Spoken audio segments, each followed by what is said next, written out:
You are unmuted.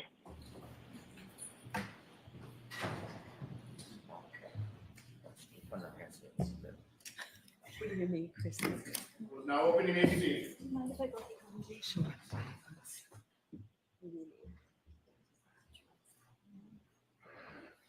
Thank you.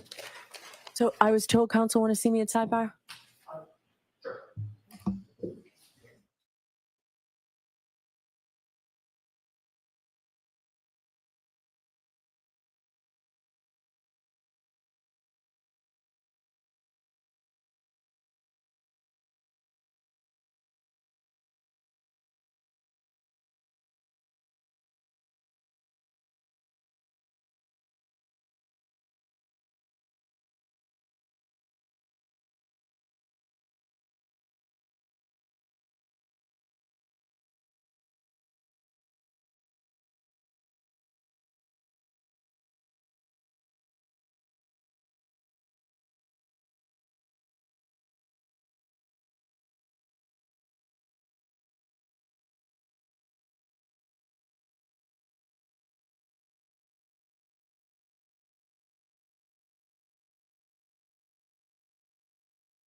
We'll start with the required finding argument.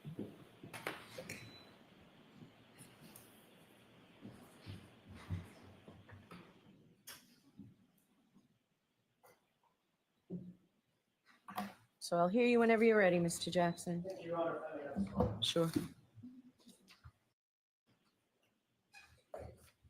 Thank you, Your Honor. We filed this morning a motion for required finding of not guilty under Massachusetts Rule of Criminal Procedure 25A. I think that's before the court. My comments will be relatively brief, but it's important, and the points that I'm going to make in the next couple of seconds or next couple of minutes are equally important.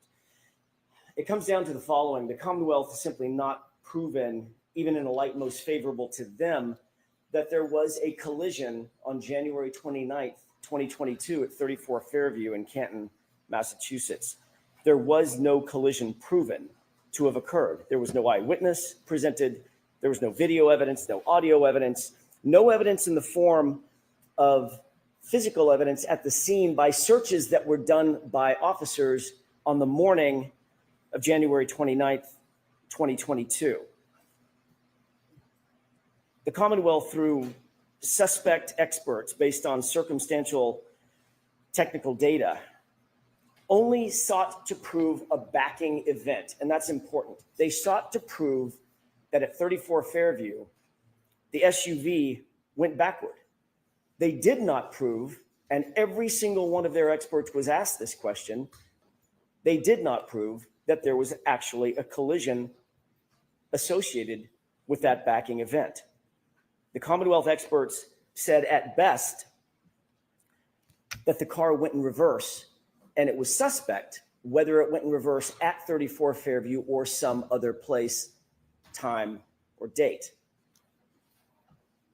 The Commonwealth also put on an expert who said that she found no injuries, none, mind you, indicative of a vehicle strike on John O'Keefe's body. And she, Dr. Irini Scordibello, was arguably their most important witness. The Commonwealth cannot and did not say or prove a collision at a particular time, a collision at a particular place, a collision with a particular person, or that a collision even occurred on January 29th, 2022 at or around or at or after 12:30 in the morning. Their own expert, I think it was yesterday, if not the day before yesterday, was asked on examination by Mr. Alessi, can you tell us the particulars of the collision, pardon me, as you suggested in your testimony? And his answer was, there's simply not enough evidence. He was asked specifically, why didn't you try to recreate the circumstances, the force impact? That's what you do, sir. You're a biomechanic expert. Recreate it for us. And he said, there's not enough evidence. There is evidence, however, that Brian Higgins and Brian Albert were sparring at 34 Fairview. There is evidence, however, that was just minutes, not hours, not days, minutes before John O'Keefe ultimately met his fate at 34 Fairview. There is evidence that Brian Higgins was love-struck, that he was jealous, that he was aggressively coaxing John O'Keefe out of the waterfall, that he was passively aggressively coaxing Miss Reed to engage with him rather than John O'Keefe. Again, there's not a single eyewitness to a collision. There was not even a single eyewitness to a backing event at 34 Fairview. The court will recall Jennifer McCabe testified that she basically watched the SUV the entirety of the time it was in front of the location at 34 Fairview with Miss Reed in the driver's seat. She saw it pull up once. She saw it pull up twice. She saw it pull up a third time. And then she saw it was gone. And at no time did she ever see the car go in reverse. She certainly didn't see the SUV go in reverse at a high speed. And she darn sure didn't see the car go in reverse at a high speed and strike a pedestrian.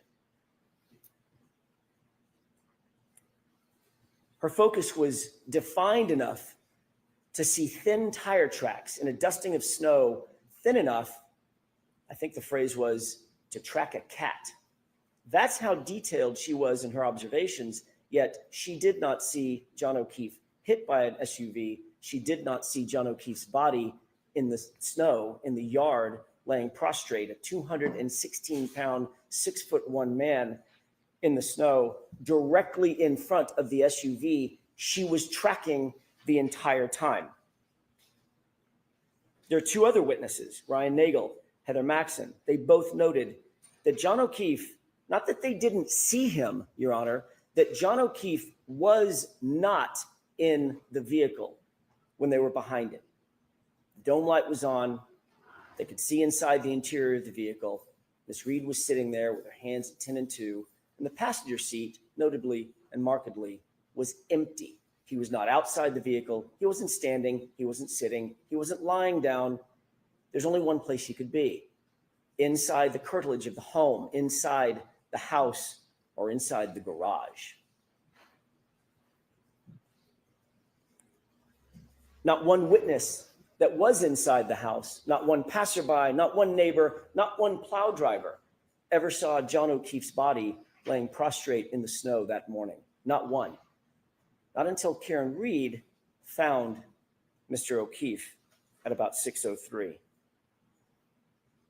And again, the Commonwealth's chief medical expert, Dr. Scortibello, their medical examiner, who's the only person that the court heard from or will ever hear from who actually investigated John O'Keefe's physical body, the only person to have physical access to John O'Keefe, testified he did not have any injuries consistent with being struck by a vehicle. But she did indicate that the injuries, as did the firefighters, the first responders, indicate that he had injuries consistent with a physical altercation. And certainly,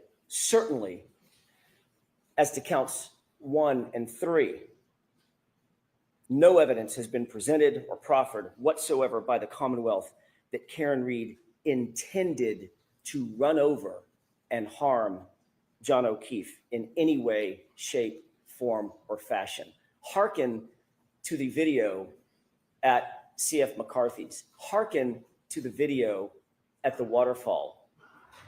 Every witness confirmed what our eyes could see. That night, John O'Keefe, Karen Reed were loving, caring, affectionate.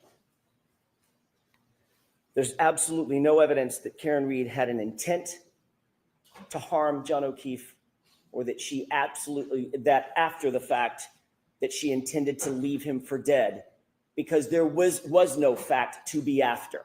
There was no collision in the first place. The Commonwealth's case, certainly on counts 1 and 3, taken separate from count 2, because of the mens rea associated with counts 1 and 3, fails miserably. The Commonwealth, at the end of the day, has presented their best case. They've done their best. Some would say they've done their worst. And their case has failed. No reasonable jury, hearkening back to the standard under Rule 25, no reasonable jury could find Karen Reed guilty of count 1, count 2, or count 3. But taking count 1 and 3 aside, those are separate counts because of the mens rea required and the high burden that's required, even taken in the light most favorable to the Commonwealth. What evidence have they proven that Karen Reed intended to kill or harm John O'Keefe, or that she intended to leave him for dead in the snow? The answer is none, 0. No reasonable jury could find Karen Reed guilty. This case never should have been brought in the first place. There are reasons that I won't go into here. The court knows those reasons, or knows our position on those reasons. This was a vindictive prosecution, and I believe that the court is duty-bound pursuant to the precepts of Rule 25A, as well as the principles of justice, to dismiss all 3 counts. And certainly, taking count 1 and count 3 aside, the court is duty-bound to dismiss those 2 counts. Thank you.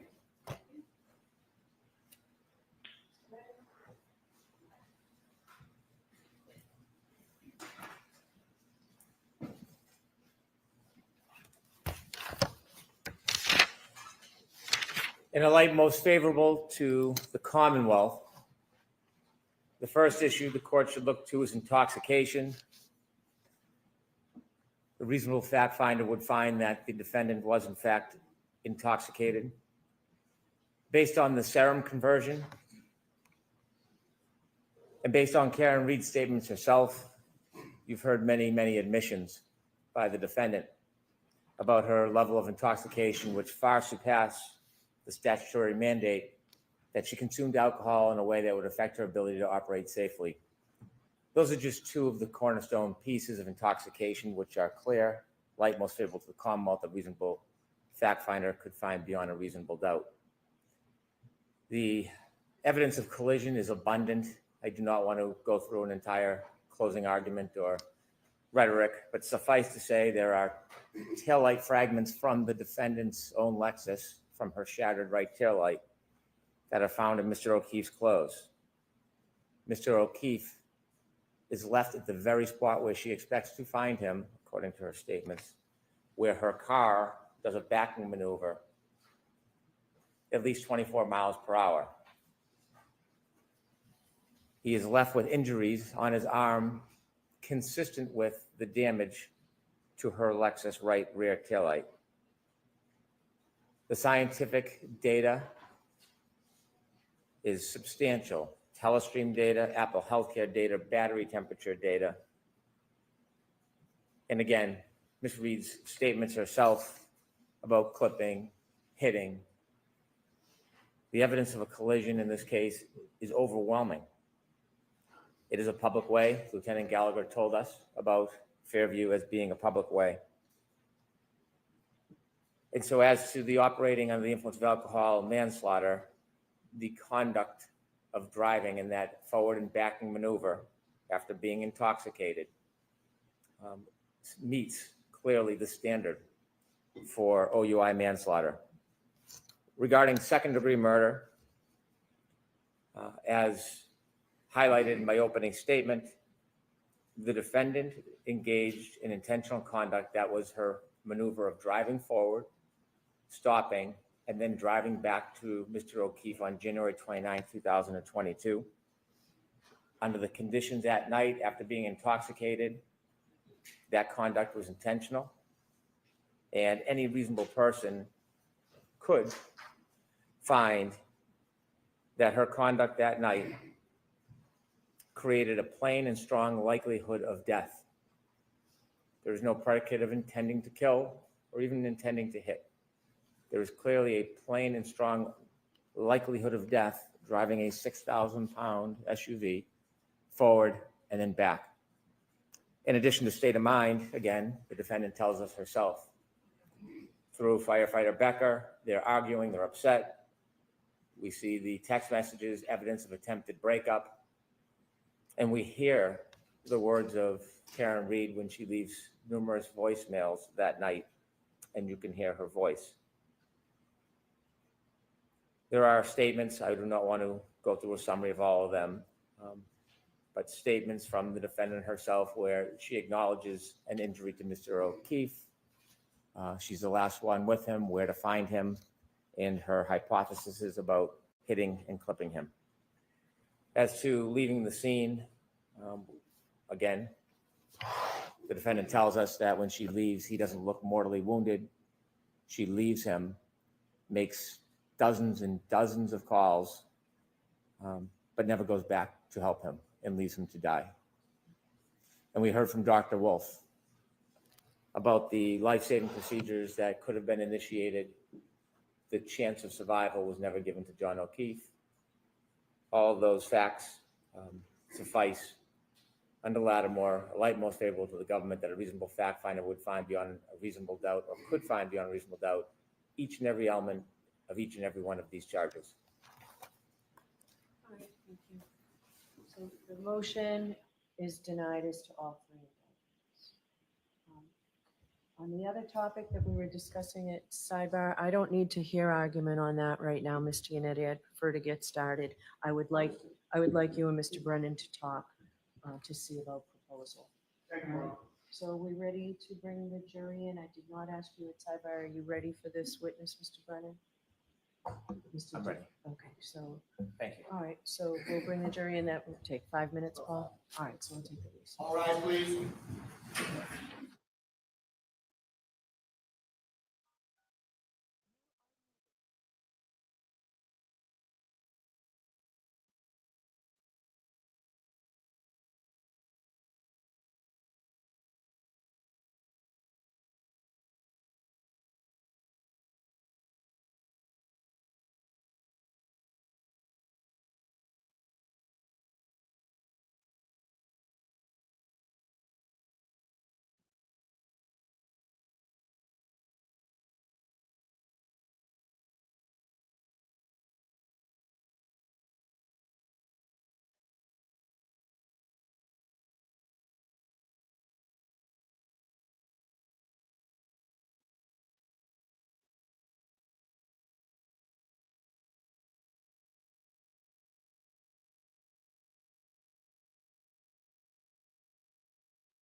You are unmuted.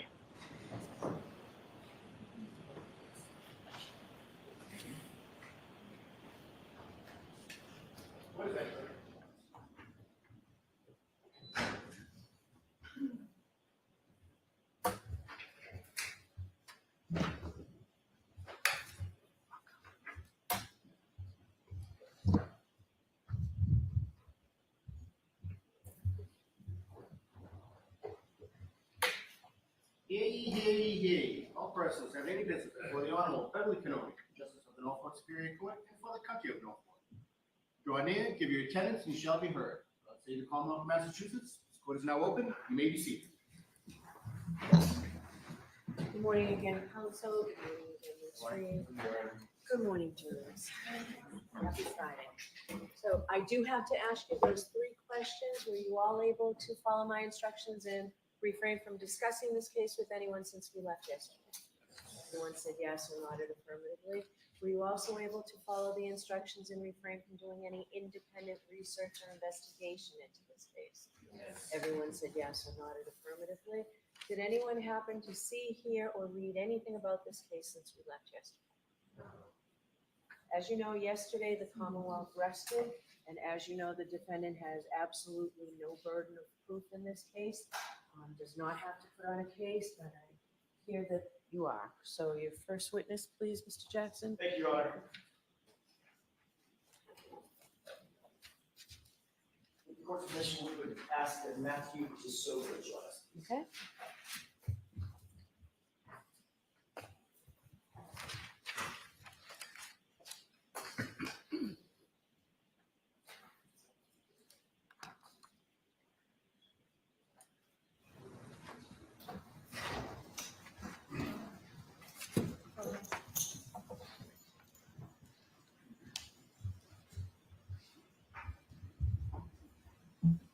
So you're gonna step up, face the clerk, and raise your right hand. You solemnly swear the evidence you give to the court and jury in the case down here is the truth, the whole truth, and nothing but the truth, so help you God. Yes, I do. Thank you. Morning.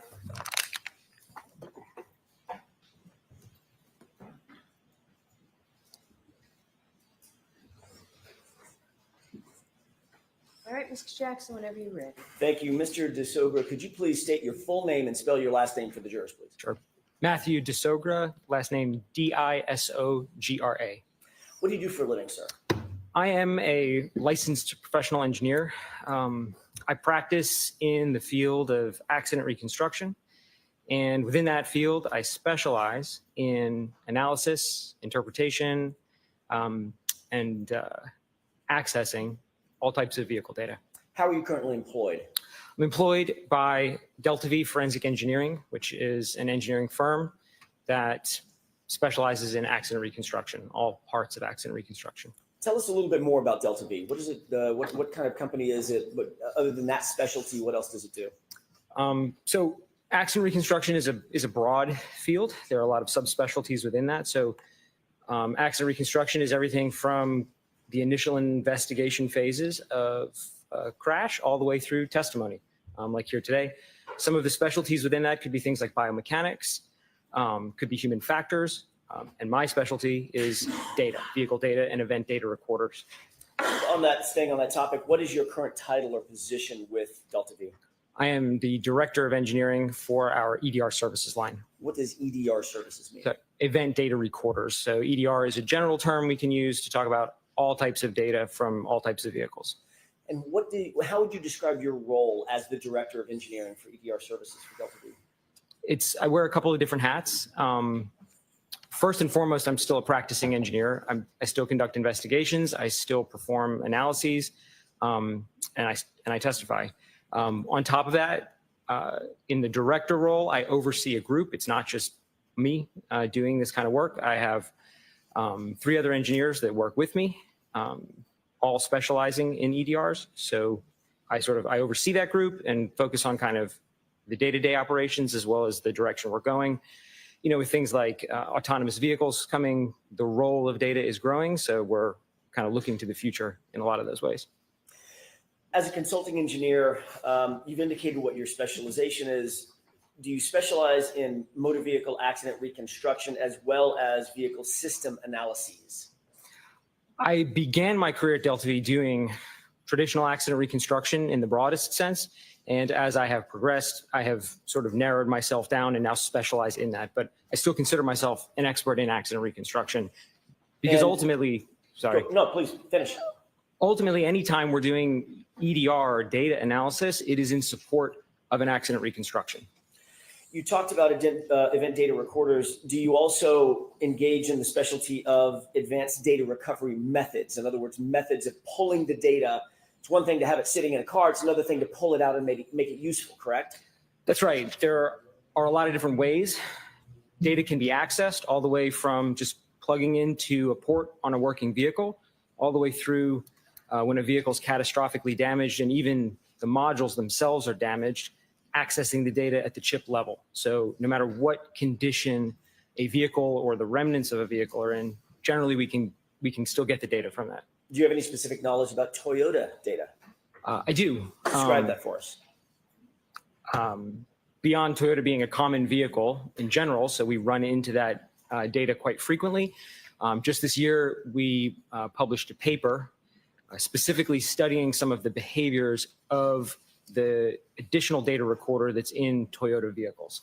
Does Toyota make another sub-brand, for lack of a better phrase? Lexus, I believe you're. So Lexus is a Toyota brand. Right? Correct. Okay. What is infotainment? It's kind of a combination of a couple of words, information and entertainment. What is infotainment data as it relates to vehicles, modern vehicles? So that's it. It's a generic term, which more or less means the thing that's in the middle of the dashboard with the screen on it. A lot of manufacturers implement that a little bit differently, so they all look different, but it's a general term we use in the industry to describe that system.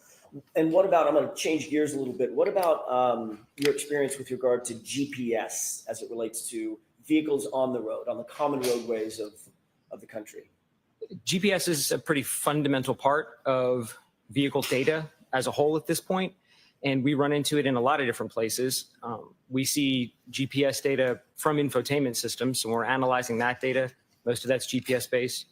I do a lot of heavy truck work, and almost every heavy truck has some kind of GPS system in it for the fleets to track them. So we're analyzing that as part of data. And then the last area would be when we conduct testing, any kind of research, we're generally going to put our own GPS systems on vehicles so we can study that data. So analyzing GPS is a regular part of my job. GPS, global, I'm going by memory, global positioning satellites? Global positioning system. System, got it. GPS is a mechanism to figure out where on earth a certain item might be, whether it's this pin or an 18-wheel tractor trailer, correct? That's correct.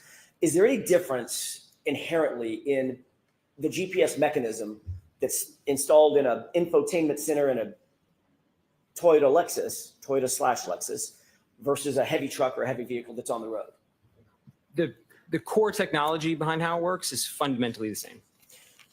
What is instrumented testing as it relates to Toyotas and VCH testing and things of that nature? Can you explain that for the jurors? Sure.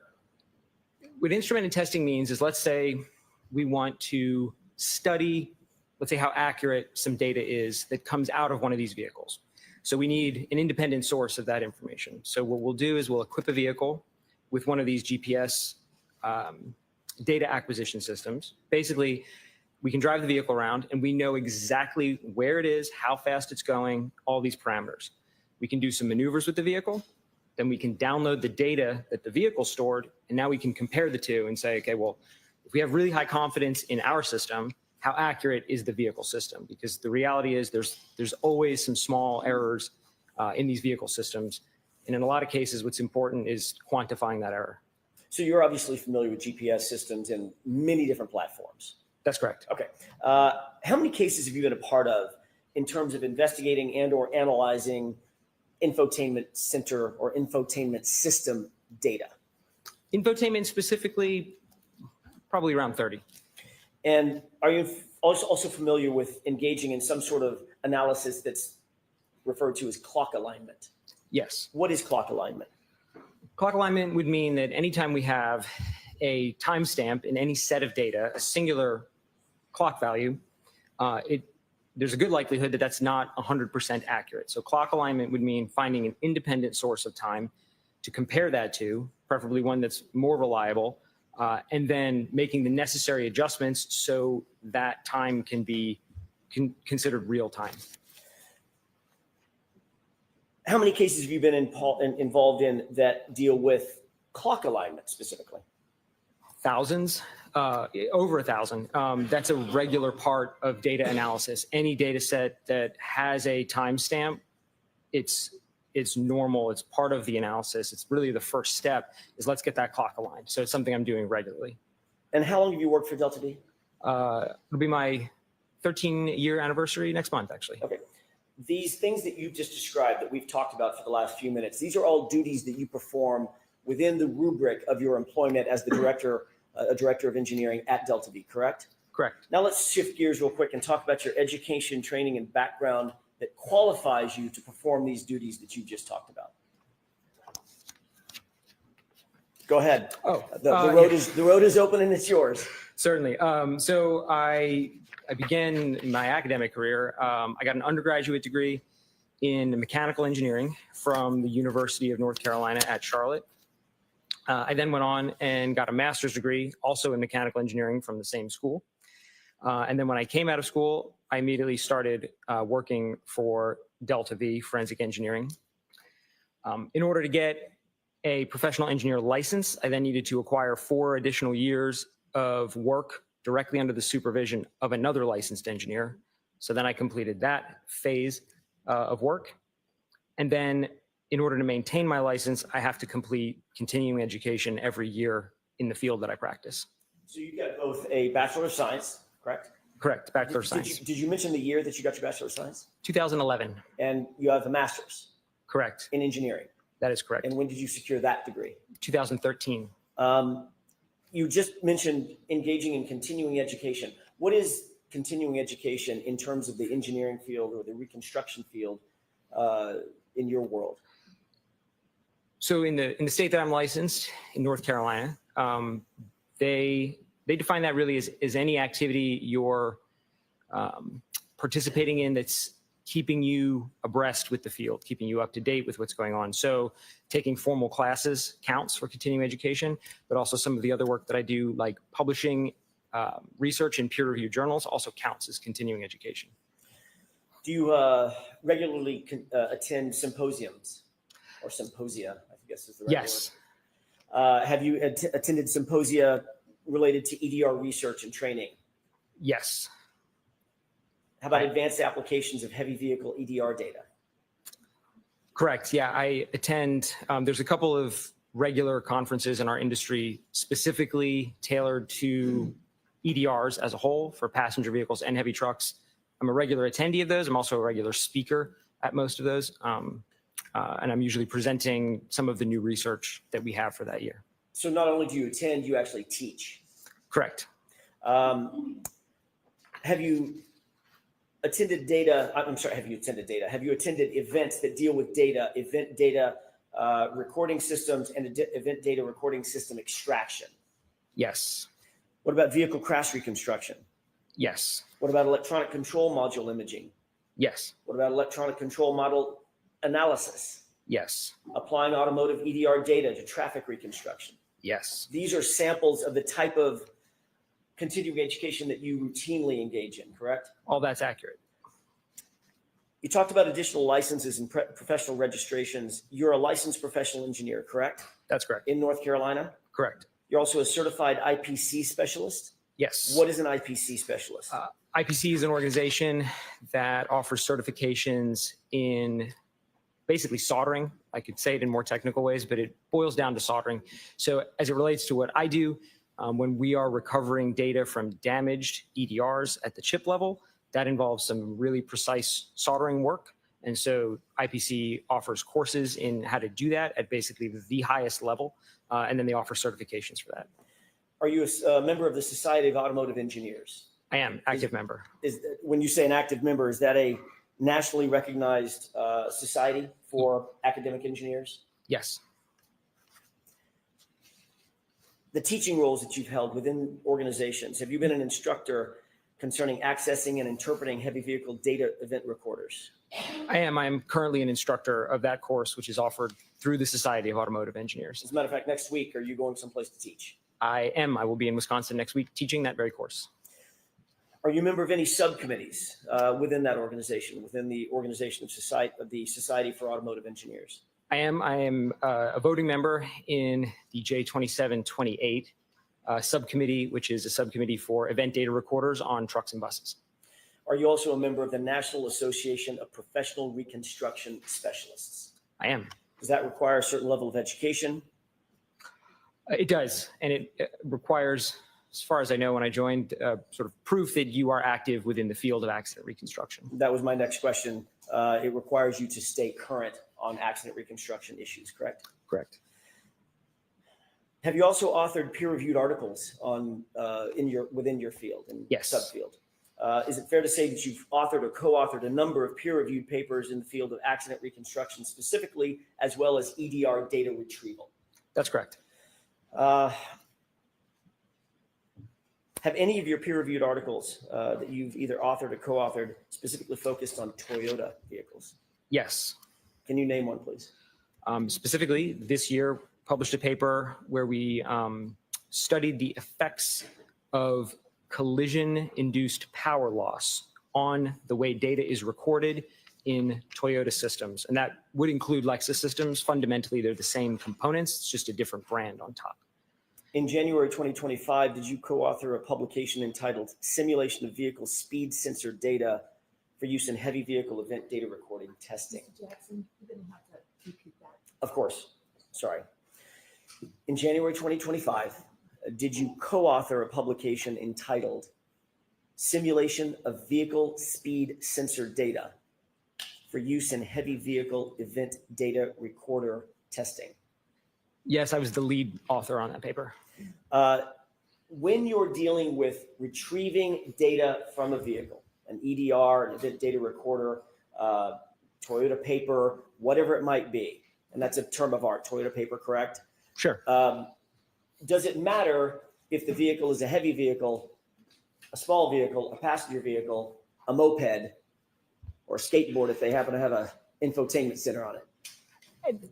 There are differences, of course, between the data that comes out of passenger vehicles and the data that comes out of heavy trucks, but there are also a lot of fundamental similarities to those. Like, for example, they all record vehicle speed. They all have accelerator pedals. They all have brake pedals. So a lot of the core data we're analyzing is very similar. In January 2020, did you co-author a publication entitled Chip and Board Level Digital Forensics of Cummins Heavy Vehicle Data Event Recorders? Yes, I did. Okay. And what was the fundamental, without getting into the granular details, the fundamental aspect of that paper? In that research, we introduced a new technique for getting data out of damaged modules. So, you know, they're either burned, they've been submerged in the water, they're crushed physically from impact. We demonstrated a new method to be able to get data less invasively, but still at the chip level. And we also demonstrated that we could translate that data from the chips outside of the software that was provided. So you could use the software and get the data that way. We demonstrated we could basically do it ourselves if we wanted to. Mr. DeSogra, have you been qualified in other courts to testify as an expert in the area of accident reconstruction, EDR data retrieval? and recovery? Yes, How many times? once When was that? in New York. You were deemed qualified as an expert in that court in this field that you're talking about today. Specifically with, as it relates to data, yes. I want to talk a little bit about what you were asked to do in this case. We asked to undertake a review of certain work performed by a person by the name of Shannon Burgess with Aperture LLC. Yes, Are you familiar with Aperture? yes, Before you were asked to undertake that review, were you familiar with Aperture? yes, Were you familiar specifically with Shannon Burgess? yes. Were you asked to engage in any original analysis in this case? All of my analysis is fundamentally based on all of the data and the numbers provided in the Aperture reports. So More or less the answer to your question is no. So you were asked specifically to give the court and the jurors clarity on data that Shannon Burgess had analyzed and provided a report about, correct? Correct. And that dealt with data obtained from Miss Reed's SUV, Karen Reed's SUV, correct? Correct. Did you in fact review Shannon Burgess's report summarizing his findings and conclusions regarding clock drift? That report was dated in January of 2025. Yes. And what did you do in that regard? I analyzed the methods that Mr. Burgess proposed for aligning the clocks in that report.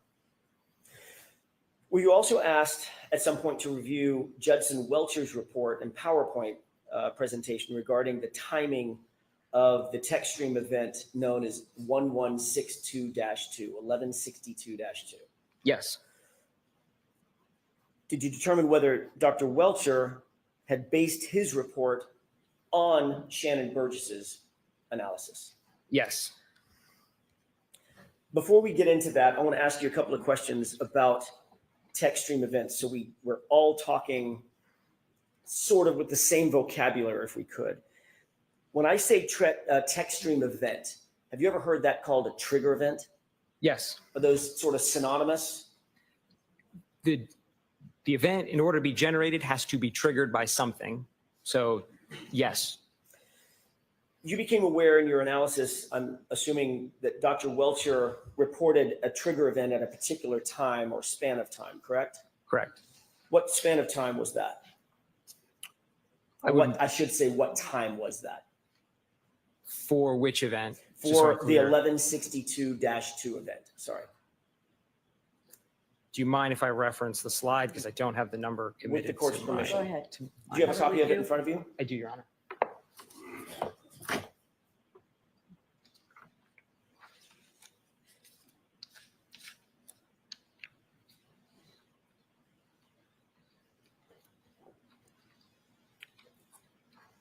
So the original analysis places event 1162-2 ending at 12:31:43 a.m. Now, Dr. Welcher, and this is what I want to talk about for just a quick second. Dr. Welcher indicated that the trigger event began at 12:31:38, correct? I believe so.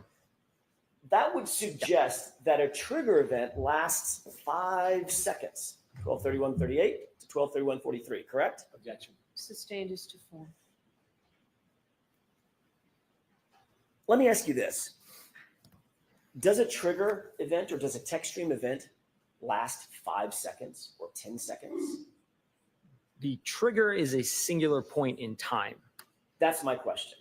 All right, so if we're thinking about a trigger event, it's like that clap, snap, right? It's a point in time, not a series of, not a time span, correct? It's a singular point, correct? Okay. Does a trigger event or a text stream event cause a recording to bookend the trigger event itself? Yes. Explain that for the jurors so that we're very clear about that. Sure. So when an event is triggered, what we end up with is some data from before the event was triggered and some data from after the event was triggered. The way it does that is it's kind of always recording. And as soon as it sees a trigger, it says, aha, and it goes and it grabs the previous 5 seconds. That number can vary. It can be more or less than 5, but for the specific trigger we're talking about, it grabs the previous 5 seconds of data, and then it keeps recording for an additional 5 seconds, and that completes its recording phase. Right. So if Dr. Welcher indicated that the text stream event, the trigger, was at 12:31:38, would it be accurate if he said that trigger ended at 12:31:43? Objection. Sustained is to form. Is there any, if a trigger event is one point in time, one snap in time, would it be accurate to say that the trigger event itself lasted 5 seconds and ended 5 seconds later? It wouldn't be accurate to say the trigger lasted that That's long. my question. The event lasts that long, but the trigger is only one point within the event. The recording lasts that long, Right. correct? Correct. So in other words, it captures, or does it? Let me ask you this. Does it capture 5 seconds before and 5 seconds after? But the trigger event is the singular point right in the middle. That's correct. Okay.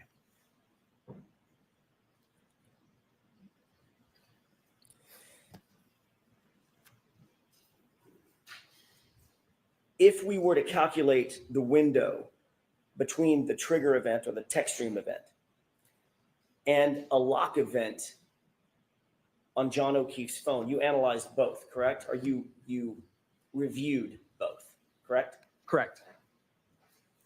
Would you calculate from the point of the trigger, would you calculate from 12:31:38, that point in time, and I'm using the tip of my pen to represent the point, at 12:31:38, or would you calculate it from 12:31:43?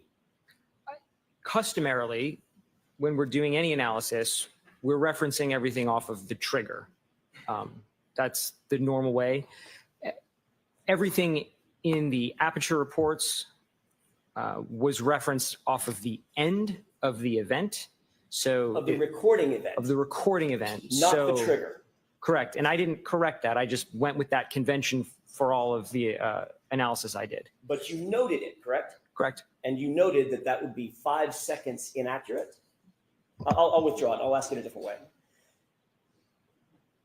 What would be the effect of timing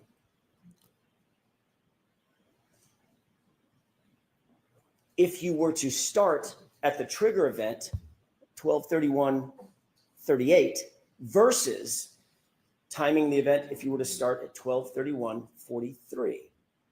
There'd be approximately 5-second difference in every subsequent calculation.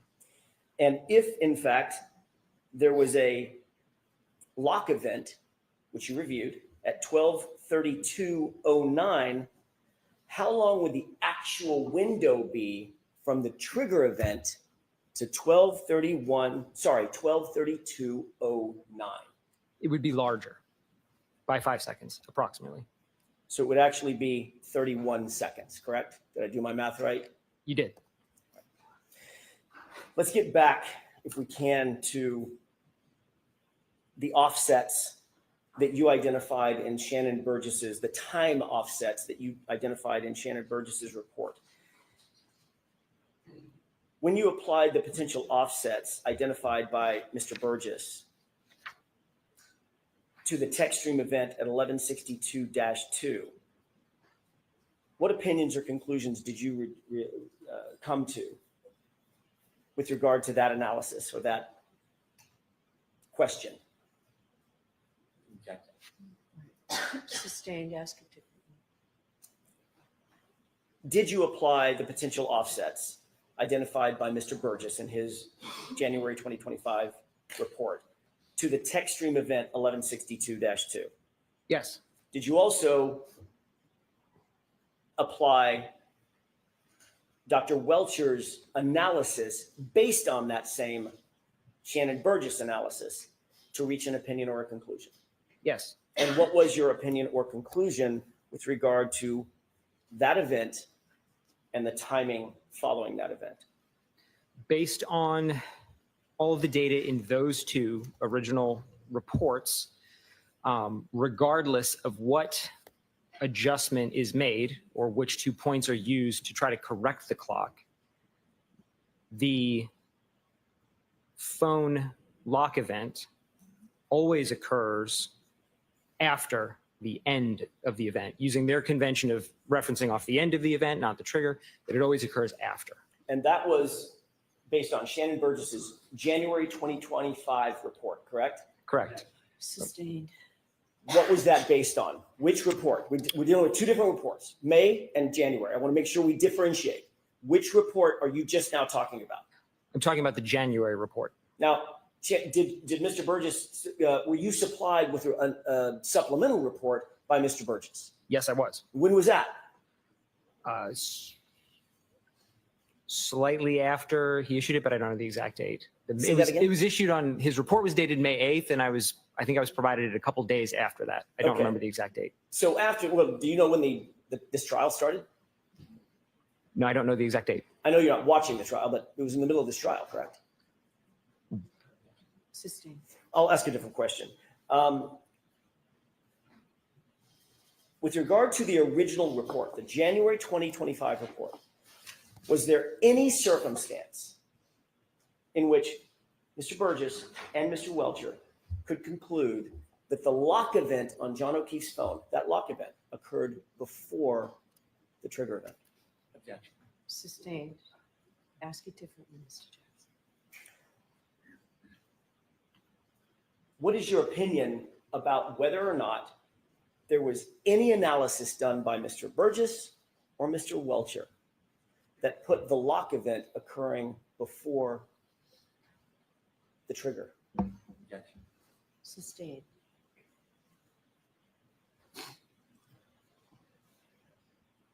May we approach, Your Honor? Yes.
May I, Your Honor? Yes. Thank you. Back to my question. Was there any circumstance based on your review that if the tech stream event occurred at 12:31:38, that there was any circumstance that the lock event occurred before that trigger event? There was not.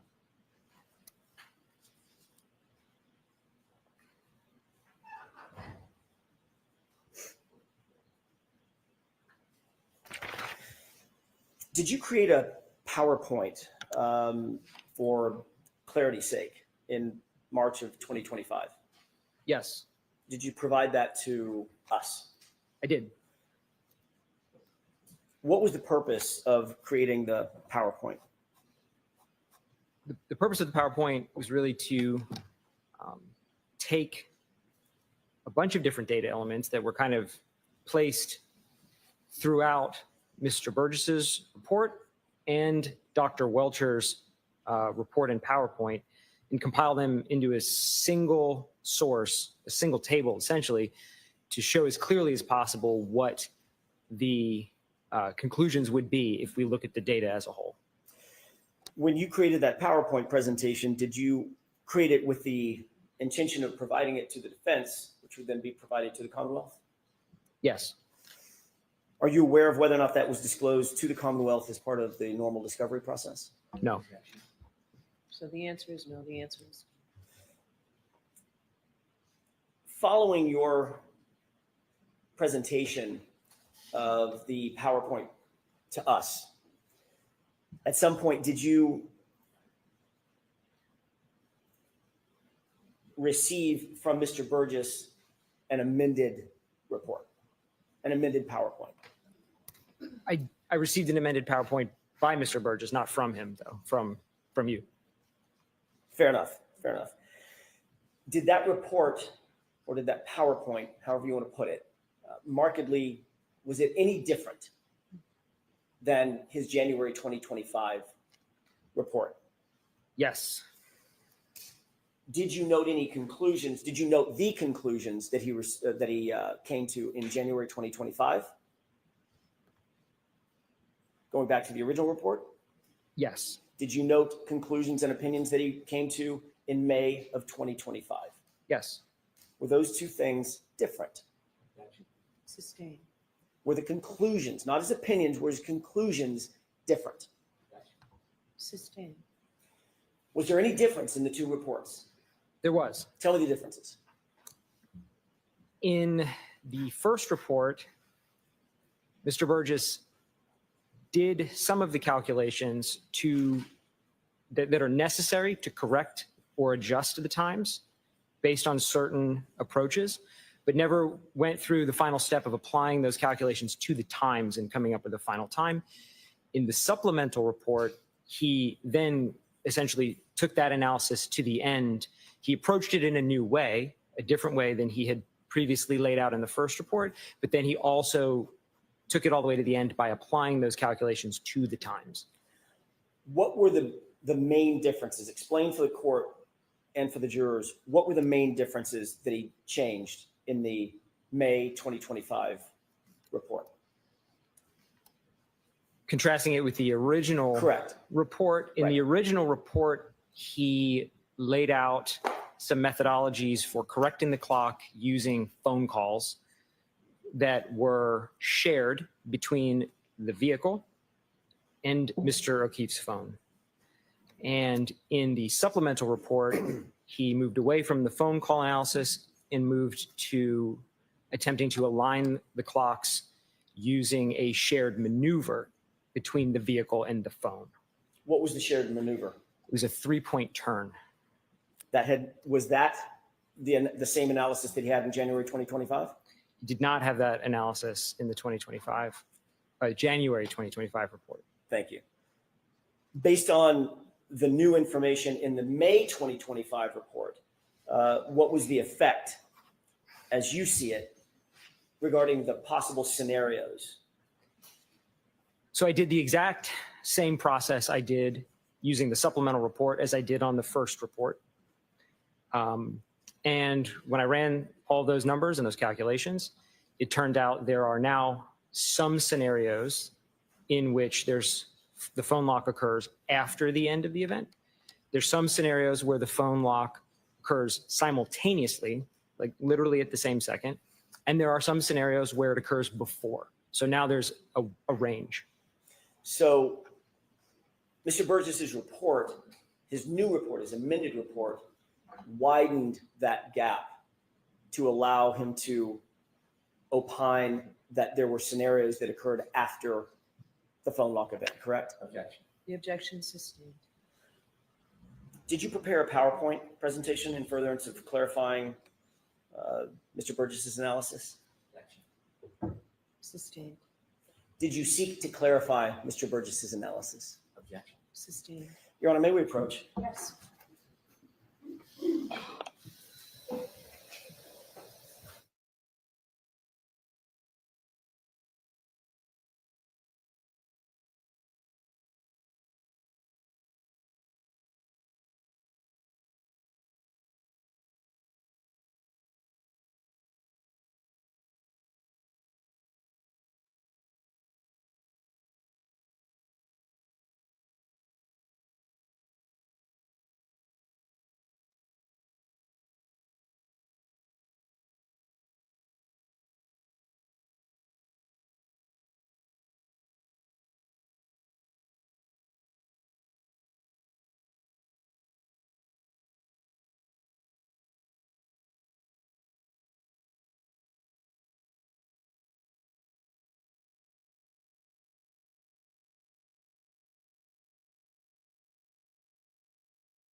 May I? Yes. Did you prepare a PowerPoint presentation in furtherance of your analysis? Yes. What was the reason and what was the purpose for your PowerPoint presentation? I needed to include in my analysis the approach and the conclusions from the supplemental report by Mr. Burgess. May I have a moment, Your Honor? Yes. May I approach? Yes. If you wouldn't mind taking a look at that document, it's a multi-page document I just handed you, and just flip through it and let me know once you've familiarized yourself with it.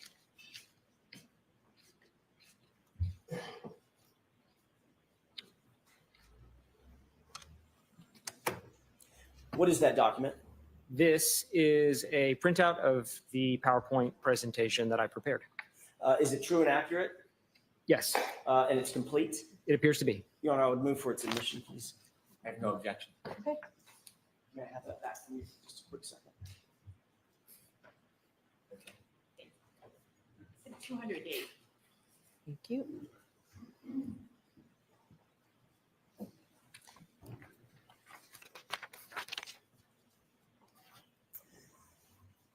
Your Honor, permission to display the PowerPoint presentation? Okay. Mr. DeSogra, can you still see with the lights off sufficient to see what's on the screen and what's in front of you? Yes. Okay.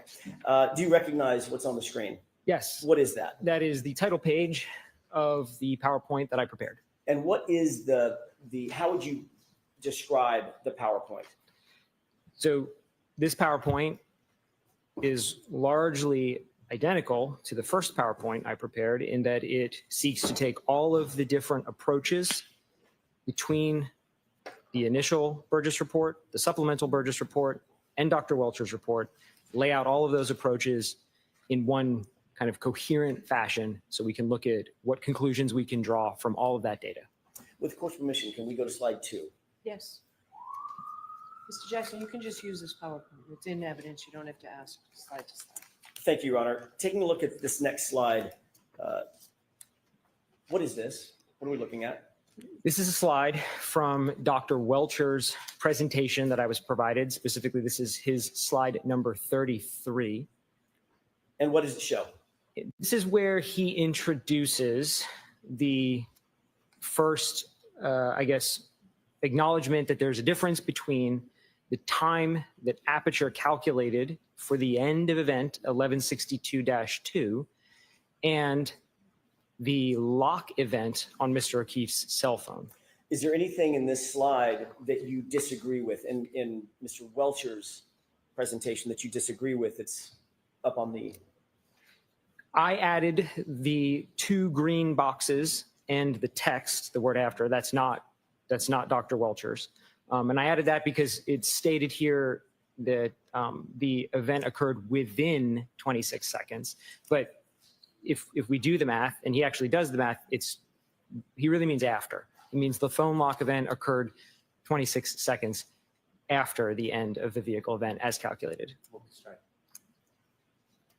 No, I'm going to allow it. The phone interaction happens how many seconds after the text stream event? Based on this slide, 26 seconds. Thank you. And the text stream event that we're talking about is what number? 1162-2. And this slide, other than the green, is this slide or the portion of the slide that we're looking at, other than what you've described, is this directly from Mr. Welcher's own analysis or his PowerPoint? Right. I added the green box around within, the dashed green box around the whole paragraph, the line, and the words after. Those are my additions. Let's go to the next slide.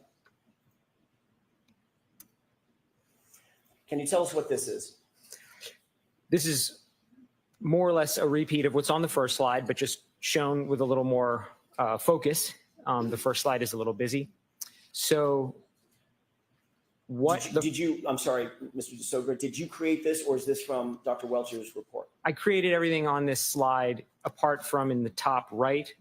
That came from Dr. Welcher's slide 33. Although you created the slide, where's the data coming from for this slide? All of the data on this slide and all of my subsequent slides comes from the Aperture reports collectively, either Dr. Welcher's report or slides, or Mr. Burgess's first and second reports. What did their analysis reveal in terms of the time, the exact time of the lock event for Mr. O'Keefe's phone? So in their analysis, in Aperture's analysis, they report the Lexus event 1162.2 ends at 12:31:43. And they also report there's a phone lock at 12:32:09. So if we just simply take the difference in those two times, we get 26 seconds. If you were to add the 5 seconds back to 12:31:38, which is the actual trigger event, what would you come up with? 31 seconds. Which of the two, in your expert opinion, which of those two numbers is more accurate as it relates to the trigger event? If we wanted to conduct the analysis relative to the trigger, it would be better to use the actual trigger time. However, as long as we're consistent through the analysis, it's not entirely wrong to use the end. It would be wrong if I suddenly switched up and started talking about this relative to the trigger event, but they present it as the end of the event. So I conduct the rest of my analysis using that convention. Is another word for the end of the event the end of the recording? End of the recording. Yeah. When I say event, what I mean by that is the data event, the data recording event. But the trigger event itself, 12:31:38. Correct. Did you put a name on this gap, if you will, this time frame? Yes, I did. For the sake of the rest of the analysis that I'm going to do, I thought it would be helpful to just refer to this difference in time as John's interaction window. And that refers directly to the interaction with the phone, the human interaction of locking the phone. The 12:32:09 lock. Okay, let's go to the next slide, please. What does this slide show us?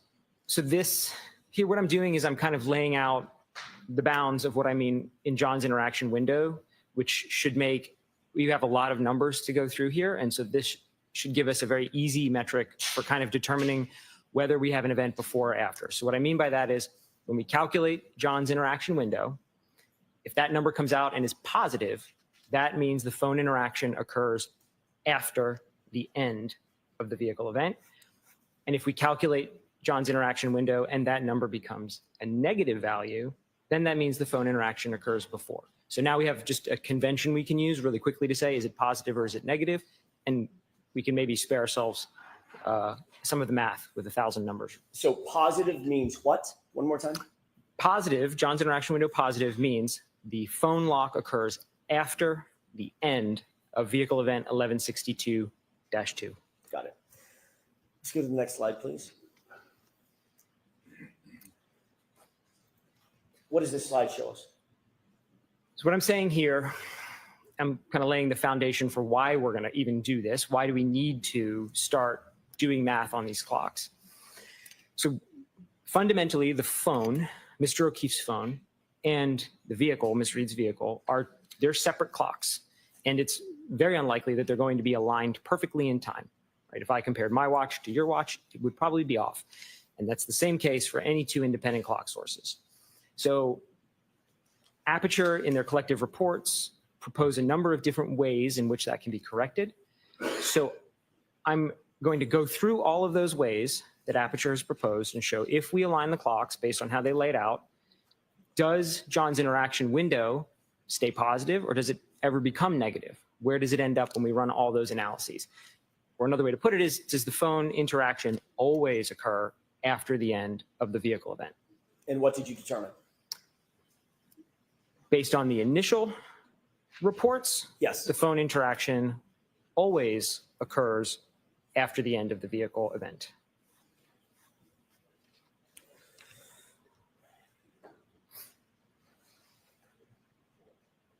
Did all of the information that's on this slide come from the same source or multiple sources, meaning Mr. Burgess and Dr. Welcher?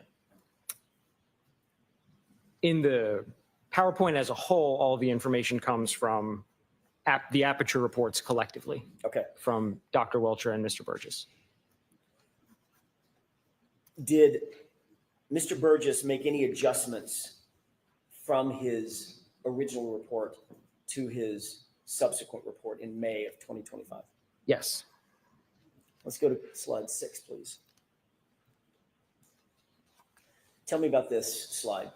Yeah, so this is the first adjustment we're going to talk about and this one comes from Mr. Burgess's original report. And to summarize this adjustment, this is a key on timing adjustment. And we're going to show that the key on, the actual turning of the vehicle on, occurs about 3 seconds before that time gets registered in the infotainment. So the time we see is basically stale by 3 seconds. We're all familiar with how computers turn on. When you say key on, do you mean a physical key, or could it be the push button to turn the car on? In this case, it's a button. I refer to key on because generally that event is considered the key on in vehicle parlance, regardless of whether there's a physical key or it's a push button. So those 3 seconds mean what? What's the difference between pushing that button and the 3 seconds later that you just described?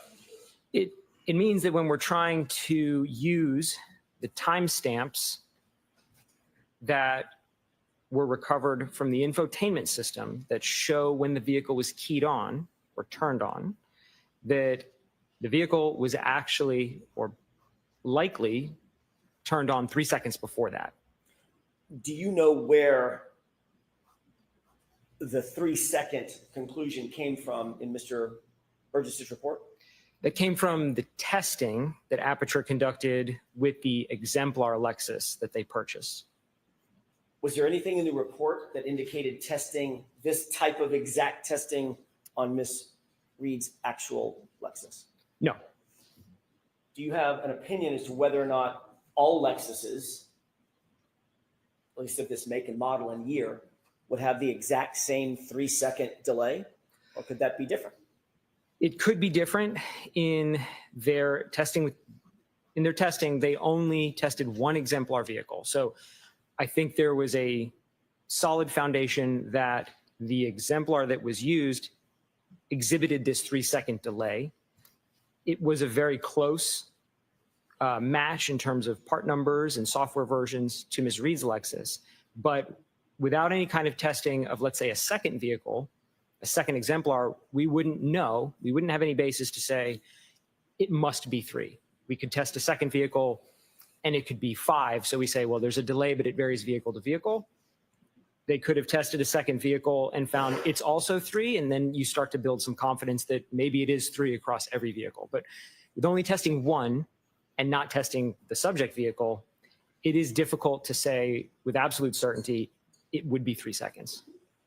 What is your opinion about best practices with regard to trying to create this gap for purposes of coming to an opinion or an analysis?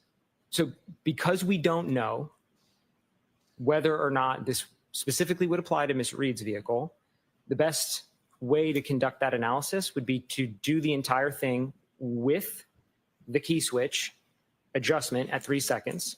Because if we're going to use a value, 3 is the most reasonable one because that's the one shown in testing. But we should also do the entire analysis without it in case we feel that that's the most appropriate. So in fact, that's what I do and will show is I ran the analysis both ways, with and without, to be as conservative as possible. Did your review of Mr. Burgess's report indicate that he ran the analysis both ways? He did not. Let's go to slide 7. What are we looking at here? This is an excerpt from Mr. Burgess's original report, his page 28 and his page, there's a screenshot also from his page 30 at the bottom. And this is where he states in that report that when they were doing the testing with the exemplar, they observed across 4 different key-on cycles this 3 second difference.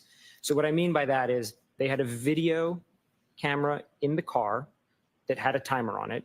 And so in the video, you can see the button pressed So in their testing, for example, they pressed the button at 21:48:05, and that's sort of nailed down.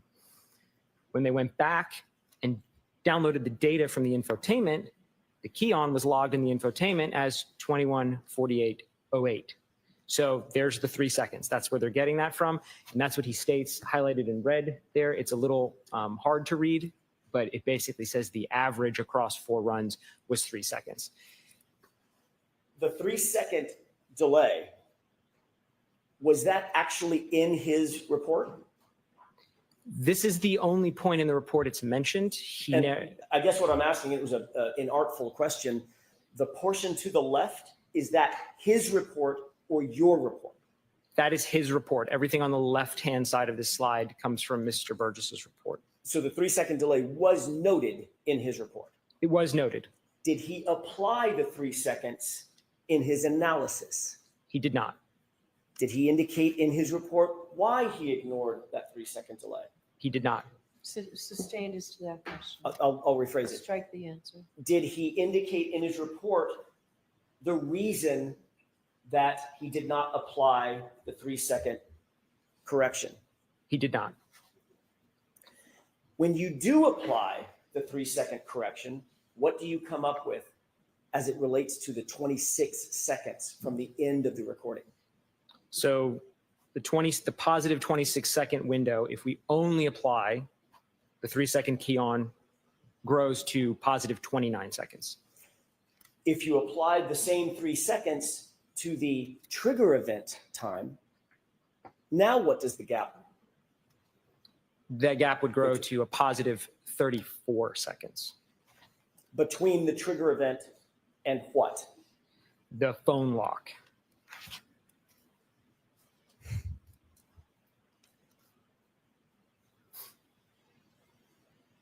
In your opinion, was it best practice to not account for that 3-second delay between the on switch and the data coming on? Sustained, ask it differently. What, in your opinion, would be the best practice in terms of this 3 seconds that was noted in the exemplar vehicle? The best practice would be to run the analysis with that adjustment included and without that adjustment included. Because like I stated, without testing of an additional vehicle, we really don't know if the 3 seconds is just a specific behavior of that exemplar or if it's representative of all Lexuses of this type. Let's go to slide 8, please. Tell us what we're looking at in this slide. So now we're going to get into the next adjustments. That first adjustment we just talked about was really a vehicle-to-vehicle adjustment. We haven't talked about the phone yet. We're going to get into the phone now and talk about aligning that. But we had to get through the internal adjustment that has to get done first. Now we're going to look on the subsequent slides here at all of the different ways the Aperture reports compared the vehicle to Mr. O'Keefe's phone. Is there any additional adjustment that you believe should be made? The Aperture reports lay out 2 methodologies for adjusting. There is a methodology based on phone calls, and there's a methodology based on the 3-point term. And where did you get that information from? From the Aperture reports. In Mr. Burgess's original report on differentiating, the January report, which did he use to determine his determination of the clock skew? In his initial January report, he never actually takes the calculation to the end by applying the differences in times to the calculated time for 1162-2, but he does do the math, which I'll show, for the differences on these phone calls. In terms of Dr. Welcher's report, did he identify a GPS point of 154 at all? Yes. How did he describe that GPS data point? He describes in his initial PowerPoint slides as 0.154 aligning with the end of vehicle event 1162-1, talking about a different event now. This is the 3-point turn event. So he uses that as an anchor point. And that anchor point you said was the end of the text stream event, or the end of the recording of that text stream event. Correct. The aperture reports consistently reference everything from the end of the events. Let's go to slide 9, please. What are we looking at here? On the left is an excerpt of page 33 from Mr. Burgess's initial report. And what he shows here is he has identified 7 call logs that exist both in the infotainment from Ms. Reed's Lexus and in Mr. O'Keefe's phone. He puts them in a table form.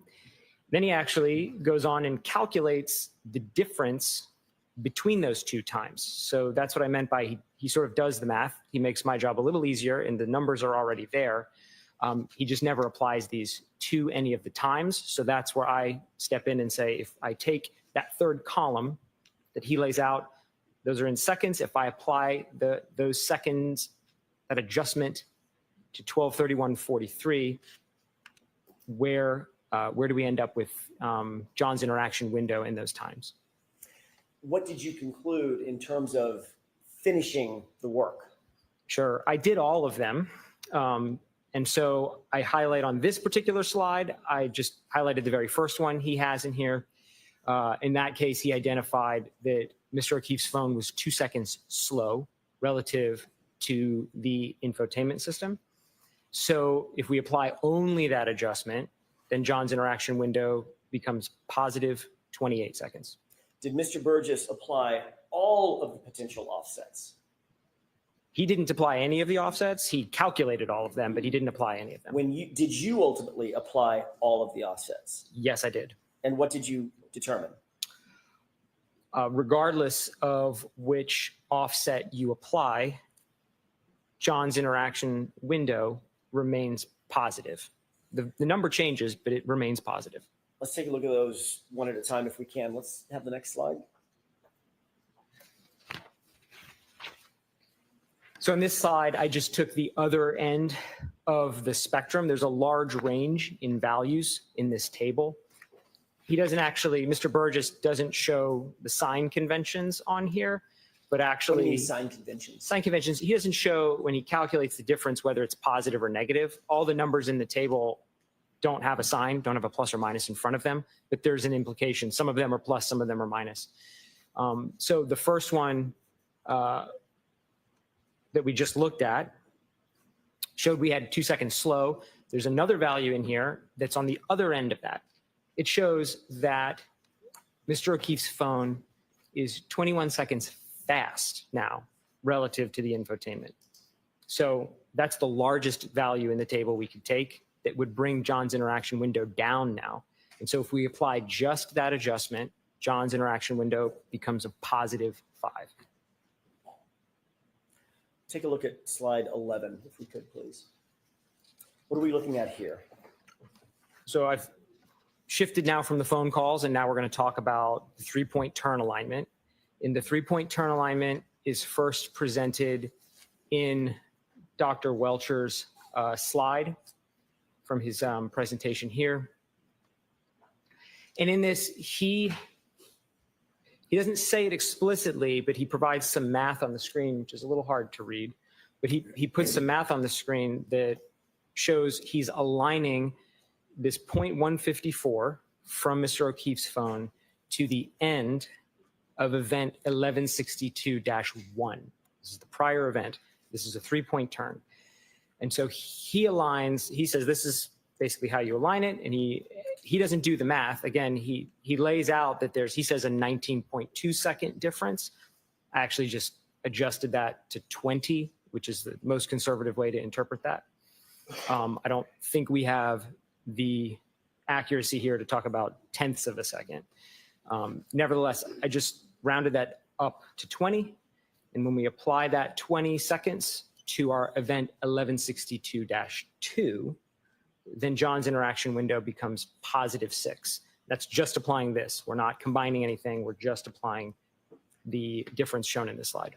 And that positive interaction window, is that calculated based on information directly from Dr. Welcher's report? Yes. Let's go to slide 12.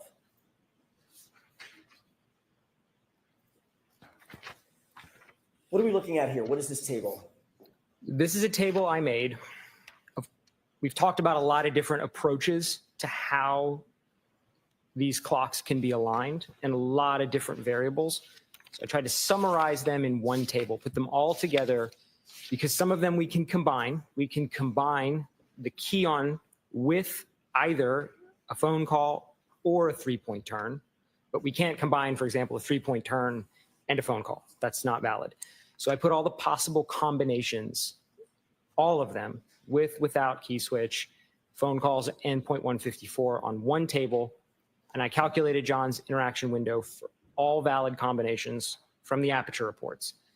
And when we do that, the result is that regardless of what adjustment we make, all of the numbers are positive, meaning regardless of what adjustment we make, the phone lock event always occurs after the end of event 1162-2. Did Mr. Burgess, in your review of his report in January of 2025, did he ever undertake all possible offset calculations? No.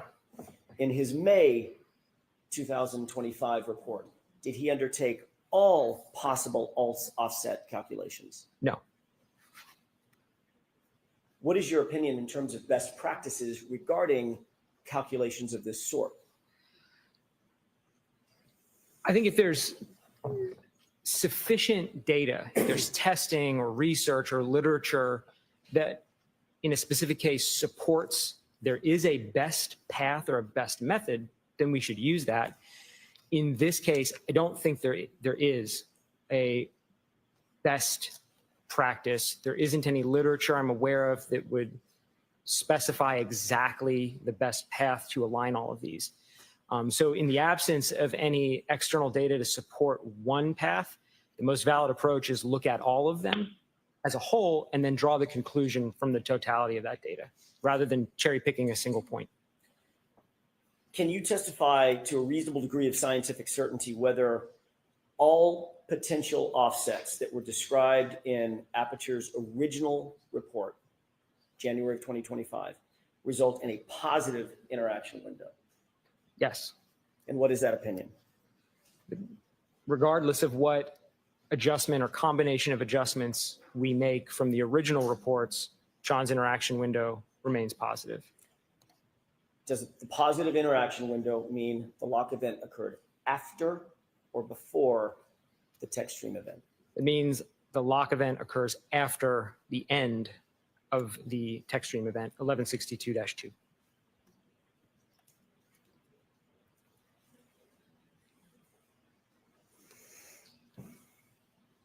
You've already indicated that you received a second report, May of 2025, correct? That's correct.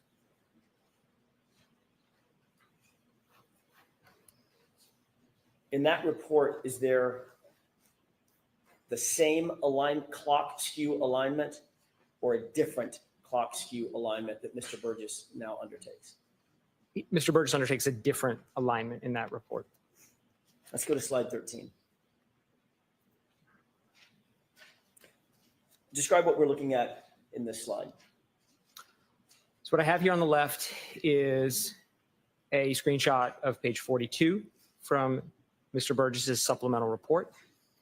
And so now he's done two things new here. He's identified a new method for aligning the data based on the 3-point turn. So now he's kind of following where Dr. Welcher started, but he's approaching it a little differently. And secondly, he is now calculating the actual time. He's doing the difference calculation and he's applying that to the time. So now he's taking the calculation all the way through, which is a little different from the prior reports. And so when he does that, he makes my job really easy because I didn't have to do really any math now.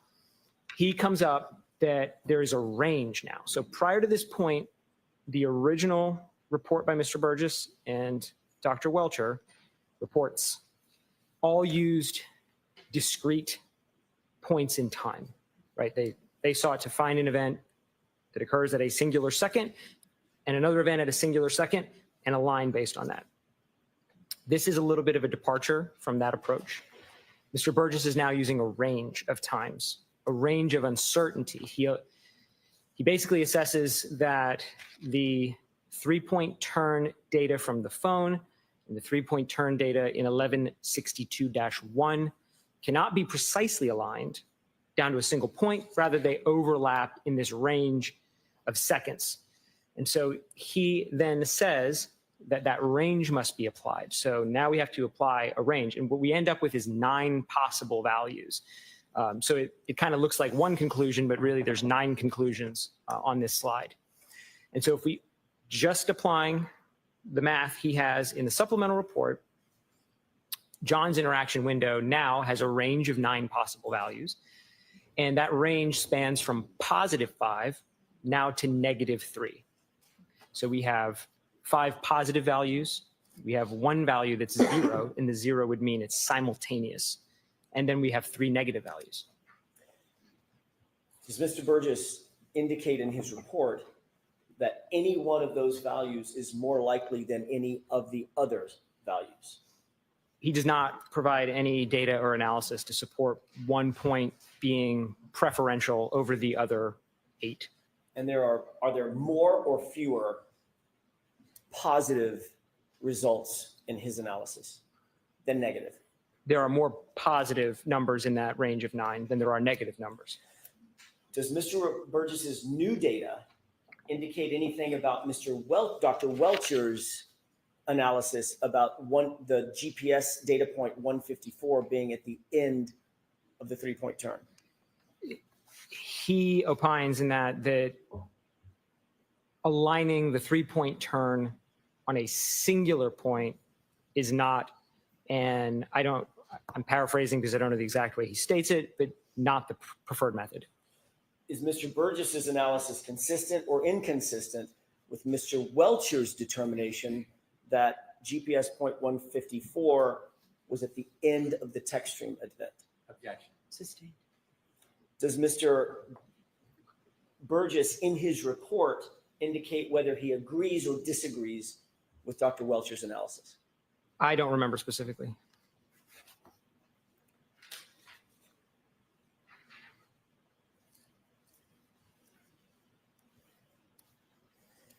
In your opinion, I asked you about Mr. Burgess's report. Now I'm going to ask you about your opinion. In your opinion, is this new offset any more likely or reasonable than any other offsets previously proposed by Mr. Burgess?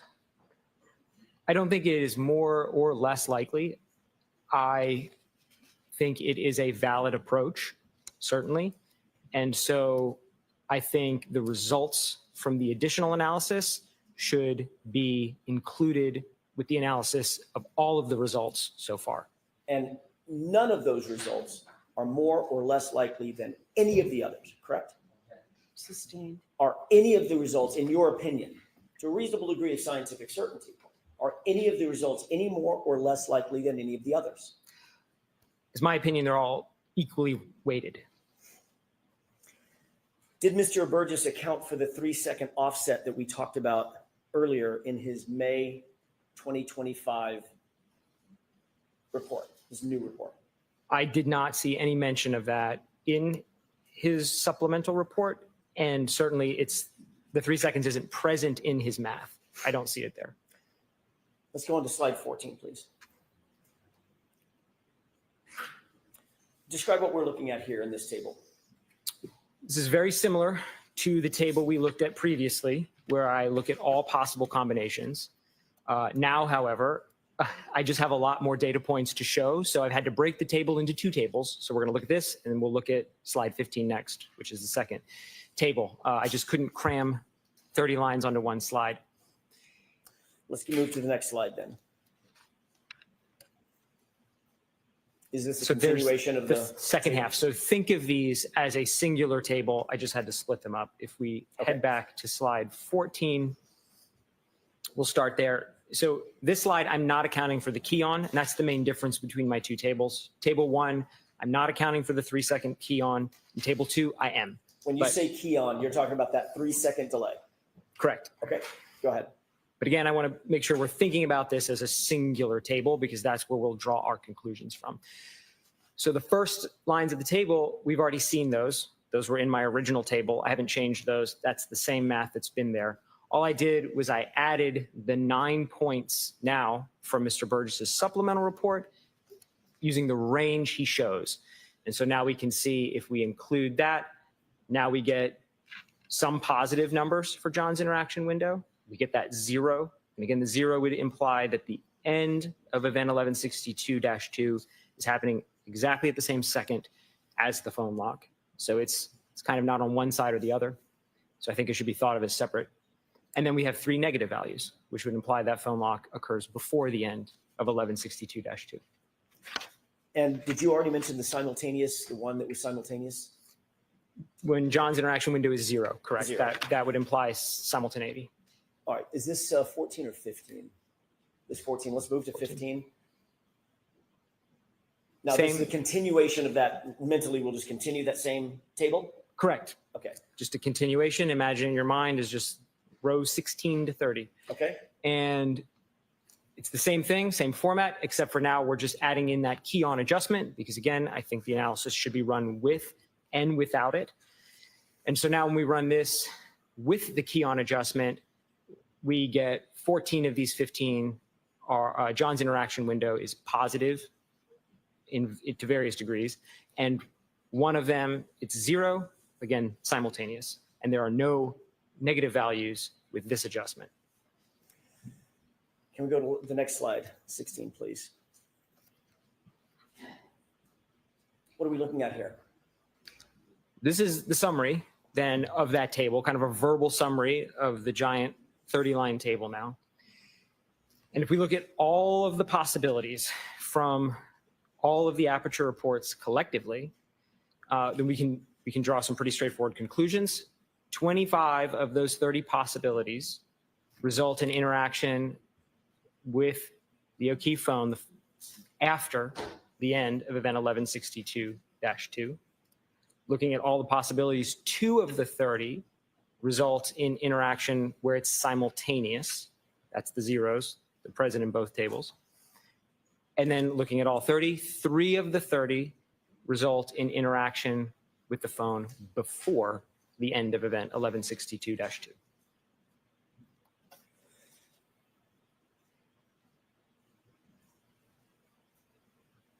Do you have an opinion as to which of these particular offsets that you've described, these 30 possibilities, should be applied in this case?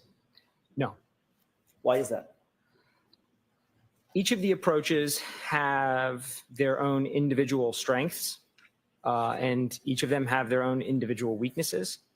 And there is not really any published literature, any research, or any testing done that I'm aware of that would suggest one really stands head and shoulders above another one of the methods. So I think the most fair way to present it is to look at, again, if we combine everything together, then we can draw some conclusions like this in terms of how many of the total result in one outcome or another. Is every data point that we're looking at and that you've been talking about, are these all drawn directly from Aperture's reports? That's correct. I have not proposed any methods for aligning the clocks myself. All of the methods that comprise these 30 are from the Aperture reports themselves. Based on your analysis of the Aperture, or your review of the Aperture analysis, is there any ability to say to a reasonable degree of scientific certainty that the text stream event occurred after the last physical interaction with John O'Keefe's phone? Yes, there would be three out of the 30 possibilities would result in that. Do you have an opinion to a reasonable degree of scientific certainty that it did happen after the text stream event? Sustain.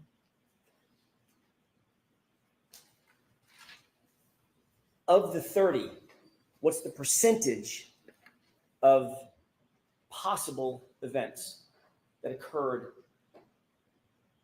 possible scenarios, I should say, wherein the text stream event occurred after the last interaction with John's phone? What's the percentage? That's sustained. You said it's 3 out of 30, correct? Yes, Is that 10%? that is 10%. Objection, move to strike. Yeah, it's sustained and it's stricken. What percentage is 3? Just do basic math for me. What is the percentage between 3 and 30? Sustained. If I told you hypothetically, Objection. I'm going to see you type out for a second.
following your analysis of the totality of the possible scenarios, did you come to a conclusion that the vast majority, let me rephrase that, did you come to any conclusion about the numbers as they relate to the positive interactions versus the negative? And when I say positive versus negative, I'm talking about the phraseology that you used.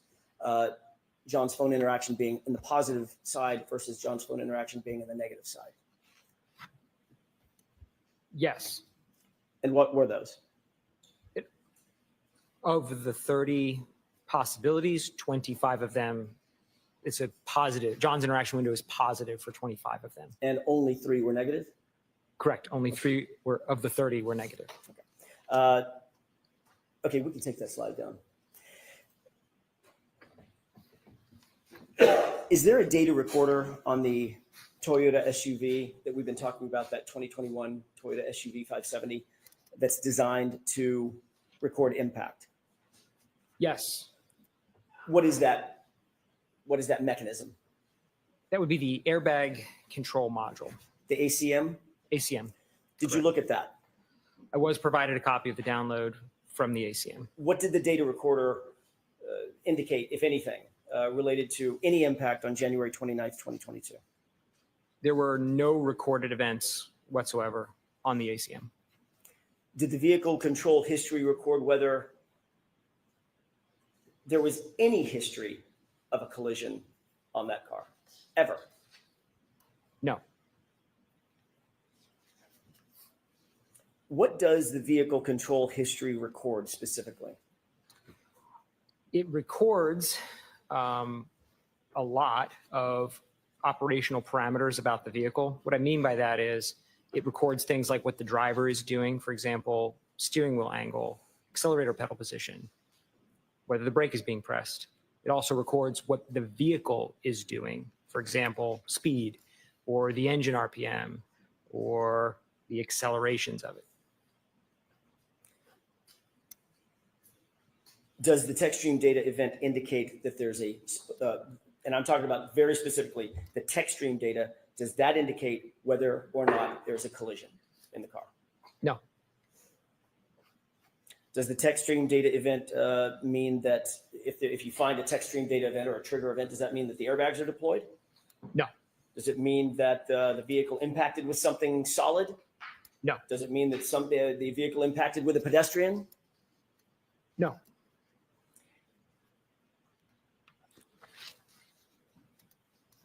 You reviewed the raw text stream data associated with the entirety of Ms. Reed's vehicle, did you not? Yes. How many text stream events or triggers were found on Ms. Reed's vehicle during the course of the 8-month period prior to January 29th? Objection. So can you narrow that, Mr. Jackson? Sure. I object to the whole line. And I need to see what's up.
Mr. Jackson, how much longer? I'm just trying to figure out. I'm wrapping it up, Judge. Okay. It's not going to be long. A few more questions. I'm not curbing you in any way. We just. Understand. Respectfully, it won't be very much longer. You reviewed the text stream data, otherwise known as the triggers, for the entirety of Ms. Reed's vehicle, correct? Yes. How many trigger events did you find in the life of the car? Not counting 1162-2. Let's stop there. Prior to 1162-2, there were 19 prior events. And 19 total events, correct? Correct. And how many collisions were clocked by any recorder on that car? None of the events were triggered by a collision.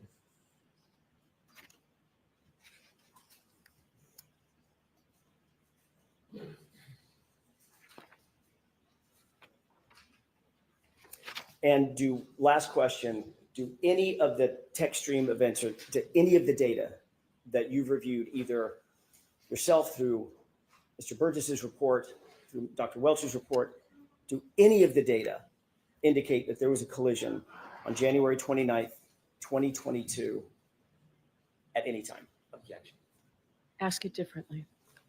What did you find in terms of, I want to narrow this question to January 29th, 2022. What did you find in terms of any data regarding a collision? Neither of the events that occurred on that date were triggered by a collision. Thank you. May I have just a moment, Your Honor? Okay.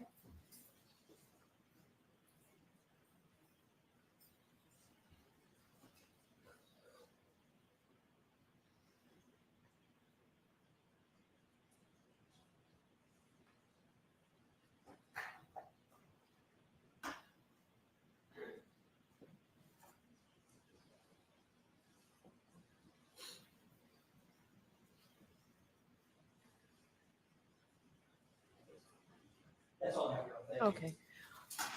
Jurors, we're going to take the morning recess. There's some things that we need to do with the lawyers. Indicate that we'll have you come back at 12. Question, jury.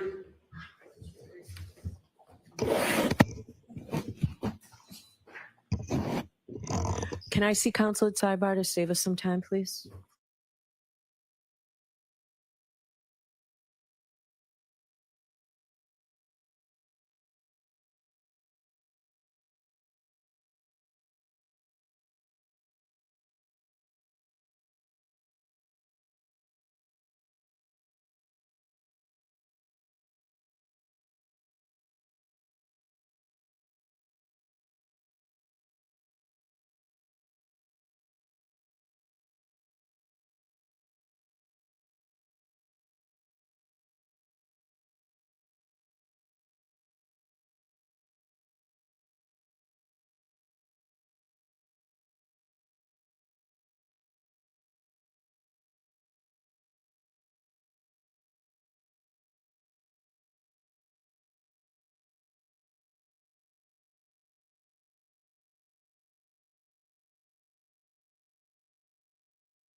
Back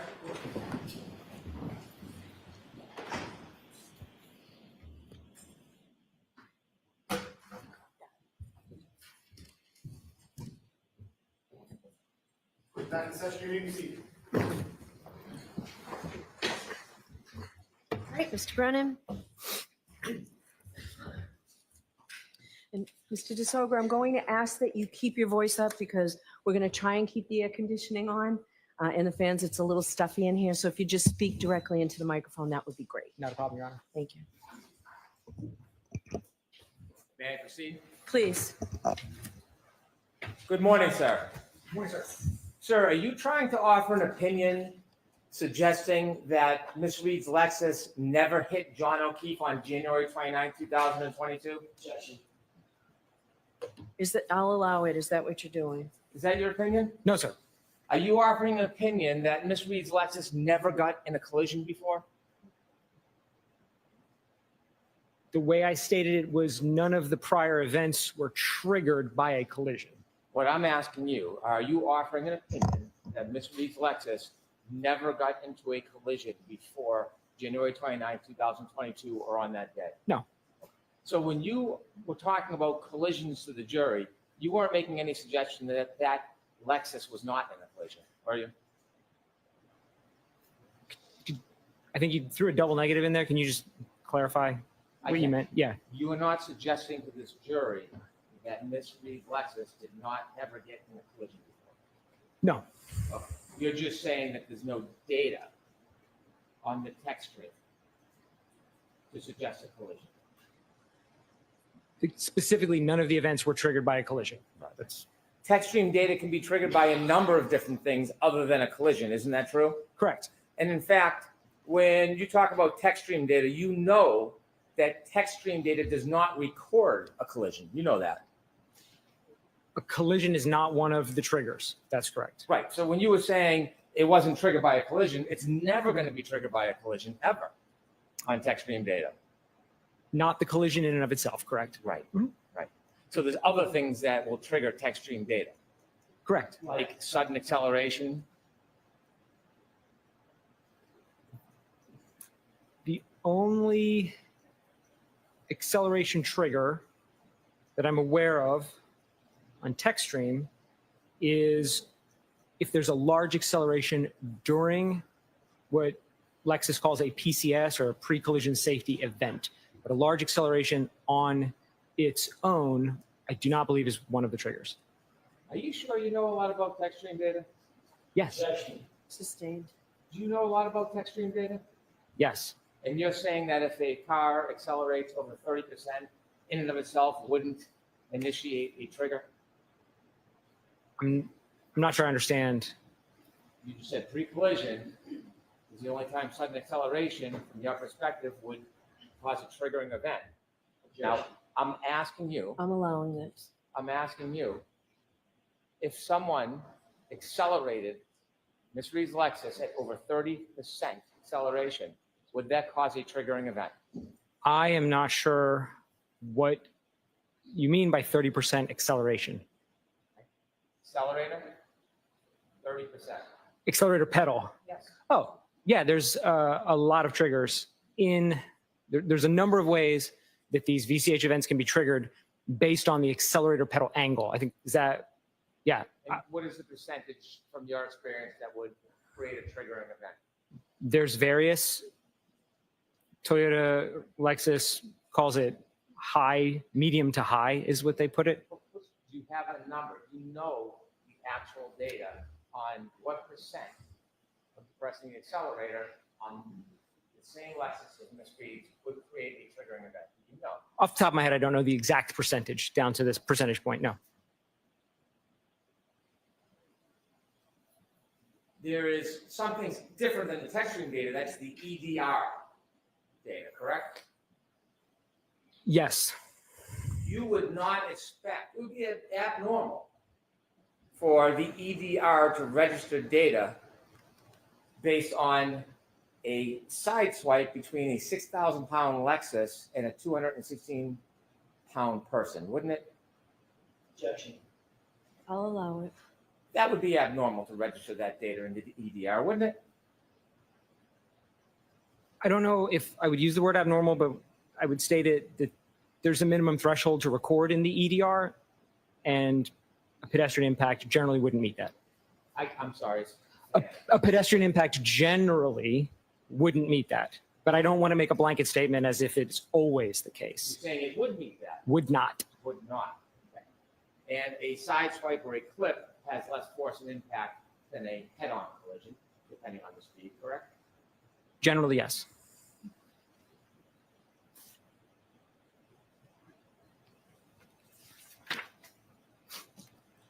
When you are discussing the triggering event,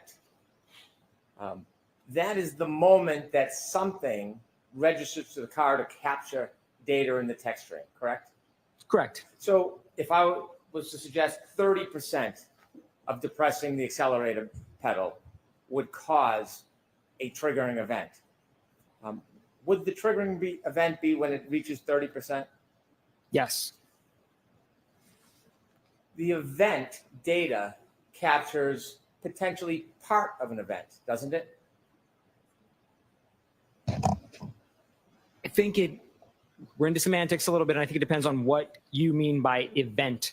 Because previously we'd been talking about an event as the data, but event can mean a lot of other things.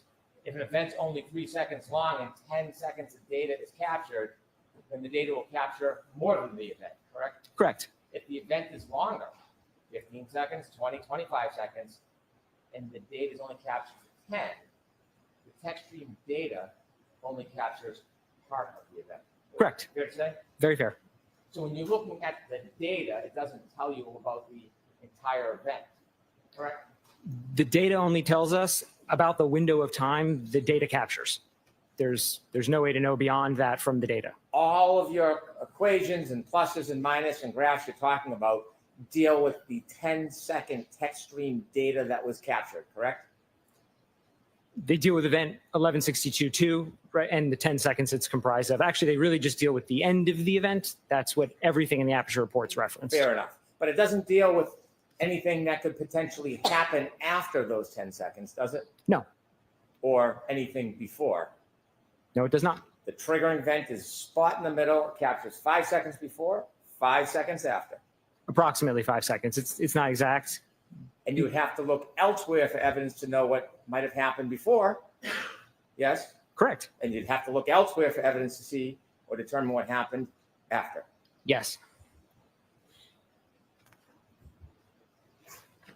Do you know at the end of this triggering event, that 10-second window of data, do you know what happened with the defendant's Lexus after that 10-second of data? No.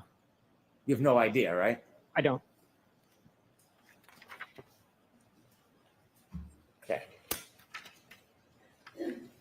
I want to just ask you some questions about your background and then leading into this case, if I could.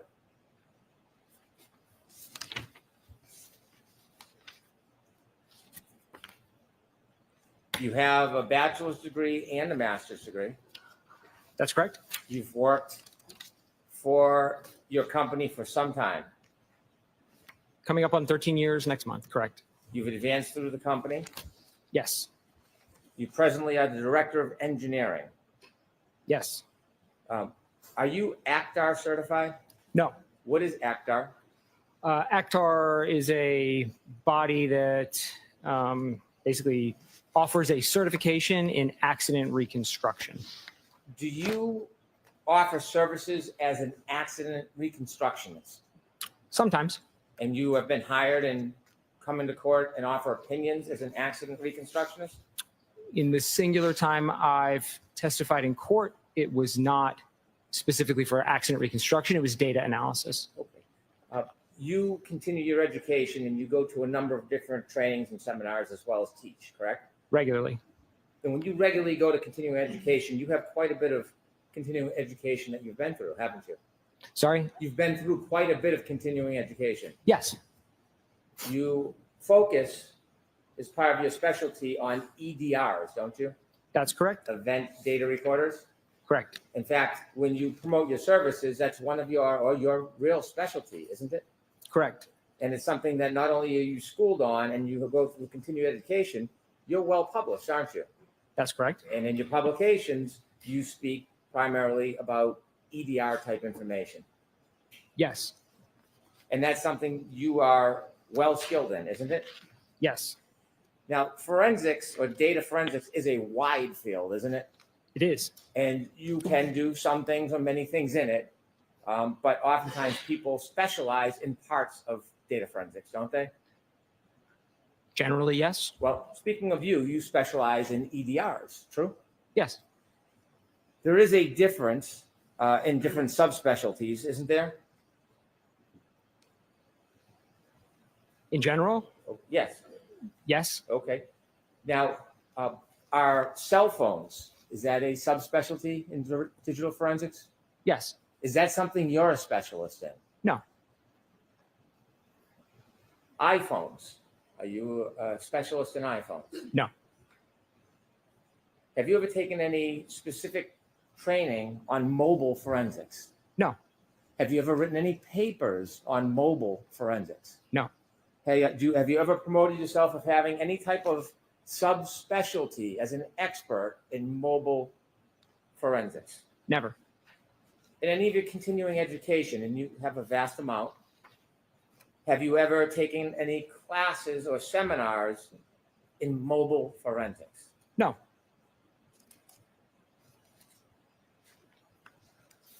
Have you ever taken any class or study about variances between infotainment systems and mobile forensics?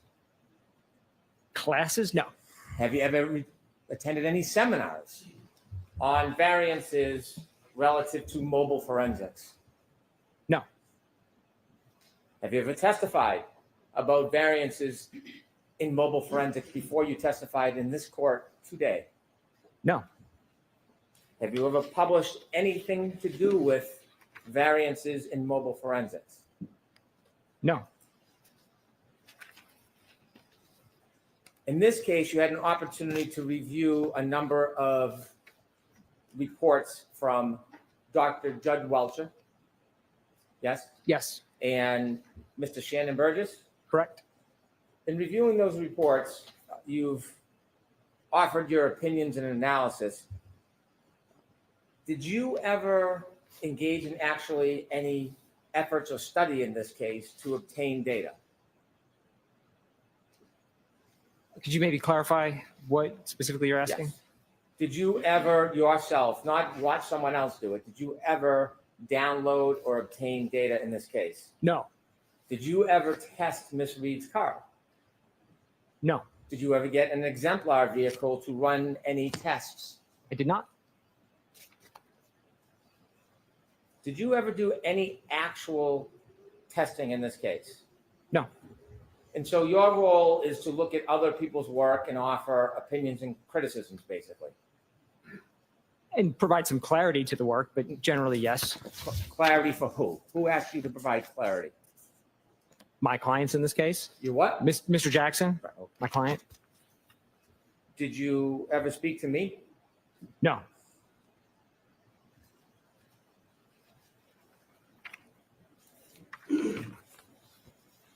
As an expert, when you analyze data, whether you actively got it yourself or not, do you ever give an opinion in paper called a report? You ever write a report? Yes. And you've seen reports in this case that you've looked at, correct? Correct. A number of reports by Mr. Burgess, Correct. report by Dr. Welcher, Also correct. reports that you're critiquing, right?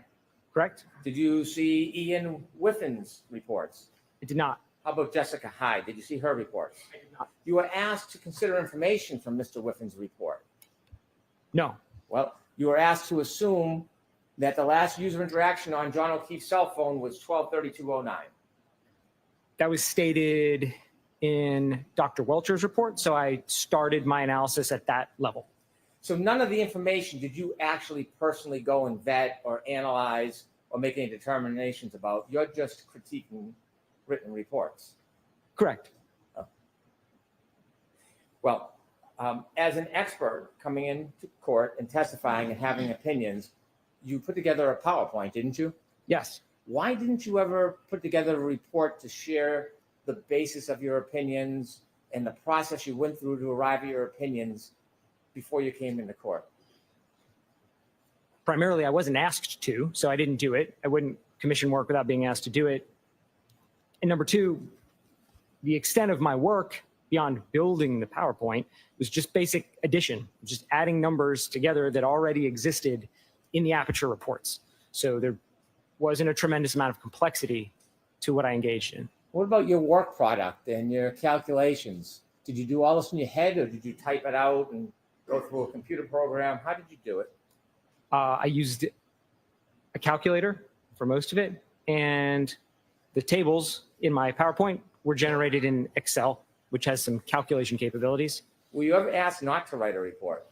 No, You had provided an initial PowerPoint, yes, and then you received information from Mr. Burgess, yes, and then you added new slides to your PowerPoint. that's correct. Mr. Burgess's report was May 8th. Yes, You provided your PowerPoint on May 25th. correct.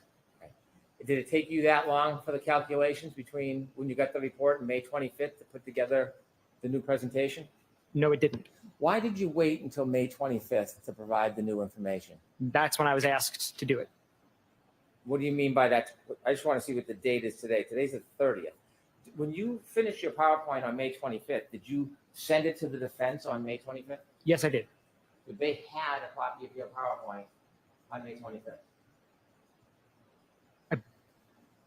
Don't be shy. No, I'm pretty sure it was the 25th. So it's sustained.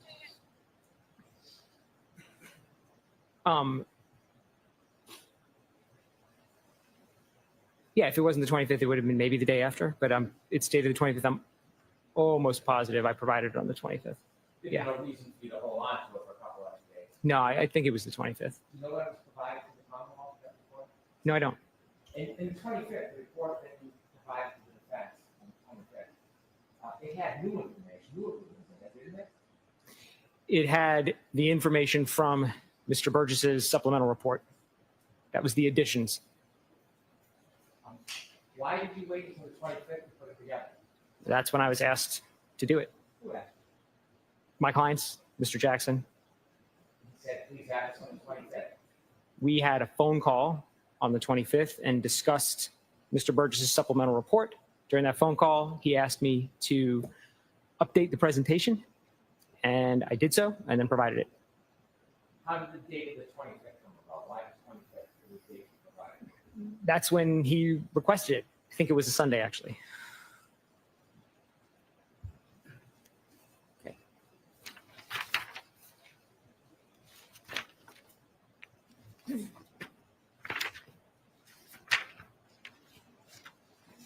When you first got involved in this case, it was last fall, Correct. and at that time, you received some information that Mr. Burgess wanted to look at the text stream data or the different modules on what you later learned was the defendant's Lexus, correct? Correct. And there was a proposal from Mr. Burgess. Mr. Burgess wanted to go back to the car and look at the modules and try to download more information from them, correct? Correct. And you then got involved to look at what his request was, the procedure that you wanted to follow. Yes. When you did that, were you given any materials about what had happened before you and Mr. Burgess both got involved? I don't recall specifically, and I don't think so. I think I was just provided the notice of testing that was to be done. Well, you ended up drafting an affidavit, I did. and in drafting an affidavit, you pointed out some oversights of Mr. Burgess. Did you I did. determining the oversights required some study of actually the data and the information that was available, wouldn't it? It would. So can we presume that before you wrote the affidavit pointing out the oversights, you had looked at other materials? If I recall correctly, the notice of additional testing from Mr. Burgess contained attached to it a whole report by him documenting why he thought there was an inadequate initial acquisition, why he thought the sizes were wrong. So I don't remember referencing anything beyond all the information that was contained in that. Now, whether that was combined by somebody else or not, I don't know. That's how it was provided.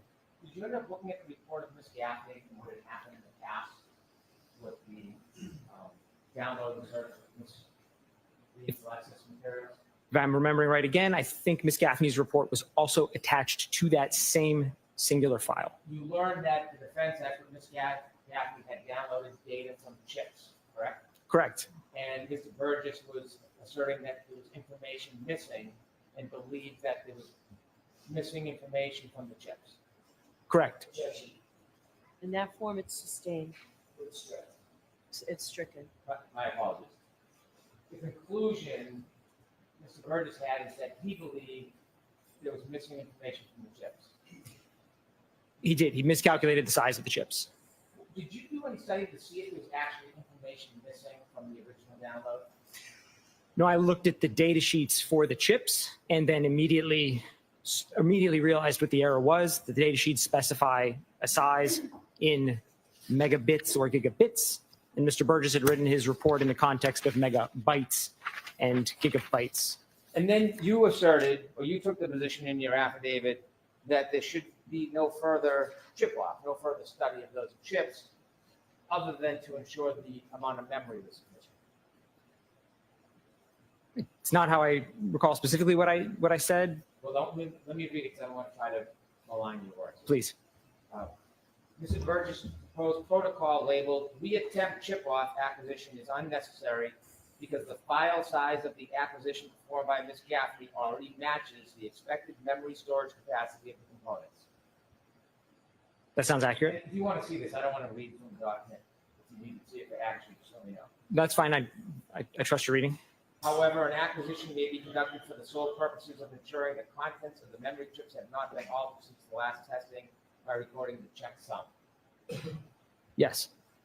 Did it cross your mind at that point that there was important data in those modules that was not seen or recovered or obtained by Ms. Gaffney? No. Did you want to know what Mr. Burgess was looking for, more data, more information, what he thought was missing? He stated, I think in his report or affidavit, I'm not sure what it was, but he stated what he thought was missing was there was a physical size difference. So he thought there was not corrupt data, but just missing chunks of data. Log on information, you've heard of that. Ignition on, ignition off information, Yes. and infotainment system. That's important information when you're reconstructing an accident, isn't it? It could be. Well, you read information in this case. Pretty important in this case, wouldn't you say? Yes. And so you would not want to engage in that process without this pretty important information, would you? Which process? Of an accident reconstruction? Sorry. So can you restate it, the whole question? I'll Yeah. ask it again. Yeah. You said you have some experience in accident reconstructions. Yes. Don't you want all the data available? More data, the better? Generally, yes. You wouldn't want to ignore data on purpose, would you? No. I mean, the data analyst, the more data, the more you get to look at. Yes.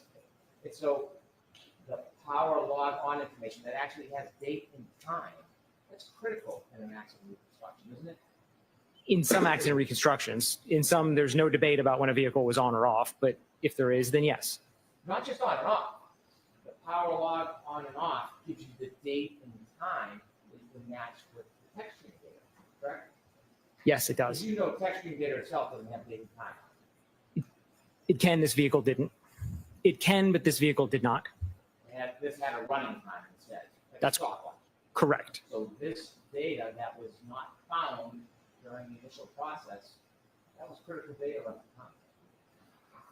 I don't think prior to the process, anyone knew that this particular Lexus infotainment system stored those key on and key off times. Right, the only person that found this out was Shannon Burgess.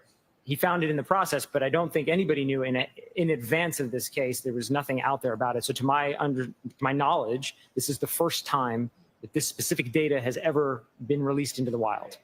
But it was on the board there, if someone knew what to look for or got creative, they could maybe find it. Yes, more so to your if got creative, because I don't think anyone would have been able to have the foreknowledge that there would have definitely been that. Shannon Burgess did. Sustained. I'll strike it. And when Shannon Burgess went to obtain that data that everybody else overlooked or didn't know about, you went with him. Yes, So you had a process where he was going to now control the data and take the information that was left behind and remove it from the infotainment board, correct? he actually never specified anything about the SD card in that initial notice.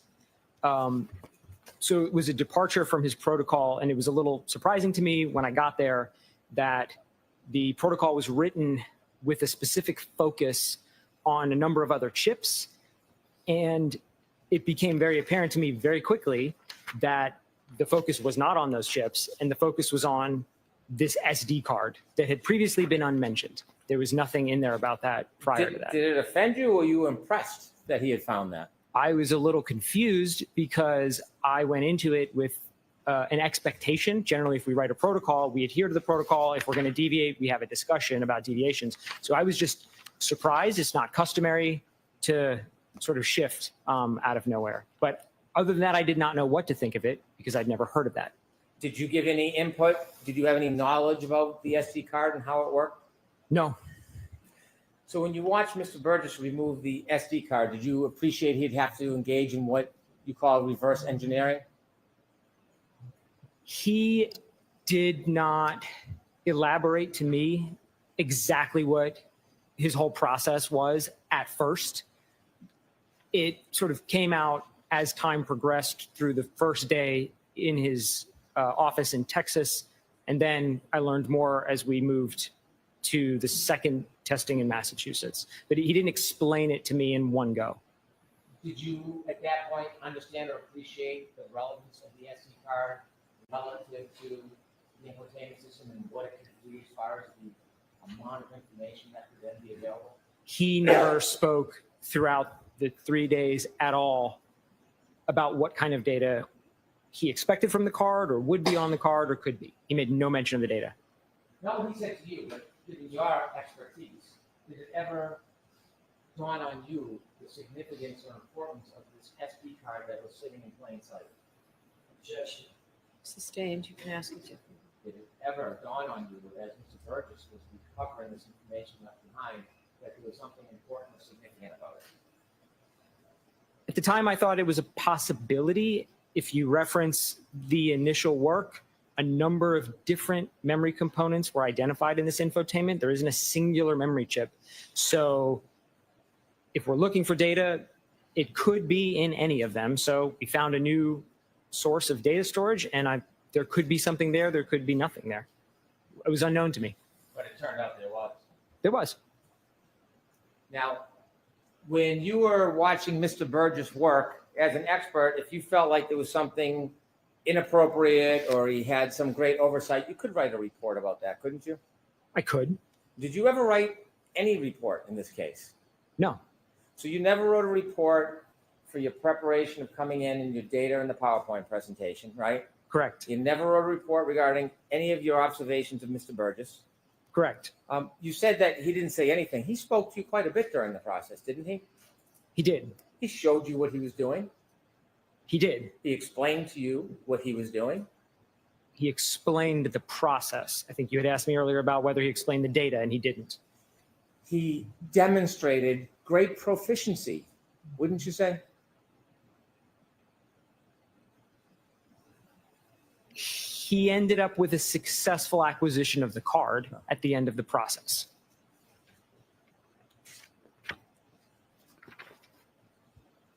When you are considering all your equations, did you consider the timing information taken from the SD card that Mr. Burgess found regarding power on and power off of that car? Yes, to the extent that he considered it in his own report. Again, I'm referencing his report. But how about you? You're coming in here giving an opinion saying what's better or best practice or right. How about you? Did you consider, you personally, the one who's giving the opinions, did you consider the significance of the power on, power off data as it relates to all these times? Yes. Yes, are you sure? Yeah. Okay. I mean, I considered it. If that's the question is, did I consider it? I considered it. Did you do any study yourself? No.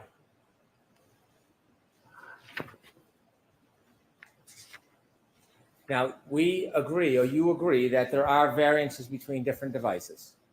Yes. So a Lexus clock that comes from the infotainment system is very common that it would be different than a different device like an iPhone.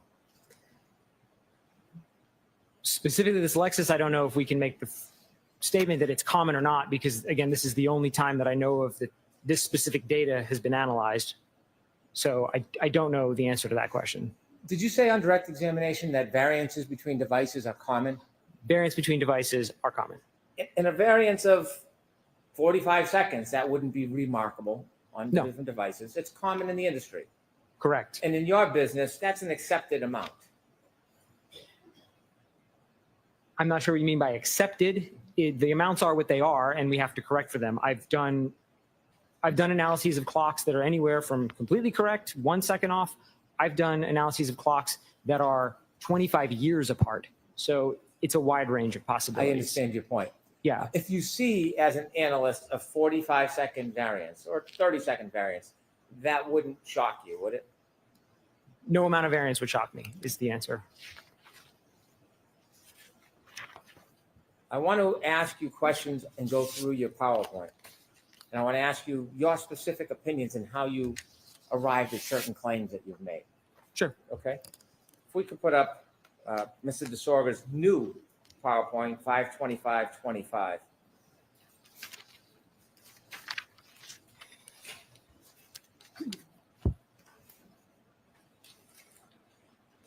You've made a modification to your PowerPoint.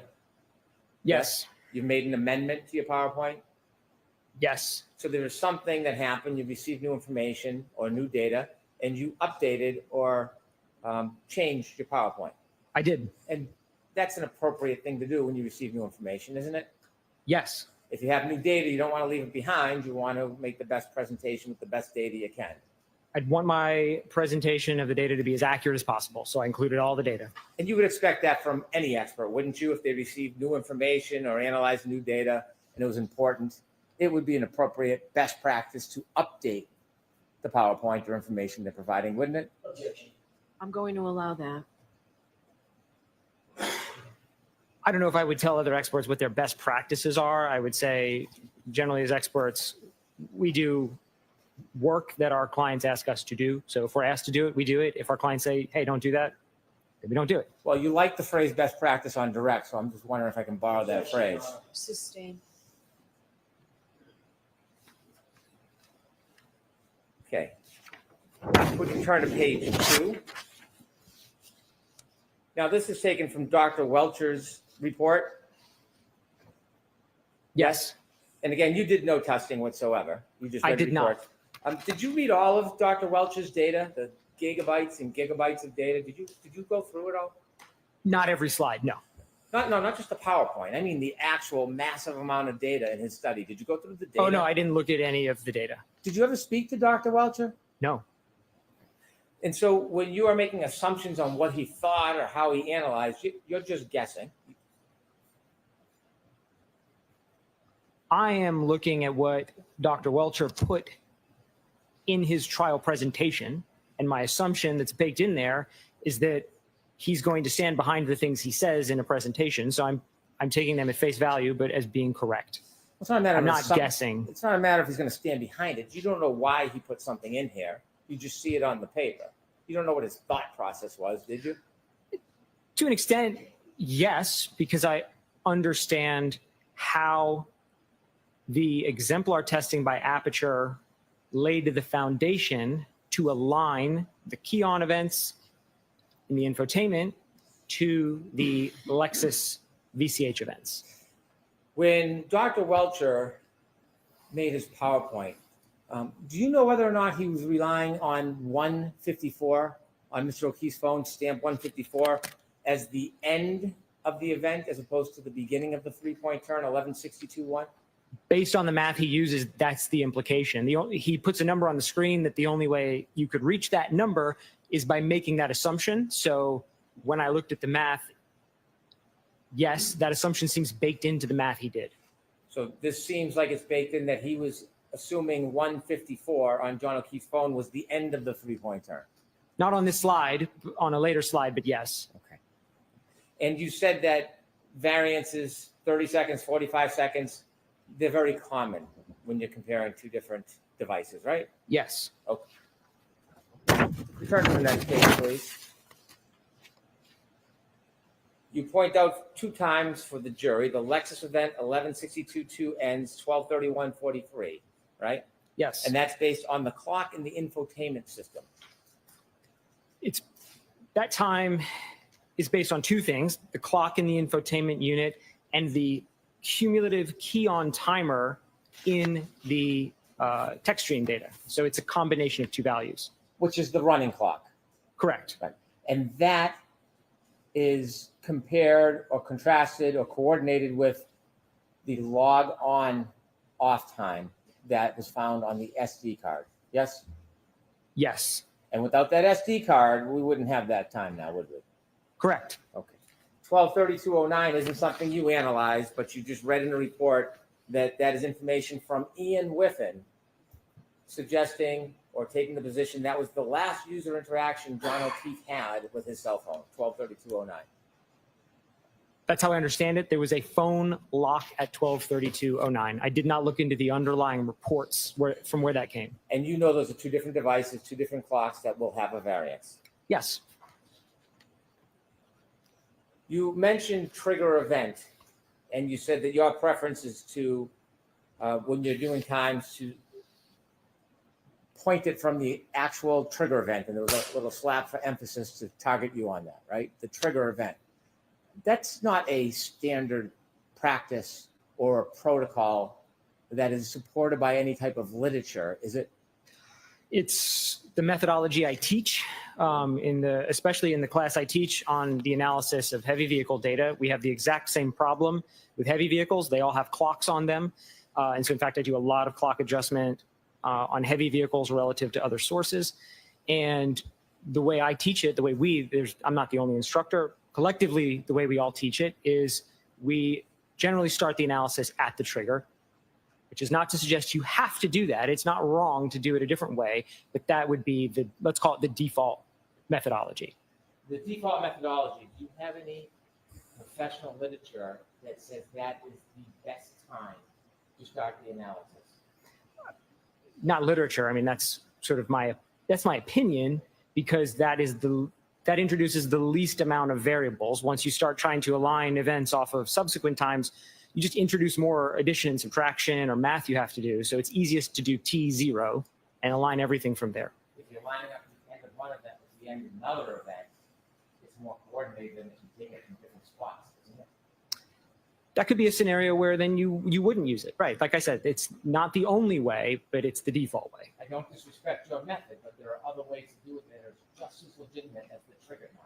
Absolutely. And that's why I didn't change the convention here. I used their convention, So you're apertures. not suggesting that Mr. Burgess was being misleading by choosing the endpoint when he pronounced that's exactly the point he was considering, are you? No. And so the word cherry picking, you're not saying he was cherry picking, are you? I don't remember the context in which I used the word cherry picking, but I don't think it was with respect to a trigger alignment. So there's no legitimate professional basis of suggesting your way is better or worse than going from the front or the end of the event? No. So you're not offering criticism on that, so just so I understand. Not criticism. I pointed out that it's not typical, and I pointed out not even to say specifically that it's not typical, because even that, to your point, might sound critical. I just want to be clear that I adopted their convention. It's not the way I would have done it, but I kept that convention consistent in my analysis. So I wasn't changing in the middle, trying to obfuscate what I'm saying. I appreciate that. So if someone's looking end to end, you're not going to add 5 seconds. It's if someone went from middle to end. Could you give me that? Yeah, you were A little suggesting different. those questions about, well, since you're looking at the end instead of the middle, then you got to add another 5 seconds on. That's not really an accurate analysis if you're looking at a comparison from end to end. You wouldn't then add the 5 seconds to the time of the trigger because you're starting at the end from both devices.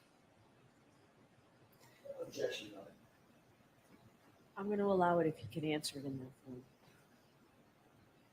It's going to depend on if you're doing an alignment with something that is a range of values, then you have to be consistent on where you're doing it. If you're doing discrete points, then that's just a single point in time. There's no beginning or end. It's just a single second. So the best answer I can kind of give is it depends on what you're doing. Well, in this case, you're basing it off the end of the event, the end, not trigger, the end, comparing it comparatively to the end of a different device. So you wouldn't just add 5 seconds just for the heck of it. You would not add 5 seconds for the heck of it.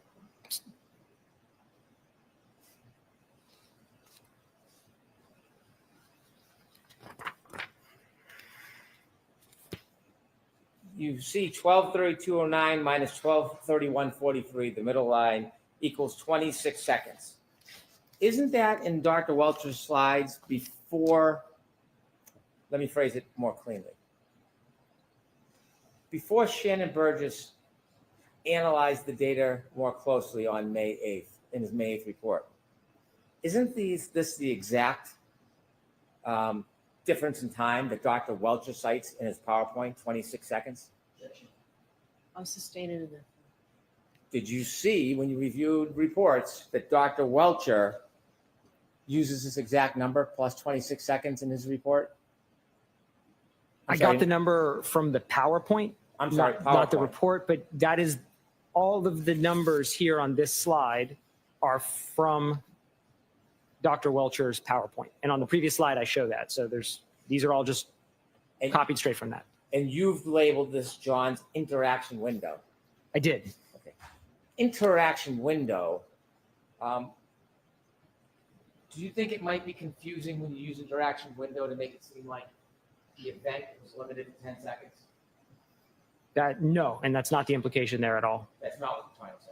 That's not what I'm trying to say. Fair enough. Fair enough. If I can clarify what I mean by interaction window is that there's Please do. a range of times that we end up with when we start running these adjustments. So we never land on a singular point of alignment. We end up, like I showed at the end, with 30 points. That's the window that I'm talking about. That's the window that I mean. So if we could put up page 33 from Dr. Welcher's PowerPoint, just to illustrate the point you're trying to help us with. Want to add a little for me?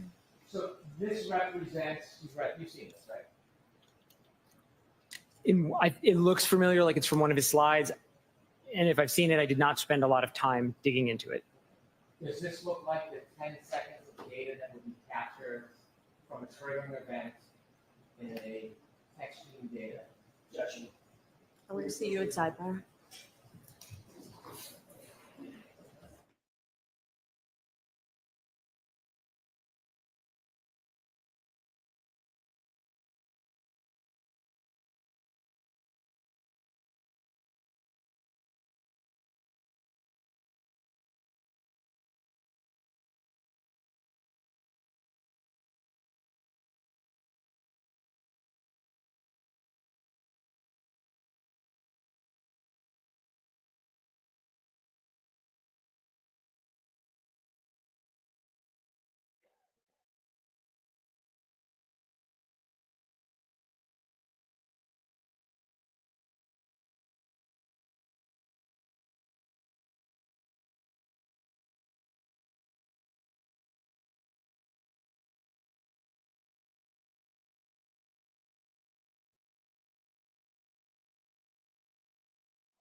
So jurors, we're going to release you for the luncheon break. I took so long here to make sure that we could give you a nice full hour luncheon break. So we'll see you back here in an hour. Please rise for the jury. Sir,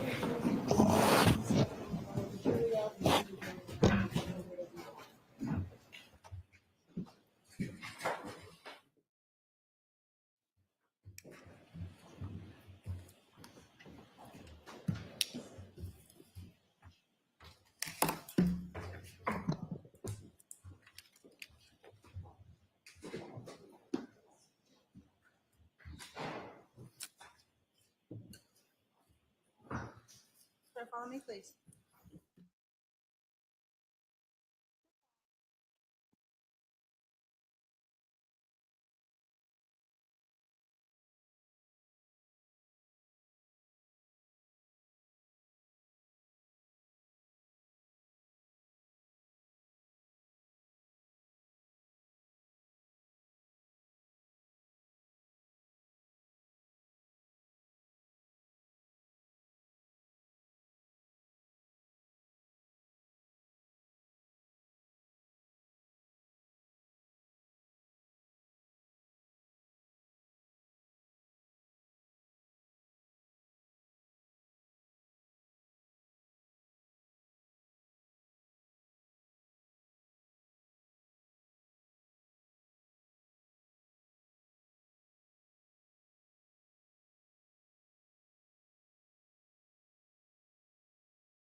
Hello and welcome back for another installment in our Courtroom Confidential Conversation series. For this episode, please join me in welcoming Matt Murphy, a former veteran Orange County prosecutor, legal analyst for ABC News and 2020, and the author of the book of Murder, A Prosecutor's Journey Through Love and Death.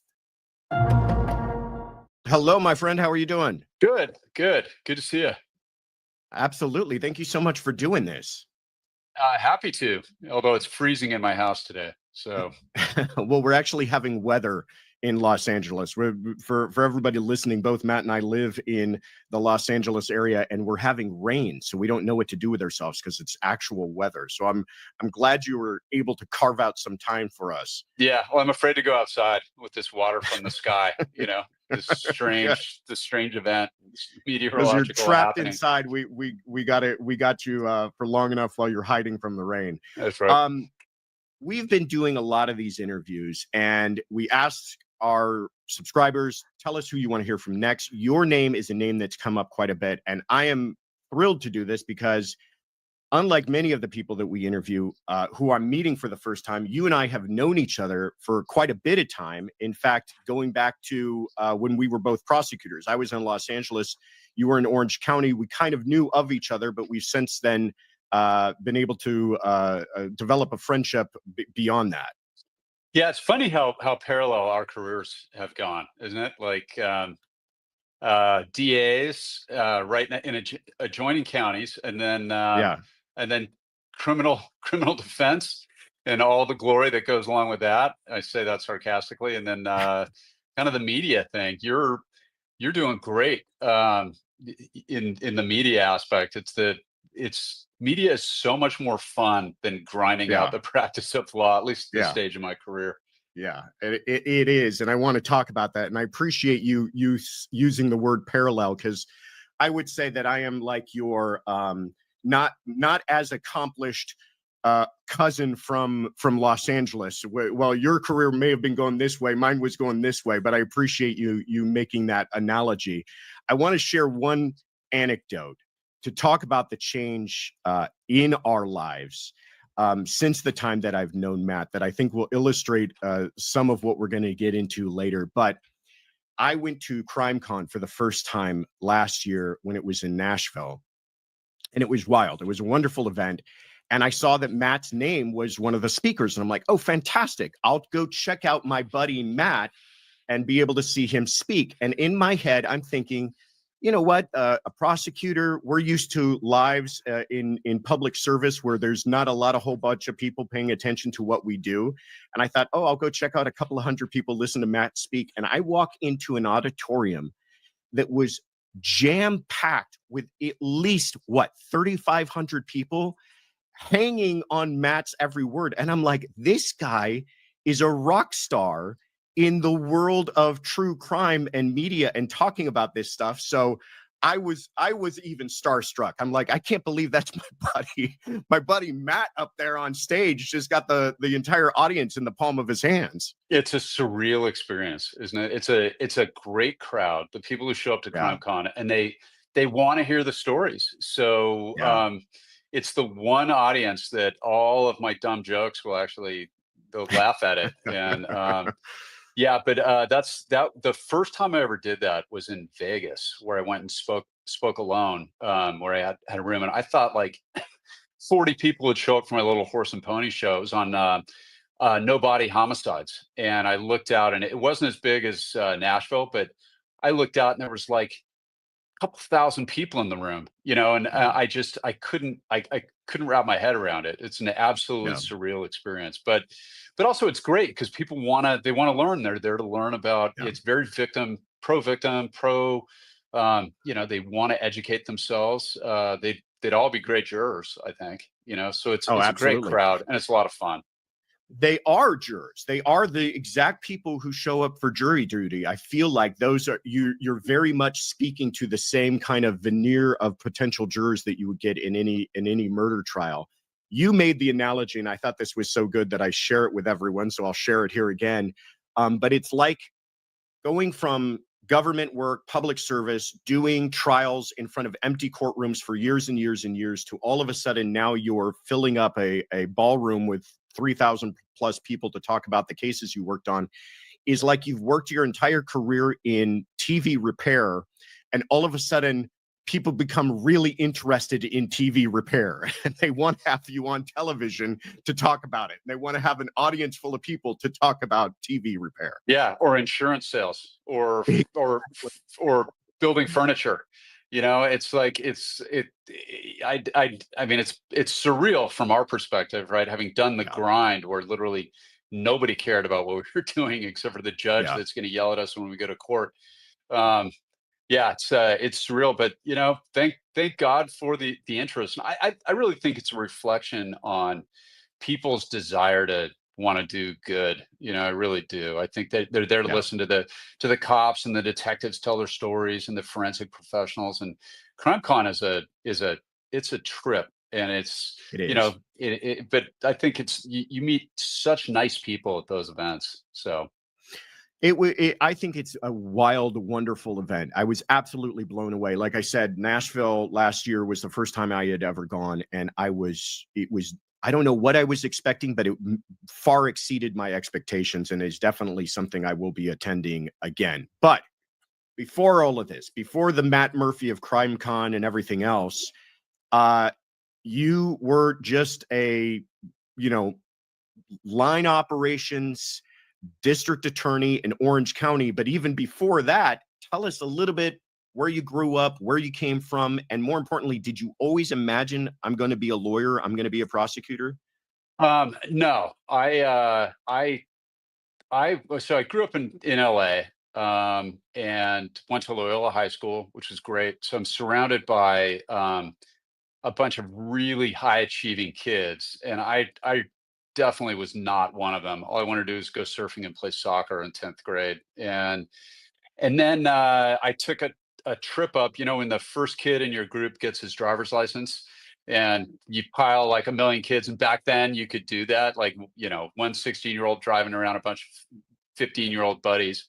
So we took a trip up to UCSB, and it was the one day of the year where it's a surf break called Campus Point, which when it's working is one of the best waves in California, and it works almost never, but this is one of those days, and it's sunny and beautiful. And I was in an all boys private high school, and I just remember seeing all of these beautiful women on bikes, and then a perfect wave, and I'd never been there before, and it was like, where is this place, and how do I come back here? So, yeah, all I wanted to do was go to UCSB when I was in high school, and I managed to get in, and it was better than my wildest dreams. But you know, after living in a fraternity house for 4 years, and you know, living near the beach and surfing all the time, and it's a great school too. I learned pretty quickly in high school that I couldn't do math. So like a lot of lawyers, it's like, well, I'm not really done with the school thing yet, and I definitely don't want to. I want to keep this beach surf lifestyle going as long as I can. So I thought law school made a lot of sense. So I really stumbled into it, and then I was involved in a program at UCSB. It was called Greeks Against Rape. So it was a date rape education program that we were sort of ahead of our time. But I basically started this organization with another guy, and the idea was, you know, there was the traditional model of people would come to the women's center, to the dorms, and talk about sexual assault, and it was really I experienced that as a freshman in the dorms, right? And this woman came out, and she was very angry, and I just didn't think it was the most effective way to communicate. And I thought, you know, I had a friend of mine that was a victim of sexual assault, so we decided that, you know, we had an opportunity with fraternities and sororities where we could actually make all the pledges show up and listen to people come in and talk about the statistics of sexual assault and the influence of alcohol and some of the academic studies that were done at the time. And it wound up being really successful. And as a result, like, I got a little bit of public speaking experience in that, and thought maybe maybe going to law school made sense, especially since I could barely add 2 plus 2 mathematically. And so wound up going to law school down in San Diego. And because of that program, I had a active interest, which was great for my ego as a 22-year-old. But I had interest by the FBI because of the day rape education program, and a woman named Kathy Harper from the Orange County DA's office, and then a bunch of civil firms. So I had some civil guys made me an offer that I really liked them, but I had a chance. FBI would rotate me out of California for my first assignment, which I wasn't really interested in. And so, yeah, I decided to do a summer junior law clerk program with the Orange County DA's office. And at the end of my very first day, I knew I'd made the right call. And it was so interesting. And I got assigned to back then we were in the writs and appeals unit, and I got assigned to what's called a 1538, which is a motion to suppress. And it was just on some dope case. Some guy got pulled over and had dope in his car, and the defense filed this motion to suppress. So I got to start researching it. By the end of the first day, I knew it's what I wanted to do. And that's fantastic. And then, yeah, my first appearance in court was also a different one, but it was a forfeiture. It was again drug world. It was these guys that were driving out of LA County, and back then they used to gift wrap their boxes of cash. And so the crime was possession of $100,000 or more in drug related money. So that's a crime in the state of California. But it was an Orange County investigation, and they, in their enthusiasm, the CHP pulled these guys over before they crossed over in the Orange County border. So the very first time I stood up in a courtroom was litigating like $180,000 in cash. And, you know, one of my best friends in law school spent a summer in Fresno working on sprinkler system litigation. And he said he almost killed himself. He was so just bored, driven to near suicide by the boredom of what he was working on. And I got to stand up with like drug dealers in a courtroom, getting mad dogged in the hallway, and I found a home. So you passed the bar the first time, thank God. And back then if they invited you back for a senior law clerk summer, I got invited back. So we started out, there was 8 of us in my clerk class, 4 of us got invited back. And back then, if you passed the bar the first time, there was a spot waiting for you as a deputy DA. So Wow. I got sworn in December of 1993, and I was off to the races. So they start you out I on love it. misdemeanors, doing misdemeanor jury trials just like they do in LA. And Orange County was a little different than LA. You guys got to do felonies pretty quick. And they made us wallow in misdemeanor land, it was called. So I did 37 misdemeanor jury trials before Oh, I wow. touched my first felony. And then they, you do a rotation through juvenile court. You're doing, DUIs, and you're learning the craft of trials. And again, I just kind of, I won my first trial, I won my second trial, and then I went to juvie, and I came back, and I was snake bit. I did my first DUI against a guy named Mike Rand, who passed away a while ago. Phenomenal defense lawyer who I really liked. And he's one of these he was a police officer, became a DA, and he was a private criminal defense lawyer. We really liked each other, and he was coaching me through my first DUI trial as he's in the process of absolutely kicking my ass. It was the worst beating I'd ever received in sports or surfing. He absolutely slaughtered me. And then I was a little rattled, and I lost my next bar fight like 2 weeks later, first misdemeanor bar fight. And I just hated that feeling and decided I needed to get it together. And I started watching these really experienced prosecutors in trial, and really started pushing the envelope of learning what I could really do. And thankfully, that last one was in 1996, and haven't lost a jury trial, knock wood, haven't lost one since then. So that's incredible. That's an amazing stat. And I before you get to the rest of it, all of this is fascinating. I want to back up and ask a couple of questions, because was anybody in your family a lawyer, or did this really come up on your own? I'm fascinated by this thing. Because it doesn't, you said you stumbled into law school, and I hear a lot of people say that, but that's a difficult thing to stumble into. Was there anyone in your life that pushed you towards that pathway? No lawyers in my family. My sister, who's behind me, she became an attorney. But there's a great line in The Princess Bride where Inigo Montoya, he finally catches up to the six-fingered man, right? And he pulls the knife out after the six-fingered man stabs him, and he said, "You have an overdeveloped sense of justice. It's going to get you in trouble someday." And I think after that experience that I had with my friend who was sexually assaulted, it was it's one of those deals. It was a woman that I knew, and it was kind of your classic date rape situation. It was at a fraternity party, and I was very close to her, and nothing ever happened to the guy who did it. And it was an interesting thing for a 19-year-old kid to go through. And because there really was no justice in that case. The guy wound up failing out of UCSB. So she didn't have to see him, and I didn't have to see him. But it was I kind of developed a bit of an overdeveloped sense of justice, I think. And that's why I started that program.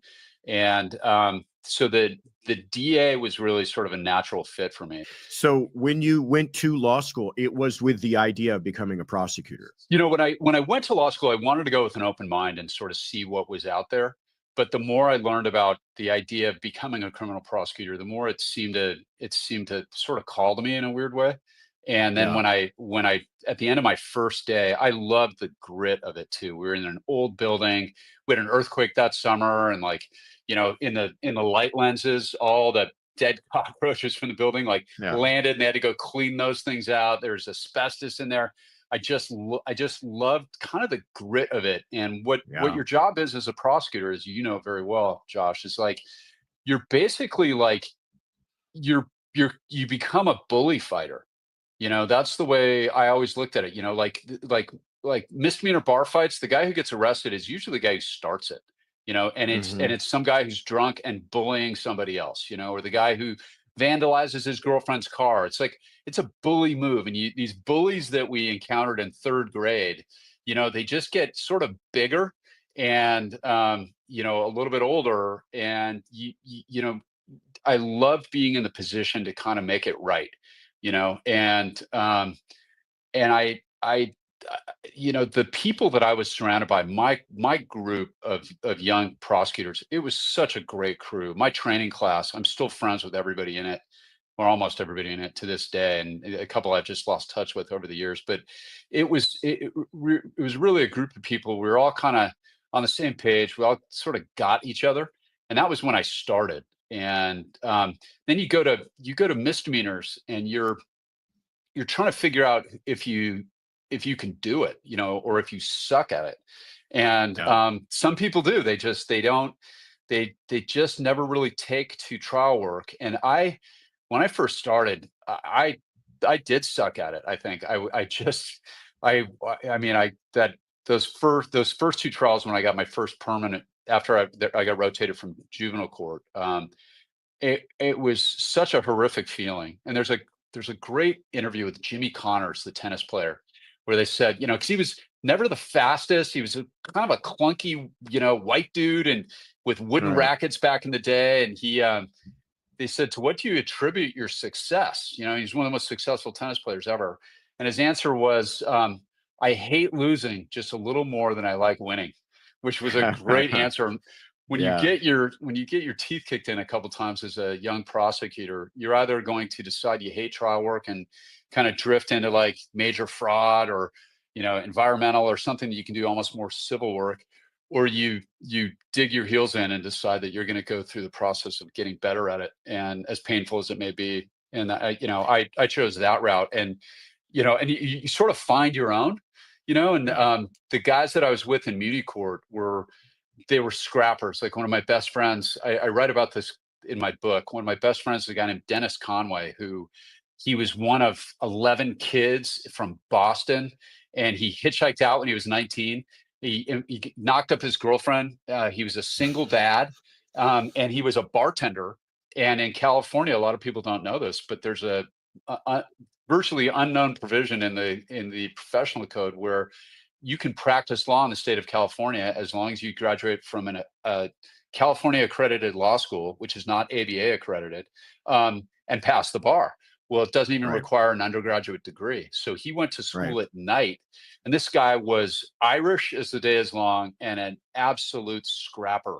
And so he was one of my best friends coming up through the ranks, and the guy didn't even have a college degree, but you put him in a courtroom and he was magic, just immensely talented. And Talk to us about that, because I love that you're talking about this subject, because what prosecutors do, trial attorneys, yes, but even more niche than that, prosecutors, because they are just live and breathe inside of a courtroom, is such a particular practice of law. It's very different than what the vast majority of lawyers do.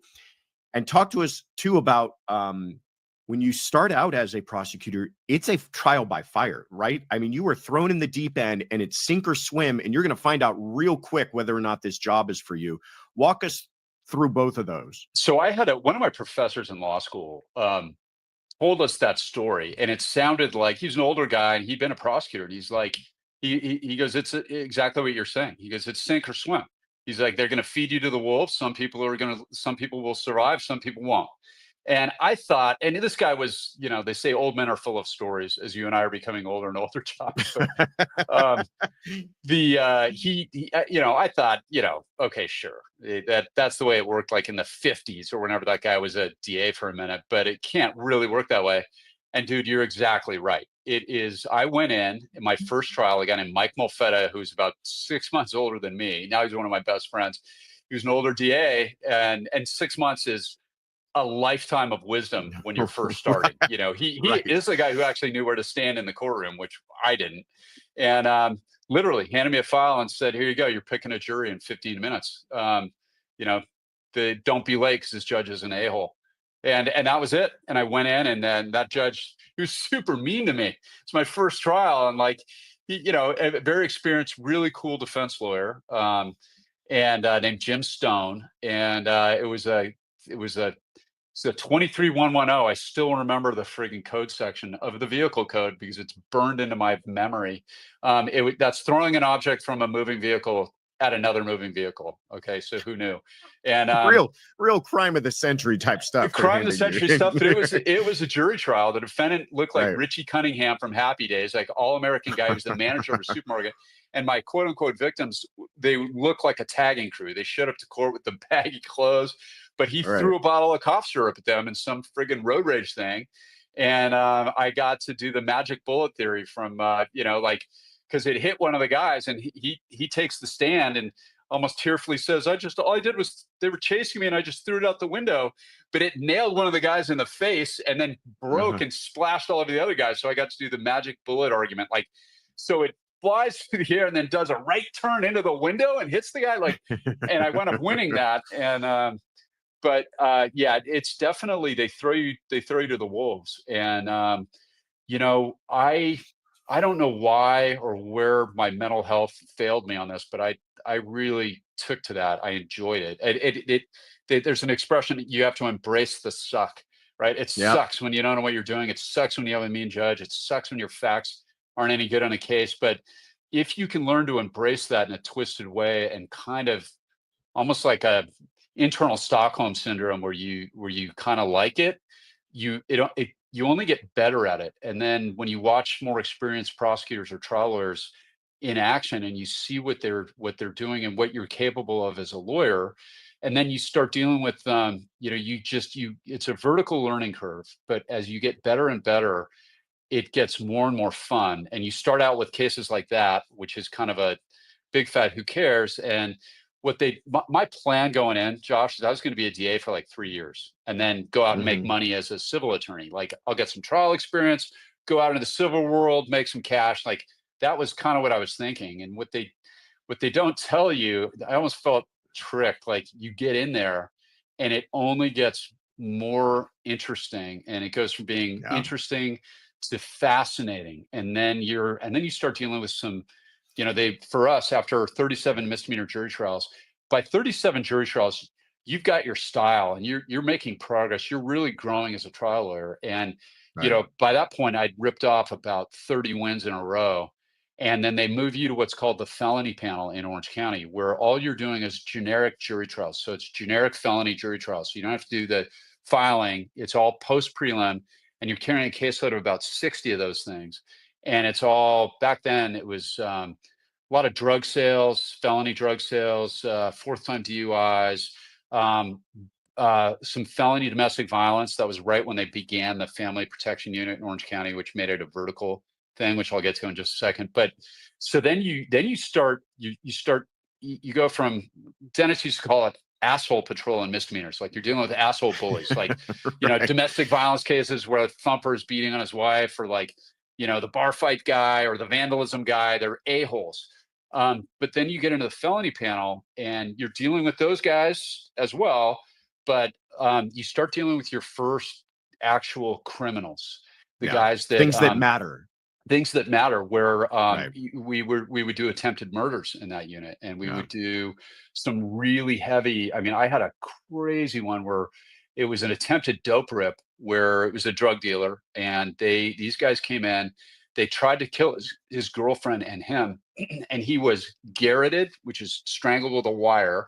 He was shot. He was stabbed, and because they were going after his girlfriend, this guy kept fighting. He was stabbed or shot, I think, 22 times, and somehow he survived. And it was so crazy. And that was one of the cases that I had when I was on the felony panel.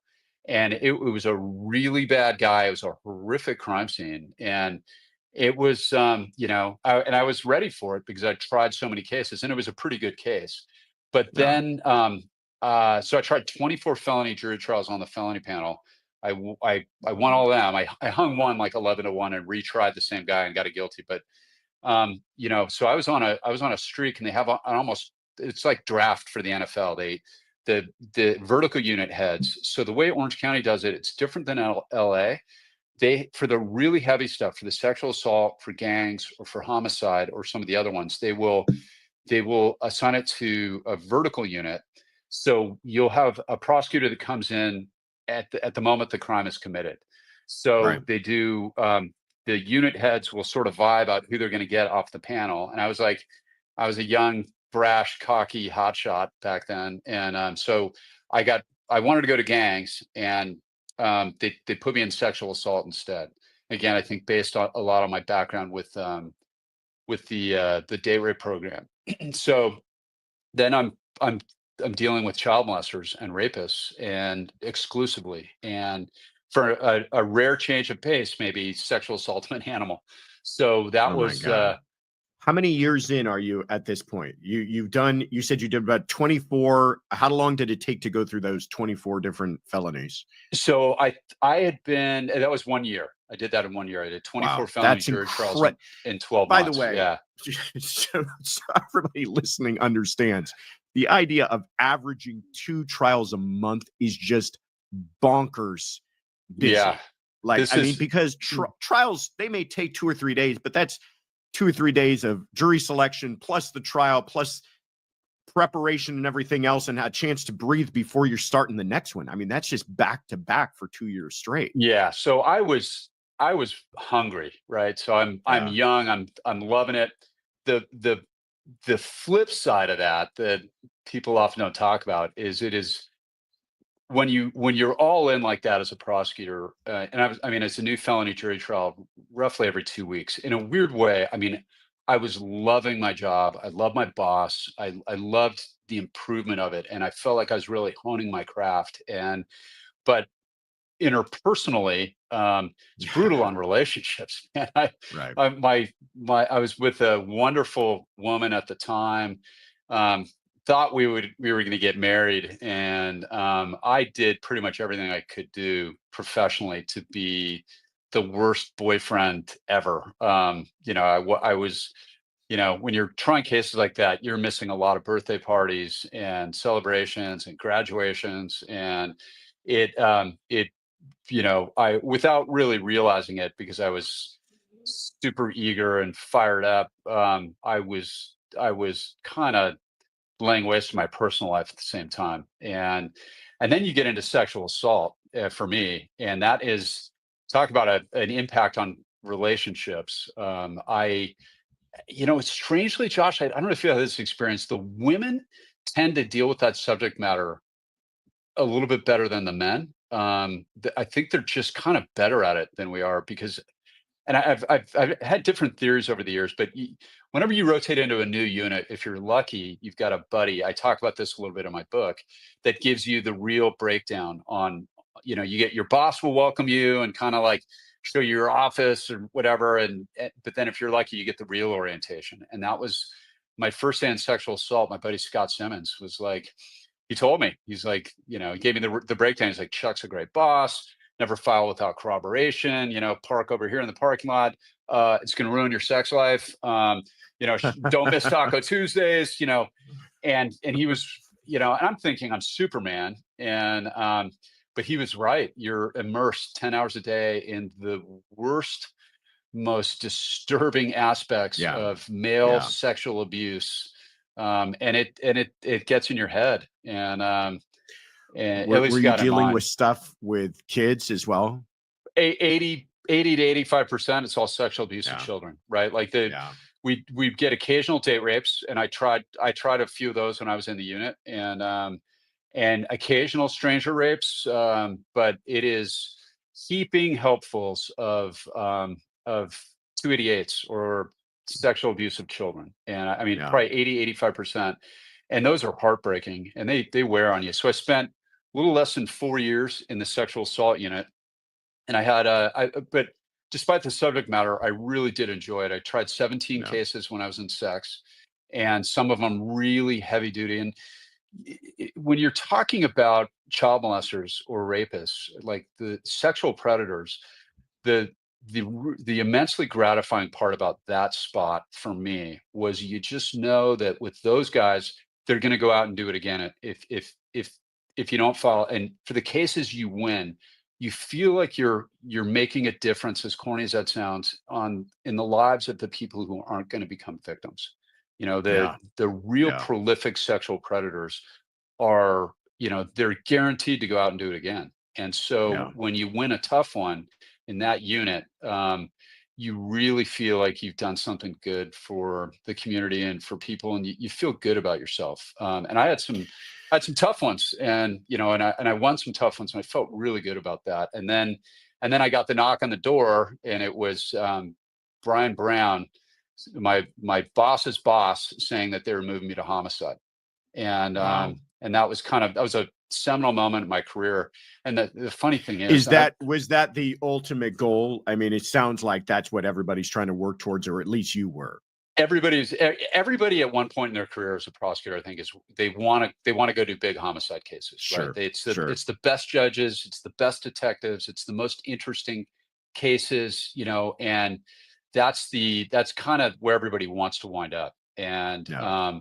so for me, the funny thing is, I've never shared this publicly, but when Brian came to my office and he's like, "You go on a homicide," I was enjoying sexual assault so much at that point. Like, I had a great investigator assigned to me, and it's a vertical system. So I'm in Westcourt, which is close to where I live in Manhattan Beach. I had great detectives. I had great cities. I had like Huntington Beach, Westminster, Garden Grove. I had all these cops who I really liked working with. And I had my own little fiefdom with my own investigator in a branch court. Like, nobody was paying attention to what I was doing. I had a great boss, and I was really liking it. And Yeah. so I told Brian, I'm like, "Well, what if I'm not ready to go anywhere?" And he said, "What if I don't really care?" He's like, "You're going to homicide. I'm your Yeah. boss's boss, and I'm not asking, I'm telling." So, which wound up being one of the best things ever. So, vertical unit is a little bit different than the way most DA's offices do it. Like misdemeanors, or the vast majority of prosecutorial agencies in America, the way it works is the police investigate, and then they put it on the desk of somebody to review it for filing, and then somebody else will do the preliminary hearing or the indictment, and then it goes to somebody else somewhere way down the line. It'll land on the desk of the trial prosecutor, who will work it up for trial. And it may be a year or two after the case has been committed. Orange County, there were two guys in Orange County, Francisco Briseño and a guy named Ed Freeman, who were the head of the homicide unit in like the late 70s, early 80s. And they were both war heroes, Briseño from Vietnam and Freeman from World War II. Wow. Shows how old these guys were. But they thought there was a better way to do it. So they began, if you got to homicide, and so Orange County has a population of about 3 million people. There's only about 8 or 9 prosecutors in that unit at any given time. So Wow. they treat you like you're elite, and the way that works is they give you freedom, and they assign you cities, and they give you the resources you need. You get your own DA investigator assigned exclusively to you, and you have a partnership. And it's fascinating, and it's awesome, and they give you a patch of the county. So I had Newport, Costa Mesa, Laguna Beach, and Irvine. So every murder that happened in those cities for the 17 years that I was in homicide were automatically assigned to me. I eventually, I gave Irvine away to one of my colleagues, but they're assigned to you automatically. So you work with the same detectives over and over again. They get to know you, you get to know them. They get to know your strengths and weaknesses, vice versa. And we would roll out to all of our own crime scenes. So I'd go in the middle of the night with my investigator. I'd get the call. You go to the murder scene before the body's been moved, and you're there as a prosecutor to, officially to help with warrants and to help the legal aspects of the investigation. And every properly investigated murder, virtually everyone is going to have a search warrant served someplace. So by being there, you're immediately available to help speed up the process and to make it as professional as possible. But I don't want to take away from your book, because you talk a lot about this in your book, which we're going to get into, and it's fabulous and I recommend it. But if you could share the story of the first time you show up to a scene, a murder scene, and the body is there. I just thought that was so incredible. Yeah. So, okay. So to set the scene, and this is just the intro of the book, but I am, what was I, 33 years old, 33. And after all of everything I just described, I pretty much ruined the relationship I had with my girlfriend at the time. I was with for 5 years. Right. So, we had broken up, and she's just met a new guy, and they got engaged, and I'm like, my brain was like a country song on repeat, right? Like I just was all like, how did I blow it? And so I'm super low, and I'm surfing in the mornings, and I've just been sent to homicide. So it's my first week in the unit, and I get my first murder scene, and I've been arrested. I've been surfing in the morning, and they've got somebody who's been arrested, and I am on my way to the murder scene. Now, I've never met any of my detectives from Newport before, and I get out of the water, and my cell phone has blown up, and I'm late.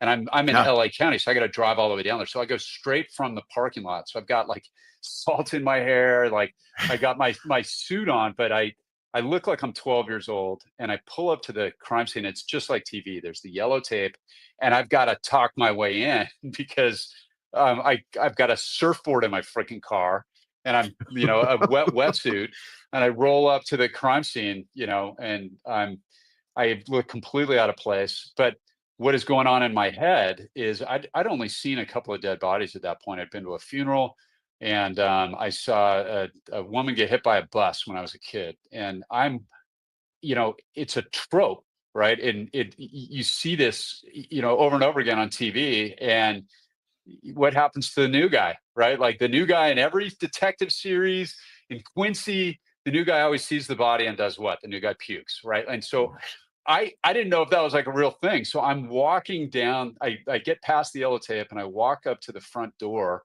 and they take me in, and all I'm thinking is, Murphy, in the name of all things holy, please don't throw up on the body.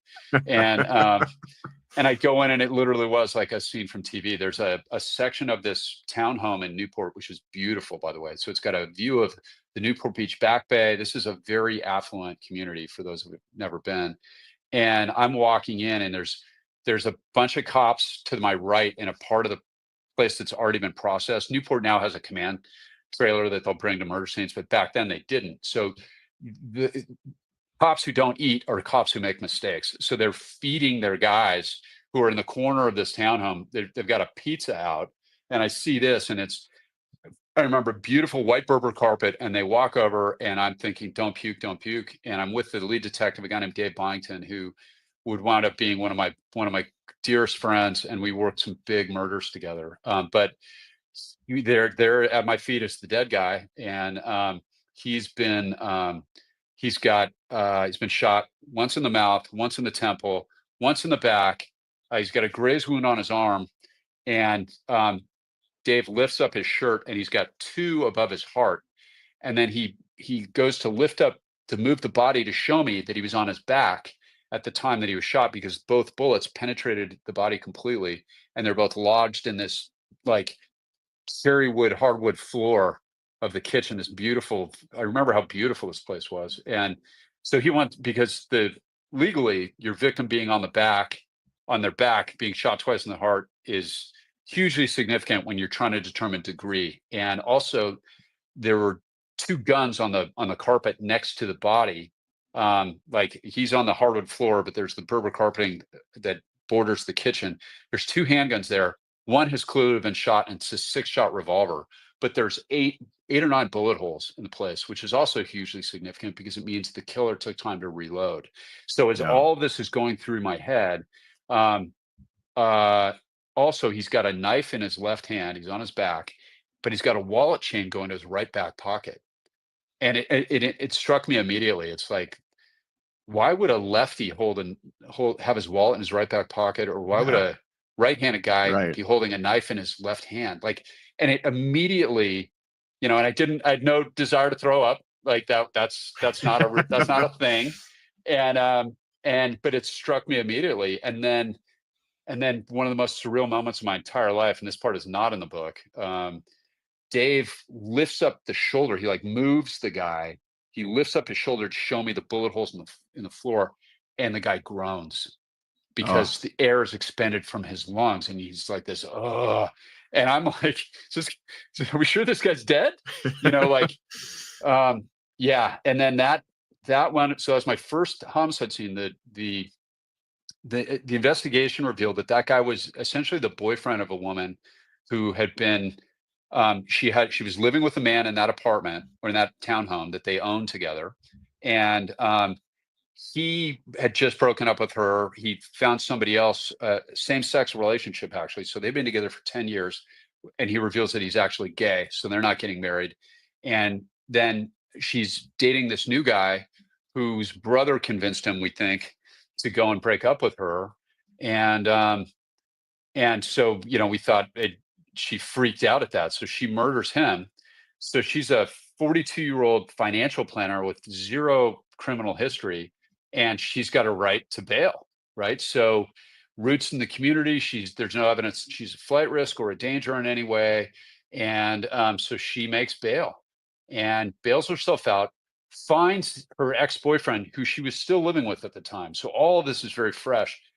He's in a hotel because this is like the day after the murder. And he had told her on tape in the back of a police car that, he's like, I'm not going to lie for you. Which was we got on the mic in the back of the police car. And so anyway, she finds the hotel that he's in. He falls asleep with her in the room. She bludgeons him to death with a tire iron and then goes to a place called the Firing Line in Huntington Beach, which is a gun range, rents a gun with her driver's license and suicides right there on the gun range. Incredible. And this is murder number 1. This is my very first week in the homicide unit. And incredible. Yeah. And so I thought I had the shortest career in the history of the unit because somewhere along the way, I must have screwed something up because now we've got, she's killed herself and she's killed this ex-boyfriend. And my boss at the time was a guy named Lou Rosenblum, who wound up being my mentor. And he's just a fantastic prosecutor in his own right. But I went in and,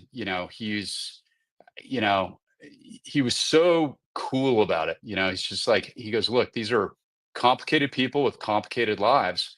And he said, you are, this is 0% your fault. The guy knew her. He knew her better than you. He's with her for 10 years. He fell asleep with her in the room. He let her in there. Like, how's that your fault? And he's like, you could have argued till you're blue in the face. She was entitled to bail under California law. Like, you're not going to keep her in. And you can't argue, a maybe. You have to have evidence that she poses either a risk of flight or danger to the community. You had none of that. So, yeah. So, so for the next 17 years, that became my life. Were murder cases. I don't want to, I could sit here and talk to you for hours about the career that you've had and some of the cases that you've had, but I want to mainly save it so that people go out and buy your book because you talk about a lot of these cases.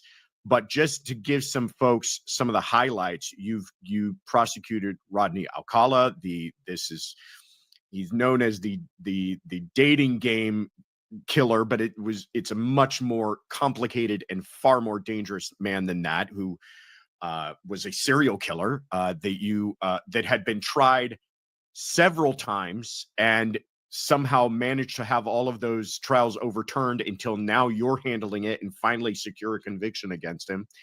Another case was just a feature of a documentary, The Devil in the Desert. Tell me again the name of that defendant. That's Hussein Nayeri. So he was, it was a kidnapping. Haunting crazy case. Yeah. That's also in the book, but was the subject of this documentary. But give us a couple more highlights of some of the things you had in your career. I was the Orange County prosecutor for the Golden State Killer, DeAngelo. That guy was a monster. I had the Tom and Jackie Hawks murder trial. That was the couple that, for the true crime fans that follow you, they were trying to sell their yacht in 2004, and they went out on a sea trial. Yeah. When you told that story in the book, that one gave me chills. The way that these people met their end and the entire convoluted story behind that. But sorry to cut you off. No, that was there. You get asked. I'm sure you've had the same question a million times. What was the worst case that you had? And it's really hard to quantify when you have a bunch of cases that are all 12s on a 10 scale. And they're all tied for worst.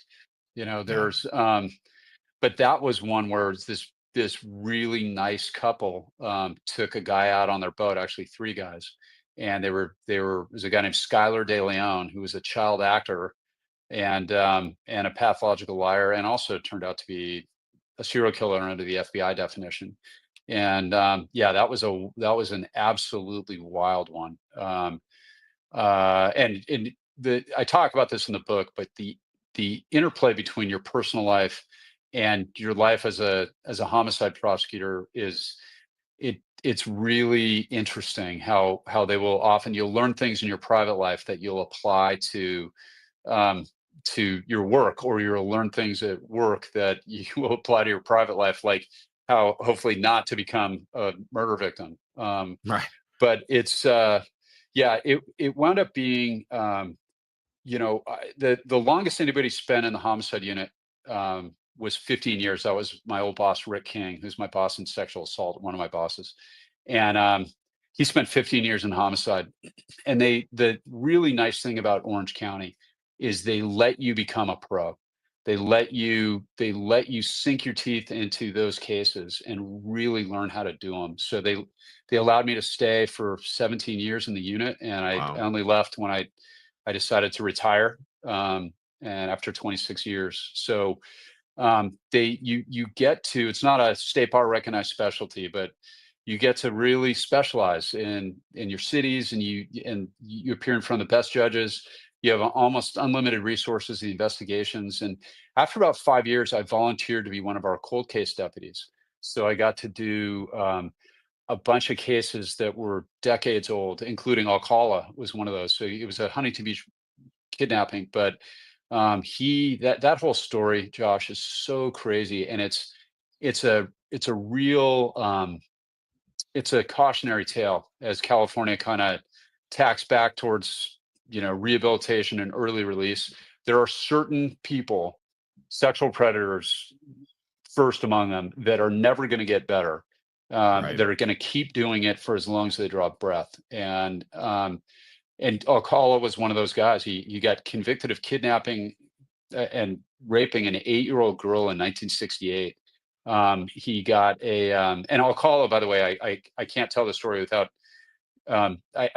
We co-prosecuted this at the LEDA's office, and my trial partner was a woman named Gina Satriano, who I love to death. And I know you know Gina.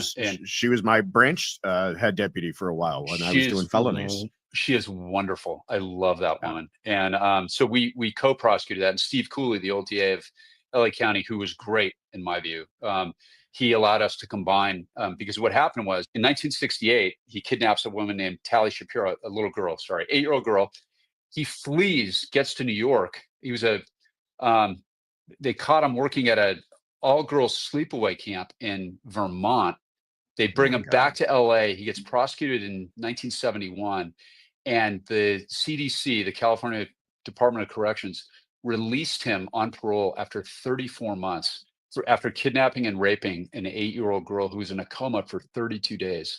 So he gets released. And after his release, he went on a murder spree that we later learned he had to have 100 victims across the country. So we had, his final victim was a 12-year-old named Robin Samso in Huntington Beach. He gets convicted of that. Rosebird reverses that case in the mid 80s. And so he's tried again, I think in 86, a guy named Tom Goethals, who's an excellent prosecutor in his own right, convicts him a second time. He gets the death penalty again. Then it gets up to the Ninth Circuit, and it gets reversed by the Ninth Circuit, which is how I got it. So years later, he's been convicted twice of this thing, but every time a case gets reversed, evidence is taken away. So we've got this very streamlined, minimal version of the original case. And, that is now decades old, too. Decades old, which means our witnesses are decades have gone by. Some people have died. And what they did is they introduced evidence about a bunch of his prior sex offenses and cases in New York that he was involved in. And so they reversed it once for that, and then they reversed it the Ninth Circuit, so that all that evidence is gone. Then the Ninth Circuit reverses it, removing even more evidence. So we had this very, very bare bones trial, and I talked to Lou, and I'm like, what do we do with this? This guy's a monster, but it's so skinny. And I love this. He's like working for Tommy Lasorda, the old Dodgers manager, who's just a psychological genius. And he goes, basically, you got nothing to lose. He goes, I would try them and make them beat me just so this guy, so you can sleep when he goes out and kills somebody else. He's like, but of course it's up to you. It's up to you. Right, So it's right. like, all right, I'm in. So no sooner was the ink dry on the reversal that we started getting DNA hits out of LA County. So we had 4 new cases that popped up in LA County. There's another one in Wyoming. There was three more in New York. They charged them with 2, but there was really like 5 more in New York. And so all these victims start popping up all over the country from this guy. And what's fascinating about him, we all have this idea in our minds, at least I did, when I first went into homicide, that serial killers were like what we see in Silence of the Lambs, right? And I talk about this in the book. Like, I saw Silence of the Lambs, and who are the great archetypes in Silence of the Lambs? We've got Hannibal Lecter, who's killing people to eat them, and we've got Buffalo Bill, who's killing women to wear their skin. Right. But the real serial killer is, those are both like mentally ill, sort of tortured outcasts in their own way. But you find out pretty quickly that real serial killers are just like serial rapists. They tend to be very intelligent, charming. A lot of them are handsome. They come, and it's counterintuitive, and a lot of people struggle with this, but a lot of times, disproportionately so, they're not the victims of any sort of abuse. They're arrogant, they're narcissistic, and they're psychopaths. And if anything, if there's a common thread that I found in the 13 cases that I prosecuted, that where you satisfy the FBI definition of serial killer, if anything, they were spoiled as children, not abused. Wow. And Wow. it's counterintuitive. A lot of people kind of struggle with that a little bit, but that's the truth, and so Rodney Alcala was a perfect example of that. He grew up in a clean, loving home. He had a mother and an aunt who were very involved in his life. Mother was made enough money to put food on the table. He had a remarkably successful older brother who went to West Point, graduated from West Point. Incredible. Rodney was on the yearbook committee. He was at a Catholic prep school. They were in the same league as mine, as Loyola. It was Cantwell High School in East LA, which is a great school. And we used to play soccer against those guys when I was in high school. And he was on the yearbook committee. He got a varsity letter in cross country. He had girlfriends. He had friends. He had every advantage in life. He goes to UCLA, graduated from UCLA Film School with a degree in fine arts. Jim Morrison of the Doors graduated from that same program around the same time. And he had every opportunity in life. And the guy was a genius. He was at certified level, Mensa level IQ. He was a certified genius, and probably murdered 100 different people. And last point on this, when you went to trial against him, he represented himself. So you were also up against him directly in this trial. Yeah, and it's almost like psychopaths go to school, because they all do the same stuff, right? Like, one of the things they love to do is they collect trophies. Rodney Alcala's trophies were he liked to take pictures of his victims. He would pose them after death and take photos of them because they were all posed. And we never found that film. But another thing they do is he would collect earrings. So, but just like Ted Bundy, they love to represent themselves in a courtroom, and it's almost like this. They can't help themselves because they're afforded the power to subpoena people. Right. And they're the their own smartest one in the room. And right? they truly believe that. And IQ wise, he might have been, Right. So yeah, he represented himself. So imagine that. Like, I'm going into court every day for better part of a year, where Gina and I had to deal with him directly, and we decided that because you can gum up the gears as a pro per defendant so easily. So we had a lot of family members depending on us on achieving justice in that, including all the LA victims, which weren't all DNA hits. We had a woman that they threw away all the evidence on it. So we had 3 solid DNA hits and one where Burbank PD somehow managed to lose all the evidence, or almost all the evidence. God. So that was Jill Parentos. My deal with Steve Cooley, the DA, was, look, give me that case. And their major crimes division head recommended against pursuing that because the evidence was so thin. And I'm like, I can win that case. just let me do it in Orange County. And that was kind of the tipping point for Cooley, because the goal was to bring justice to her family. And, you know, a lot of serial killers, they prey on women that will put themselves in positions of vulnerability, from Jack the Ripper on, you know, so many of them will prey on sex workers, right? Because they will agree to get in the car and they'll go to the secluded place. And that's, you know, they leave themselves vulnerable. Alcala, much like Ted Bundy, Alcala preyed on women who weren't drug addicts and who weren't making mistakes in their lives. They were, one of our victims was a pediatric cancer nurse. Another, Jill Parento, was a computer programmer, 21 years old. One of his victims was Charlotte Lamb. She was a legal secretary back when they were still called secretaries. Like, these were women that he would find, they were all beautiful. They were all, like, he would find them out, you know, at restaurants. Sometimes he would, one of his big come on things was, hey, I'm a professional photographer, and he was, so he could talk the talk. You are beautiful. Will you let me take your picture? And he would use that as a method of bringing them in. But yeah, one of the common features of all these guys is they like to represent themselves. So, which is, for me, was absolutely fascinating. Incredible. Yeah. So you have this about as amazing career as you can have as a prosecutor. You're handling, you know, the most important, the most complicated, the most high profile cases. You're in homicide for longer than anybody else.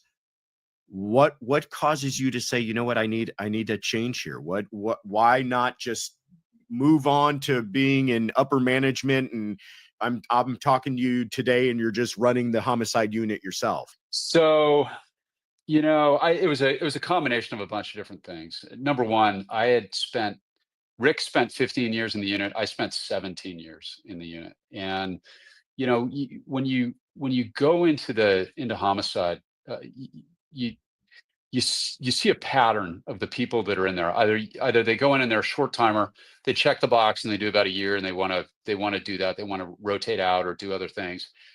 For the people that stay, if they're single when they go into the unit, they tend to remain single. And if they're married, they tend to either leave or get divorced. And because it's so intense, you're on call 24/7. You know, and those calls in the middle of the night. Again, the last serial killer I tried was a guy named Andrew Retrial, and that trial was 6 months long. And, you know, it's 6 months of, you know, 18-hour days, and it's just really tough on relationships. So personal life wise, I hadn't had kids, I hadn't gotten married. You know, I was just so into the job that pattern with my girlfriend from sexual assault just sort of repeated itself over and over again. So, you know, there is life outside of the DA's office, and I was aware of that.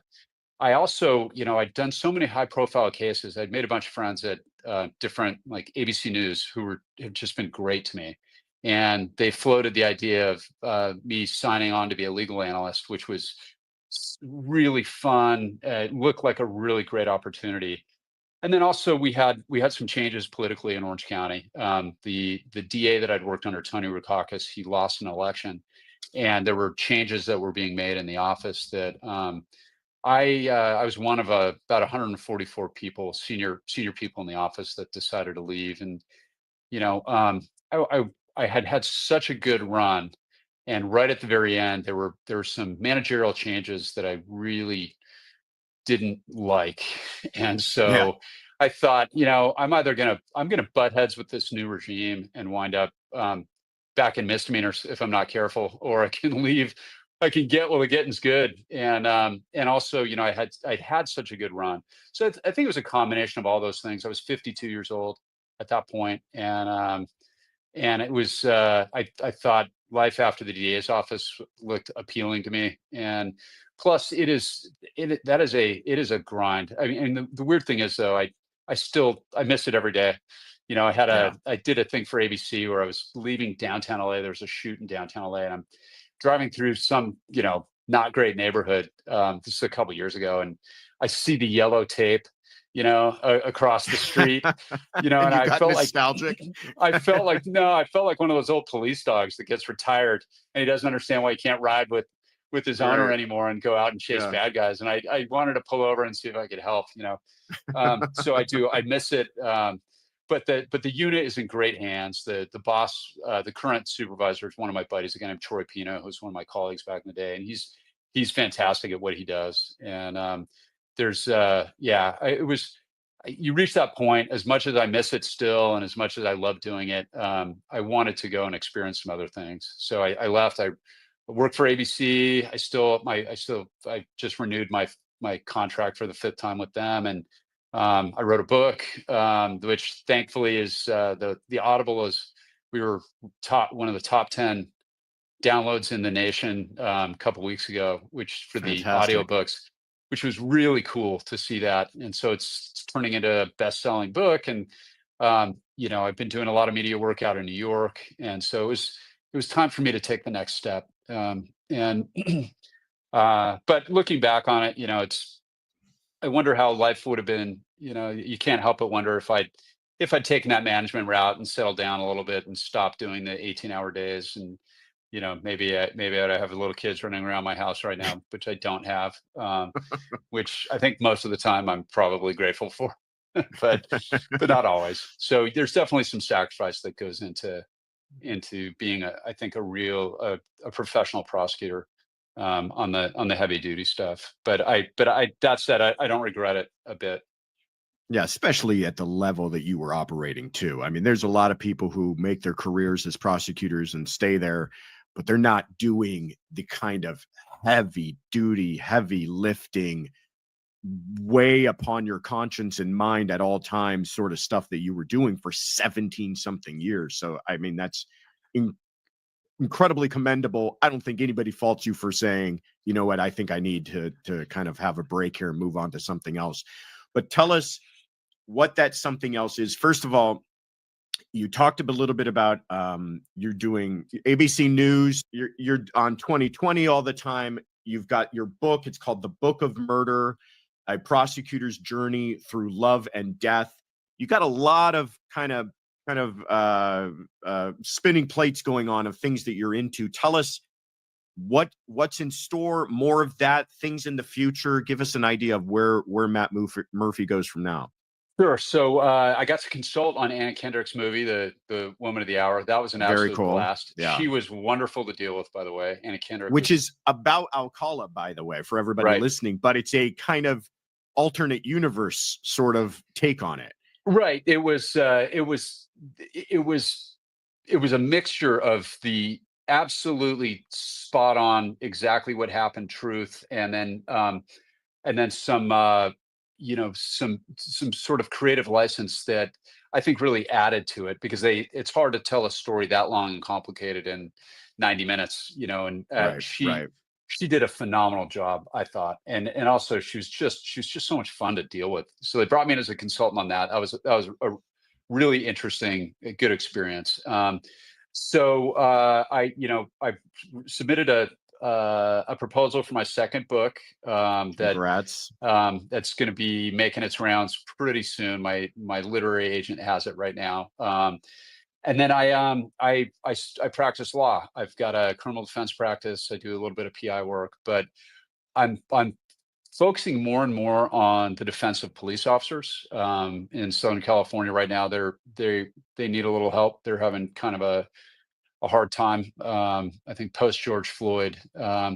Some of it fair, some of it I think very unfair. So on the ones that are unfair, I try to come in and defend cops and defend try to give back a little bit. I work with some of the agencies that I used to work with when I was a DA, and I basically represent their officers in administrative hearings all the way up to got a homicide case that looks like we're going to trial here pretty soon in Los Angeles County. And that is and that's one of those things. I mean, every defense lawyer says this.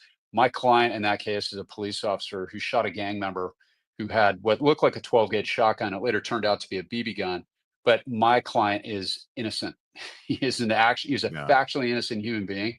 And Yeah, I mean, the politics of LA, as you know, Josh, are pretty wild. And yeah, I'm going to do everything I can to defend him coming up here pretty soon in jury trial. So that's what I'm doing. Kind of like you said, a lot of spinning plates, but I miss my team. I miss my cops. I miss the work. I miss trying to help the families in those murder cases. That was what I really, for some reason, the moms always got to me, and I always sit down with the families on all of my cases. I give them my personal cell number, and I miss that fight. I miss fighting for justice on behalf of those people.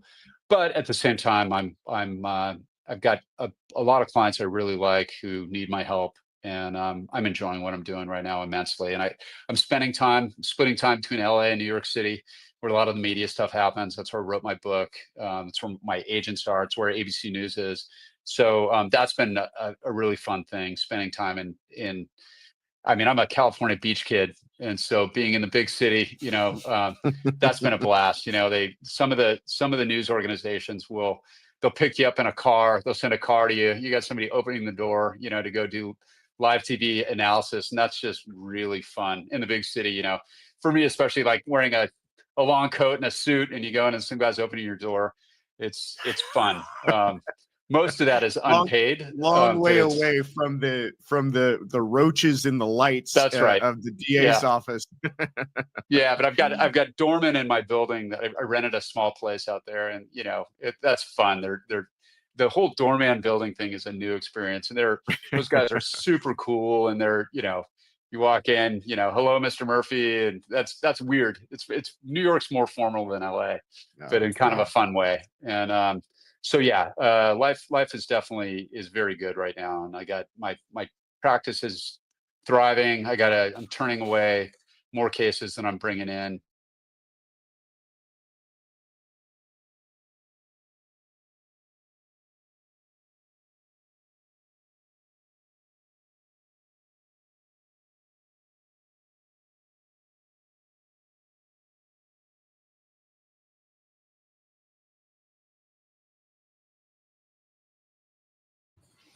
Whenever you're ready, Mr. Brennan.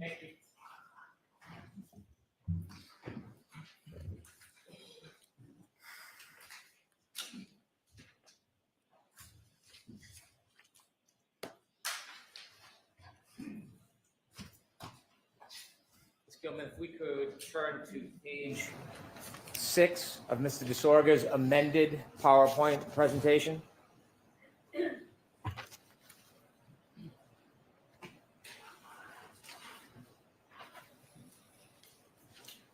Sir, I want to ask you about your opinions, and inevitably, some of the slides that you've presented to this jury regarding adjusting the clock in a time period of 3 seconds.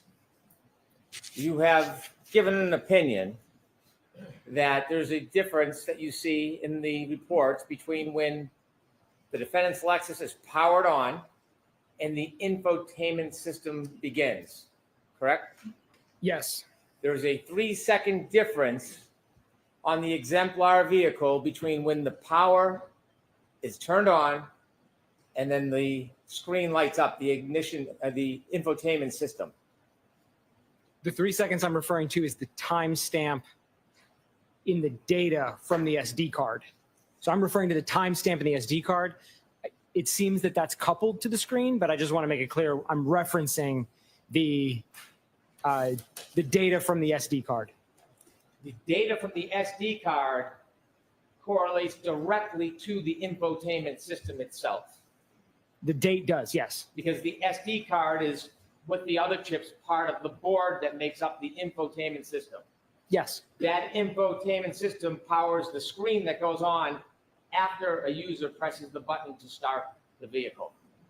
Yes. So the time that the infotainment system is registering is when the infotainment system goes on, not the power on event. Correct. So that 3 seconds that was tested with the exemplar vehicle between pressing the button to turn the car on and the time the infotainment system turns on, the infotainment system clock does not accommodate that 3 seconds. Correct. So when we're talking about time on infotainment system, we're talking about after the 3 seconds when the screen comes on. Yes. Okay. Now you've made some slides and you've made some assumptions suggesting that that 3 seconds should be added to your analysis. And I want to ask you about your analysis regarding the 3 seconds. If we could turn to page 7, please. If you could zoom in on the left side. Sir, you told us that you didn't do any testing or data vetting yourself. You simply relied on reading and reviewing Mr. Burgess's report and Mr. Welcher's report. Correct. And really, the information you're reviewing is Mr. Burgess's report. There's only a few references in Mr. Welcher's report where he cites Mr. Burgess's findings, correct? Most of it is from Mr. Burgess's reports. There's really nothing in any of Dr. Welcher's reports that you are considering that is not in Mr. Burgess's report. The .154 alignment methodology, I think exclusively is in Dr. Welcher's and is not present in Mr. Burgess's. Did you read both of Mr. Burgess's reports? Yes. You're not aware that Mr. Burgess talks about that timestamp in his reports? He mentions it in the second report to say that he doesn't think, basically he doesn't think Dr. Welcher should have aligned it on that. That is exactly not what he said. Where in the report, Sustained. where in his report does he say that Dr. Welcher should not have relied on 154? Where does it say that in his report? I have it here. If you can give me the page, we will take a look at it. I don't know the page, and I'm paraphrasing. By no means am I conveying that as I'm directly quoting it, but I remember that as something I read in there. Well, I was careful in your affidavit not to paraphrase you, right? Sustained. So when you just made that assumption or that suggestion characterizing Dr. Welcher's state of mind or thought process, is there anywhere in the report you can cite or show me where Dr. Welcher said that? No. Okay.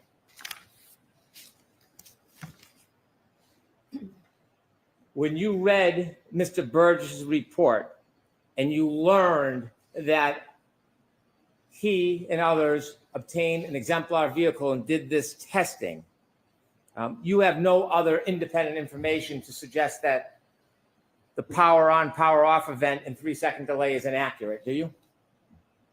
I just want to make sure I heard you. Did you say accurate or inaccurate? Inaccurate.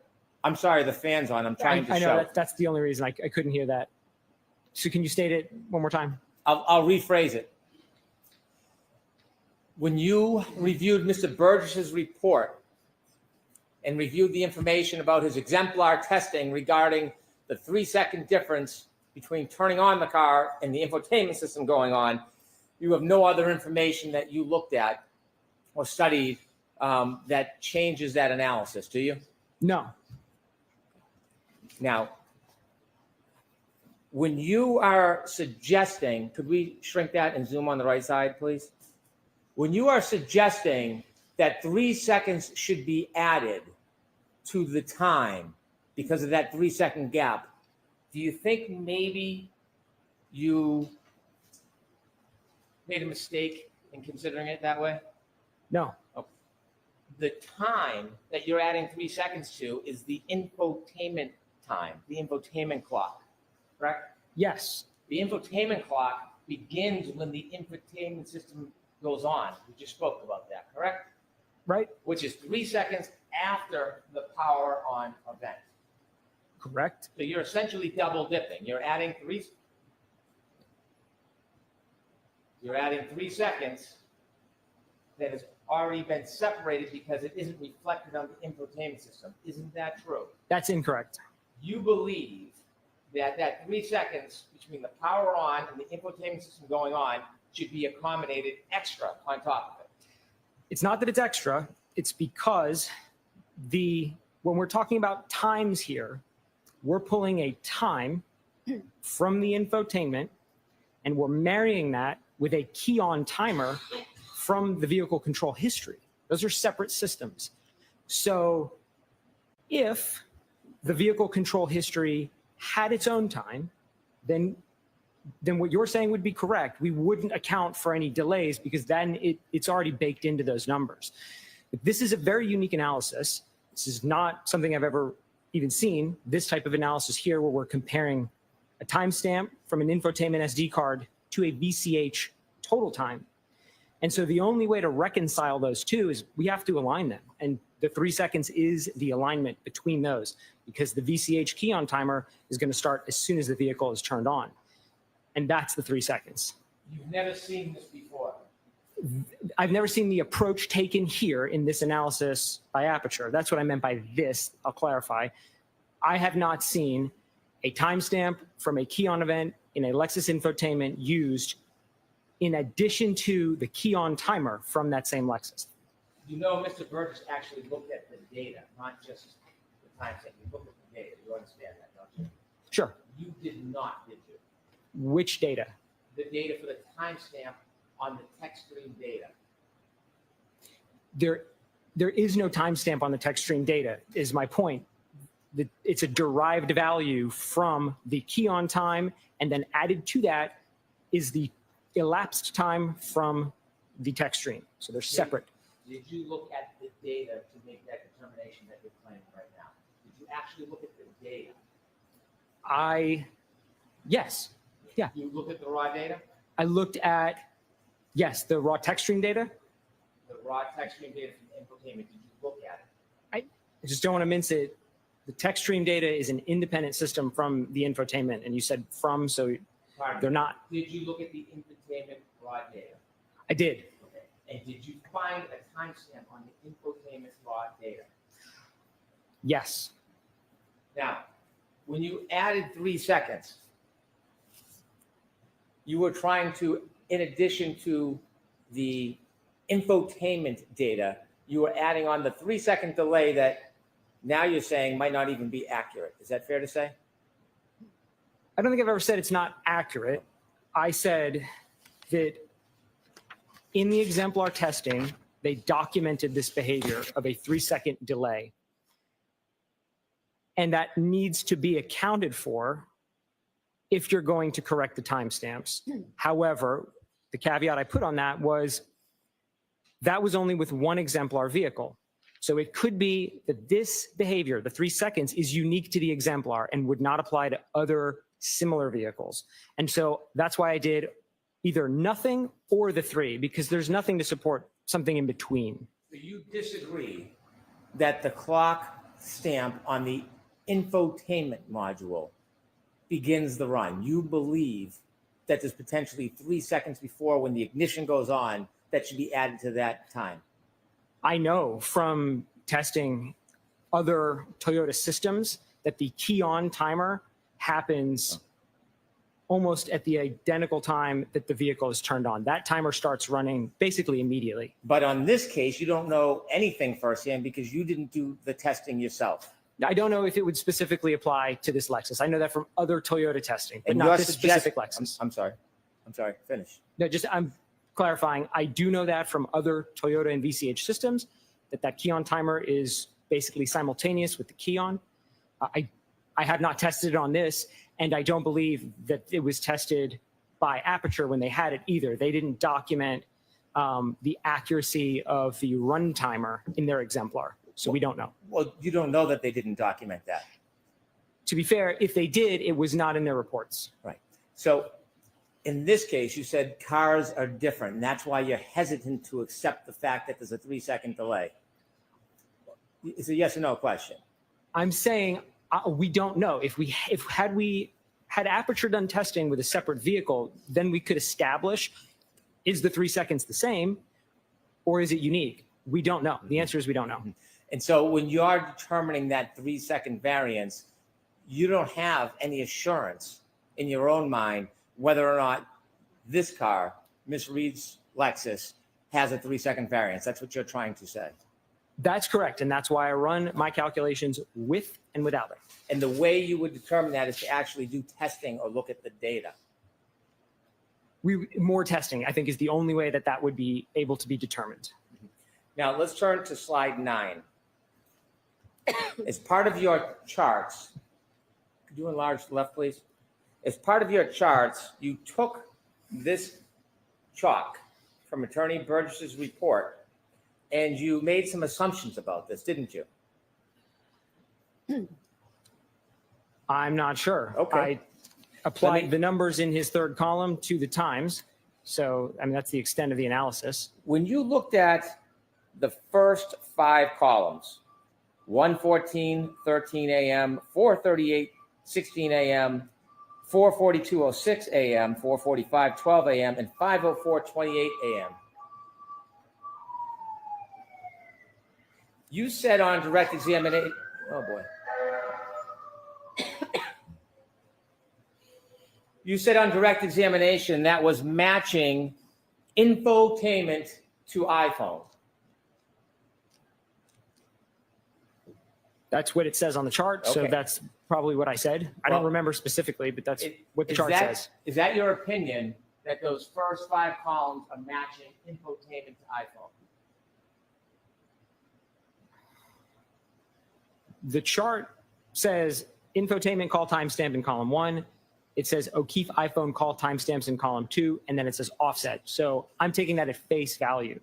You're basing your later charts on the predicate that these numbers, the first 5 columns, are infotainment compared to John O'Keefe's iPhone, aren't you? Based on the chart, yes. You didn't do any study on your own to determine the genesis of that information, did you? I'm aware of the fact that these calls, the 5 you mentioned, were placed when the vehicle was in a keyed off state. I'm aware of that. What I asked you specifically is, on those 5 columns, did you do any research or study to determine whether or not it was infotainment matched to John O'Keefe's iPhone or some other phone matched to John O'Keefe's iPhone? Did you do any independent study about that? No. Because in your ultimate conclusions and all the charts you've given to the jury and shown the jury, it relies on the conclusion that the first 5 columns are a comparison between infotainment clock and John O'Keefe's iPhone. Isn't that fair to say? That's exactly how the chart presents it, and that's how I present it. Did you know that at 1:14:13 a.m., the defendant's Lexus was turned off? Yes. Did you know at 4:38:16 a.m. that the defendant's Lexus was turned off? Yes. And did you know for 4:42:06, 4:45:12, 5:04:28, did you know that her Lexus was turned off? Yes. Do you know that when you make phone calls, oh, by the way, do you know on those different times, the first 5 times, where that information is generated from? Which column? Left column, 1:14:13, all the way down to 5:04:28. Those 1, 2, 3, 4, 5 calls. Do you know where that information came from? It came from the SD card from the infotainment. Do you know where the genesis, the beginning, the source of that information? That matters, right? The source? It would. It would. Do you know where it came from? The assumption, the assumption is if the vehicle has a timestamp and the phone wasn't connected, it would have been synchronized after the fact. But that wasn't tested. And Aperture didn't do any of that testing in their work to look at the behavior of a timestamp in the infotainment when a phone is synchronized after the fact. Blaming Aperture is not going to get you out of answering the question. Did you know? Sustained. Sure.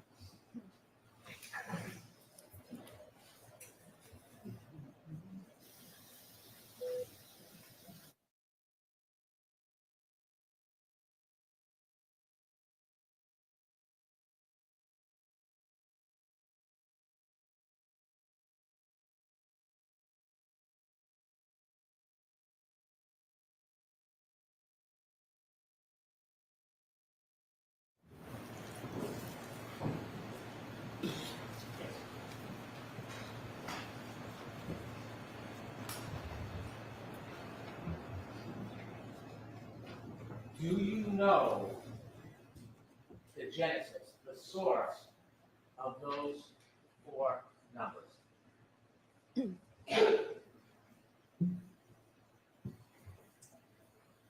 Definitively no. Your entire premise for your slides and values and ranges depends on knowing the genesis of those numbers, doesn't it? I relied on Mr. Burgess's explanation that those times were synchronized after the fact. Did you know that those are all phone calls from the defendant's phone to Mr. O'Keefe's phone? Yes, You did know that. I know that they're phone calls From who? between. Sorry, can you maybe just state it more clearly? Because I'm not sure. I don't want to fumble through an answer if I don't understand the question. So Do you know where those calls came from? The source. a phone, Whose? Miss Reed's phone. Now, I know you're not an expert on mobile devices, but did you know when it's not a contemporaneous synchronization, you plug your phone in, it's going to register on the infotainment system, but come from the phone? Objection. Sustained. Do you know when someone plugs their phone in after they turn the car back on, how it synchronizes on the infotainment system? I don't know if adjustments are made to those times during a synchronization or not. I think that's something that could be tested, and to my knowledge, was not tested. If you don't know, then your conclusions and all your opinions to this jury is based on an assumption that you don't even know the predicate for. Isn't that fair to say? My conclusions are based on all of the data that Mr. Burgess laid out. So he laid these out and went so far as to calculate the offsets himself. So there's something implied in his table by virtue of him calculating these that maybe he would decide to align them. And so, again, to provide the clarity on all the possible alignments, I included them. But that's not what I asked. If you're making an improper assumption about the predicate, about these calls and the source of them, and you're wrong, that would change your entire analysis and conclusions and charts that we see in your later charts, wouldn't it? Sure, if there was testing that showed that that is an invalid method on this specific Lexus and SD card, then of the 30 possibilities, some of them would end up being eliminated. Did you know that when an iPhone is plugged into a car, it downloads the information from the iPhone on the infotainment system? You know that? I don't know how the clocks are synchronized when you plug an iPhone into a car. Well, if you don't know, how can you make conclusions based on a predicate you don't even know what it is? The conclusions are based on the data in Mr. Burgess's report.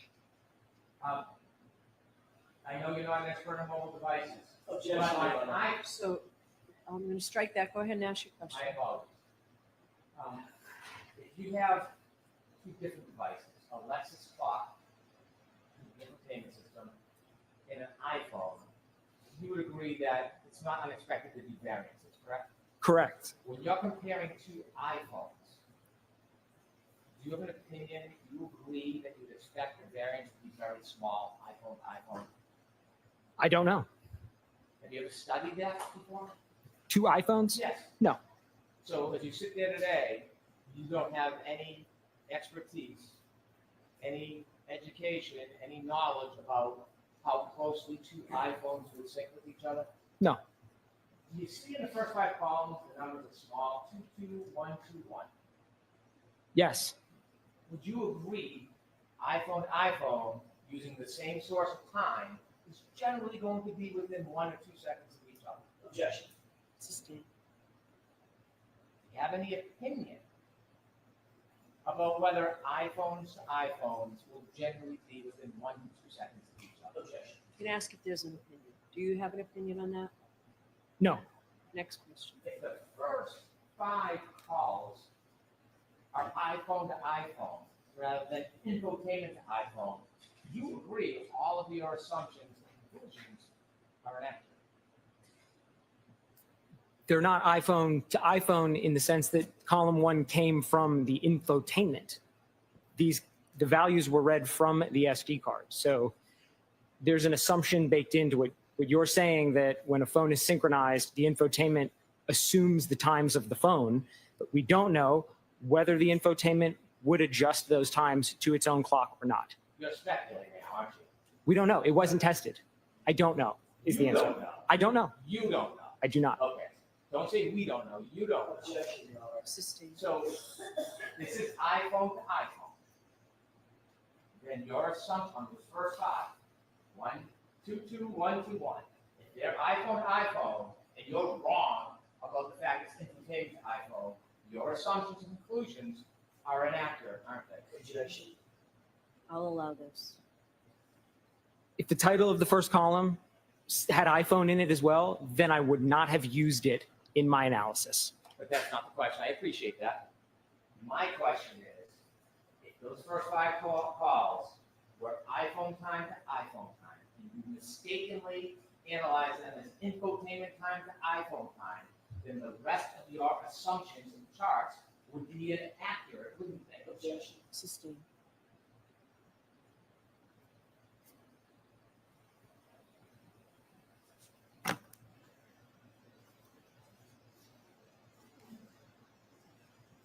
At 5:21:36, do you know whether or not the defendant's Lexus was on?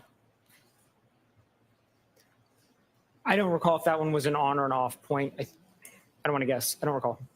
And so if you don't know if that was on or off, were you able to do an analysis whether this was phone to phone or infotainment to phone?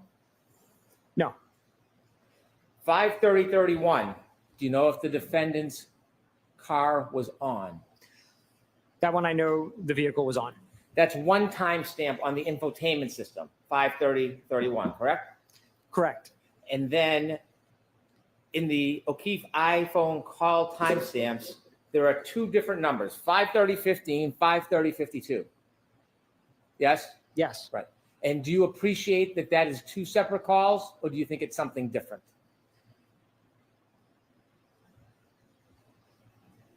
I'm going to paraphrase again Mr. Birch's report as I recall it, in that he stated during the testing they did with the exemplar, calls placed in close succession would not necessarily both be logged in the infotainment. So as I understand this chart, what he's trying to say here is there were two calls placed, there were two call logs in Mr. O'Keefe's phone, but only one timestamp in the infotainment, and he couldn't determine which it corresponded to because of that observed behavior from testing. I'm asking if you know. I don't. Did you ever look at phone records for the defendant or for Mr. O'Keefe to make a determination whether these are two separate calls or not? Did you ever do that? No. If these are two separate calls, can you explain to us why there is one timestamp? Again, as I stated, that was behavior that was observed. The exact behavior was observed during the exemplar testing by Aperture. I don't know why that happens. Why does the infotainment not log every call? I don't. But I know that it was documented that that is a feature of this system.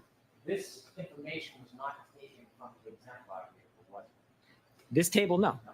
This information was taken from the infotainment system of the defendant's car. Isn't that true? Yes. And the phone calls were taken from Mr. O'Keefe's iPhone. Isn't that true? Yes. And so, you know why there would be two phone calls and only one timestamp? Beyond the testing, the exemplar testing that showed an exemplar vehicle did that, no, I don't know why it happens. Do you know that the infotainment system doesn't always capture all of the phone calls and the phone data in the download? Did you know that? Yes. Well, if you know that, can you conclude that even though there's two calls and only one timestamp, that's because how the infotainment system works? I think that's the most logical assumption, that that's how it works. So when you look at 5:30:15, bottom middle, and 5:30:52, it is impossible to tell which one relates to the 5:30:31 infotainment on the left. Compare. It's impossible, right? Yes. So there's two possibilities.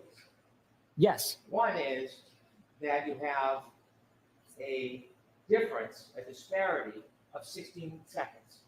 Yes, And the other one, going the opposite way, is a disparity of 21 seconds. correct. And so when you add those disparities, you have 27 seconds disparity in those. Correct? I'll allow that. Is there a 27-second disparity when you compare the two? I'm not sure I understand the math. 5:30:31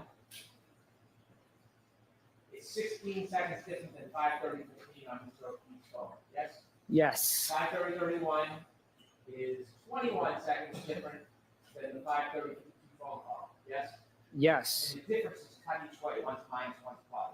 correct. So you add those disparities, you get 27 seconds. Don't you? Objection. I'm going to allow that. No, Okay. What do you get? you're saying if, maybe, so I can be clear what you're asking, if we have a negative 16 and we have a positive 21, how many seconds are in between there? Exactly. 37? And so you can see, did you know that the next car was turned on at 5:07 a.m.? Does that ring a bell? I don't have any of those key-ons committed to memory. So you can see between 5:21 and 5:30, the offset is different between them, which shows that variances change. They move. That seems reasonable, yes. But when I said it seems reasonable, do you have the experience and the knowledge to agree with me that variances move? Yes, they do. Okay.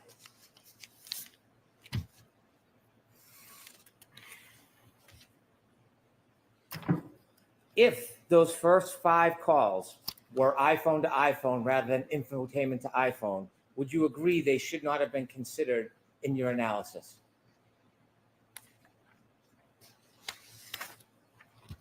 Yes, with the caveat that because this is a novel analysis with this SD card and this infotainment, that it was demonstrated that that's the behavior. My opinions on things like that are based on testing and research and literature. And so when we have a brand new system with new data, we want to see some testing to prove it works the way we think it works. But under the assumption, then yes. You would agree? Yes. If we turn to 10, please.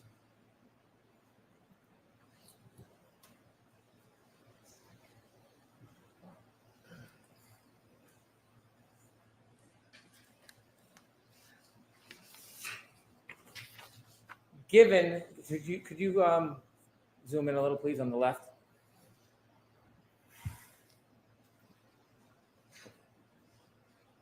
Given that these data points come at 5 in the morning, or 1, 4, 4, 4, 5, 5, and 5:30. Did you consider whether they would be less reliable than comparing to the triggering event, the 3-point turn at 12:23 the night before? Did you consider that? Yes. When you said you reviewed and you're critiquing reports, did you read Mr. Burgess's report on May 8, 2025? Yes. Did you read in his report where he explains that this is a less reliable method to, it's a less reliable method because of the time distance between the actual event we're interested in, 1162 at 12:31, 43 to 48, than the 3-point turn? Yes. Okay. When he explains that the method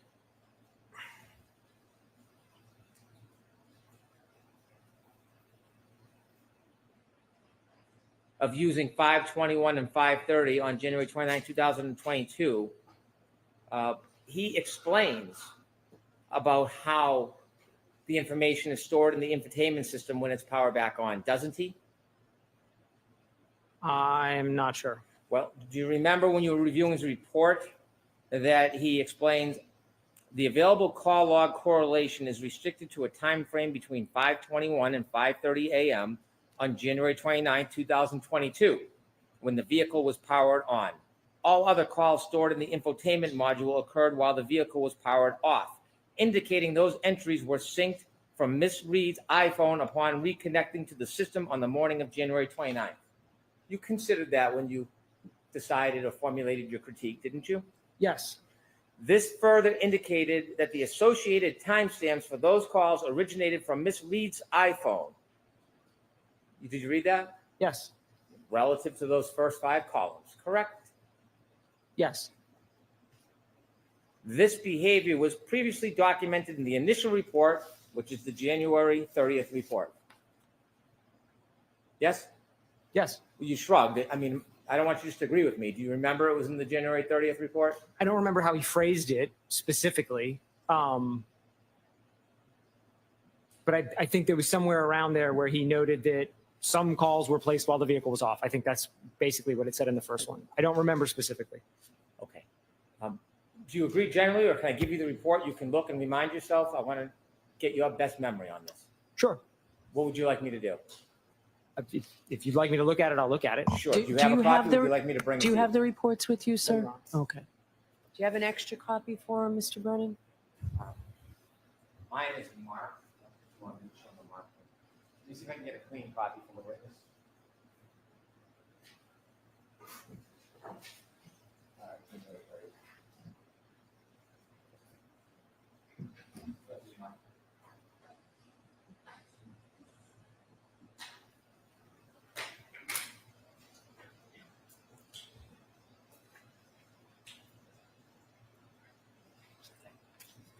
I don't have a clean copy. I don't want to show you something that has my writing on it. Not that I care that you read it, but it's protocol. Okay.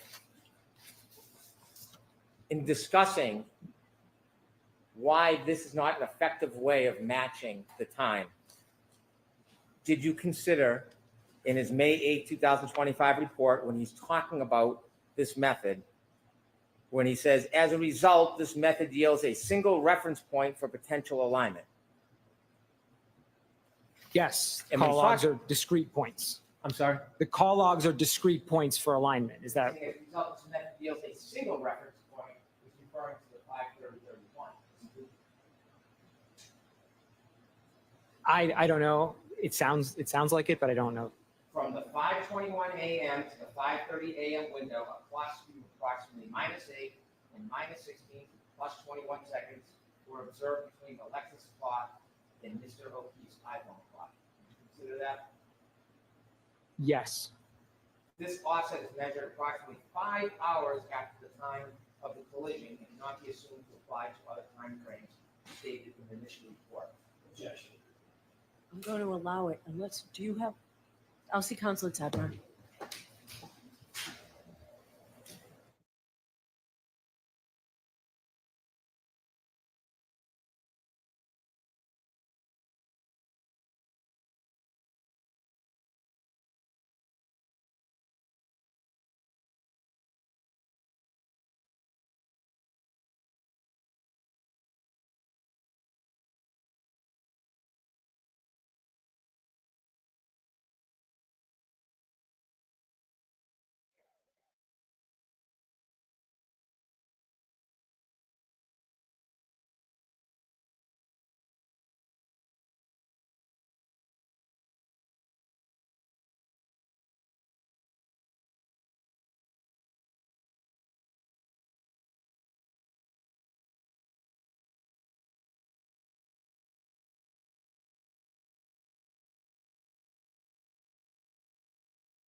Sir, going back to my question, so you read Mr. Burgess' report, the same report that you're critiquing, and you were aware of this information, weren't you? Yes. And so you were aware that Mr. Burgess in his May 8th report was identifying that the section in green was the only contemporaneous information for analysis. Did you know that? Is that how he states it specifically? I can read it again. I just read it to you. If you don't mind. Okay. So let's give him a copy.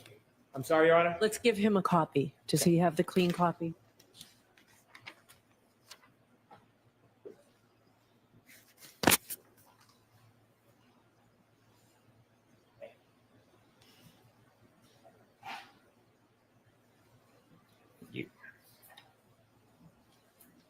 You can turn to page 3. What I read to you was where it says clock sync method 1. Do you see that? Yes. And this is, if you look at the second paragraph, I read that to you word for word. Do you see that? Yes. The 5:21 a.m. and 5:30 a.m. are the only 2 data points when that car was on January 29, 2022. Is that fair to say? Yes. Okay. And if you look at the last paragraph, do you agree or disagree? As a result, this method yields a single reference point for potential alignment. Do you agree with that? No. Okay. Because you still are under the mistaken belief that Sustained. you still have the opinion that the first 5 rows are an infotainment to iPhone analysis. It's presented as that way in his initial report, which is what my initial analysis was based on. And in the supplemental report, there's no further testing to say one way or the other. He just has a new opinion. So I stand by the initial analysis that I had, that those points should be included with all of the other points. But that's not my question. My question is, you are taking the position those first 5 calls are an infotainment to iPhone analysis. They could be, and so I include them. I'm not saying they definitively are or not, which is why I never say there is one way to do it. That's why I say there's a whole host of ways to do it. So you're now saying that you're not assuming that's an infotainment to iPhone analysis. Are you now saying that? It's stated that way, and I think it could be that way, but it might be iPhone to iPhone too, if those times are just copied over. And if it was iPhone to iPhone, your analysis would be wrong. Certain lines would go away. So if you want to call the whole analysis wrong because of that, it might be your characterization. Okay. It would change the total number of possibilities. So if we put up chart 12, page 12, please.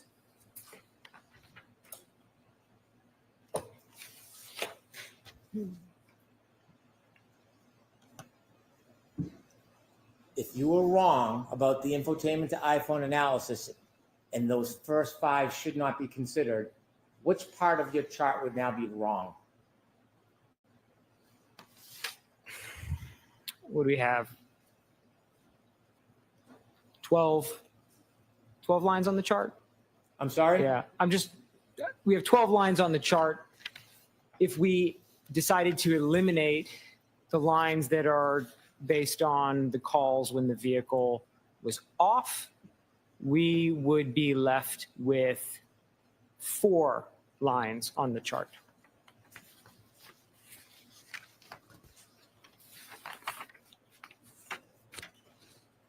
And if we turn to 14, please. And if you could enlarge, well, I don't think you can enlarge it. If your analysis about infotainment to iPhone was wrong, you would agree those first 1, 2, 3, 4, 5, 6 columns should not be there, should they? No, the positive 16 stays, the negative 21 stays, 1, 2, 8, and 20 would go away. So we'd lose 4 lines from this chart. And the negative 16 line, that comes from information at 5:30 a.m. the next morning. Correct. And you would agree that that distance is not as accurate as queuing it from the 3-point turn event 1162-1? The 3-point turn is closer in time than the call at 5:32, And thus more reliable, wouldn't you say? generally. And the -21, that was from 5:30 and some seconds the next morning. Same idea, not as reliable as the 3-point turn information. There's greater uncertainty the farther in time we get.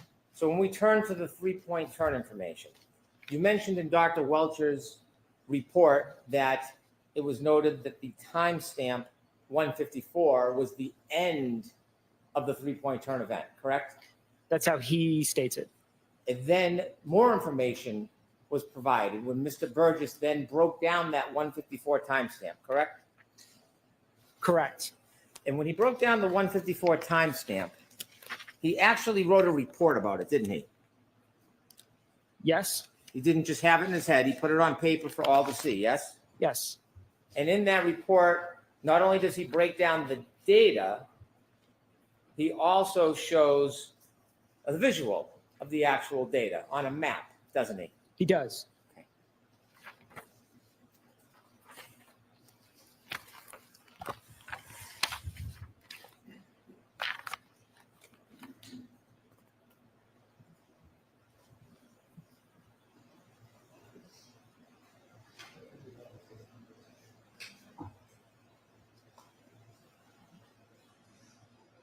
Yes.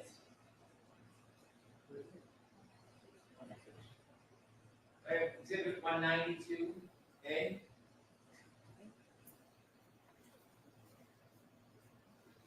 Okay, let's start with 192B, please. If you could open that up so we could see it a little better.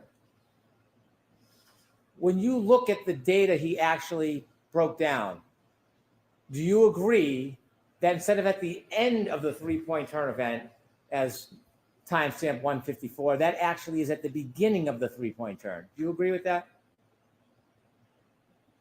I don't know if the points are numbered on here, so I can't tell which point he's referencing as 154. Do you see the green circle? Yes. Do you see the black line? Yes. Does that orient you to the direction the car was traveling? That appears to be what he's trying to convey with this chart. And then the yellow is facing a different direction towards Fairview, correct? It is. And do you see the green square rectangle? Yes. You think that correlates to the green circle? That seems to be what this graph implies. And it notes that. So ask it differently, Mr. Bowman. Does that heading note the start of the 3-point turn of O'Keefe's phone is 12:23:59? I'm going to allow it. That's what Mr. Burgess states in the report. And do you have any information to suggest that's not spot on accurate? No, I didn't do an independent analysis of the 3-point turn maneuver. And then the heading of the change, end of 3-point turn to O'Keefe's home, 12:24:07. You have any information to suggest that's not spot on accurate? I did not analyze the 3-point turn maneuver. And so when you look at that and break down 154, did you determine or make an analysis that 154 that was generally accepted, because there is variances between items, when you break it down with more specificity, 154 is actually earlier than the 3-point turn conclusion? Did you consider that? I'm going to allow that, yeah. I'm not sure I understand the Okay. question, if you don't mind. You mentioned Dr. Welch's report said it relied on 154 as a timestamp for the end of the 3-point turn.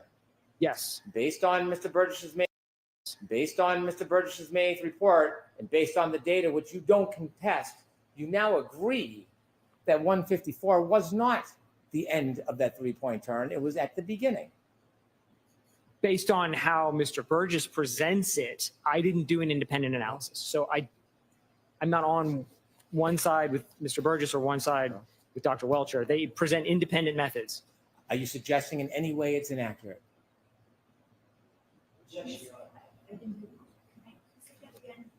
Are you suggesting it is in any way inaccurate? I'm going to allow that. I I don't have any opinions as to the individual accuracy of the methods selected by either Mr. Burgess or Dr. Welcher. Do you have any information you'd like to add or weigh in on to dispute the accuracy of those times? Sustained. And let's turn to the previous exhibit so we can actually see the data that's broken down. You could open that. The 154 timestamp, if you go to the left, please. Do you see that right above the green line? Yes. 12/23/58. You see that? Yes. And then the green goes to the orange, and that's an 8-second difference, isn't it? Yes. And when you looked at this, you considered that this was a more detailed study of that timestamp by Mr. Burgess, right? More detailed is, yes, that's And, correct. and do you know why he did a more detailed analysis of this? Why it wasn't in the original PowerPoint? No, I don't. Well, you said that variances are generally accepted in the community, right? Yes. But then you wrote a report suggesting numbers and additions, and you submitted that report as part of the basis of your testimony, right? I only submitted a PowerPoint. I have no The report. PowerPoint. And after you submitted the PowerPoint, isn't it fair to say Mr. Burgess then analyzed this data to be more specific after you introduced your PowerPoint? Yes. So can you guess why he went through a more detailed analysis? No. Sustained. Strike it.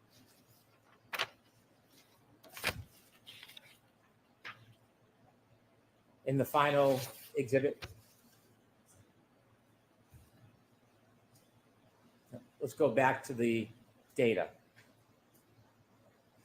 You said that Mr. Burgess had an 8-second range, 21 to 29 seconds, remember? Yes. And you were suggesting that somehow there was some uncertainty. Do you remember that? Yes. Okay. Were you guessing about his state of mind, whether he was certain or not? Do you know why he gave an 8-second range? Objection. So ask it differently, Mr. Okay. You suggested the reason why there's an 8-second range is that Mr. Burgess was uncertain. Remember saying that to this jury? Not in those exact words, but that's what uncertainty is. Uncertainty is a range. If we don't know a specific value, we put a range around it. That's uncertainty. That's a This data from the green, would you agree it indicates the beginning of the 3-point turn, and then the orange is at the end when the car is already in motion at 11.2 miles per hour? Objection. I'm going to allow it. Do you agree with that? I see speed values there. I see some headings. I can't convert GPS in my head, so I don't know. You could have analyzed this data yourself, right? Before you came in and gave an opinion. I could have. But you didn't. I did not. Do you have any reason to test the accuracy of this data that's converted? No objection. I'm going to allow that. No. And so by giving the range of 8 seconds, you talked about looking at different values to be fair, wide range, right? Even though this analysis depends on the end of the 3-point turn, wouldn't you agree it's kind of forgiving to give that 8-second range to give the benefit of the doubt by starting at the beginning of the 3-point turn all the way to the end of it rather than just giving the end point? As to that form, ask it differently, Mr. Does the 8-second range that is provided by Mr. Burgess coincide with the data and the 8-second range between the green and the orange? That's where he comes up with the 8-second range, correct? And so if Aperture's position is the matching times at the end of the event, going back to the beginning, isn't that even more forgiving than the EPA scientific suggestion? I'm going to allow it. Yeah, I would call it a conservative approach to use a range of values. The opposite of cherry picking, right? Sure.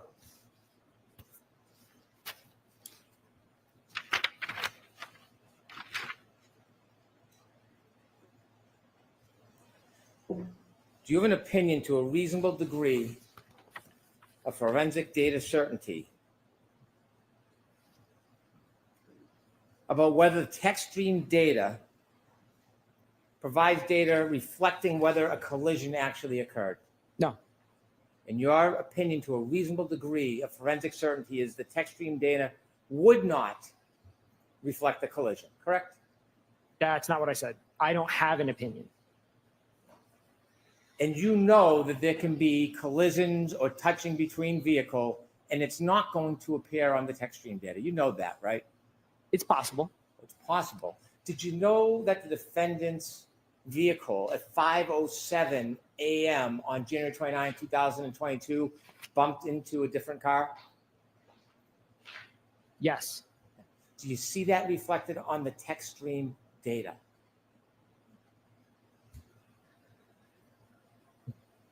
I'm thinking back to when I reviewed the raw tech stream data, and I don't remember seeing an event from that. I can't really hear I don't you. remember seeing an event from that time in the tech stream data. Well, you don't remember seeing it. It's not there, is it? I don't think it is. I don't remember seeing it. I don't think there's one. You're not. I was going to finish and say I don't have all of the events committed to memory. There's You're- 19 of them. I'm sorry. There's 19 events. I don't have them all committed to memory. You're not testifying or offering an opinion that there was no collision with this car that night, are you? No. Because if you were implying that or suggesting that or insinuating that, that would be misleading, wouldn't it? It's not. Sustained. I have no further questions. Okay. You were asked a number of questions. Yes. Thank you. You were asked a number of questions a few minutes ago by Mr. Brennan concerning your expertise. I'm just going to grab a pen.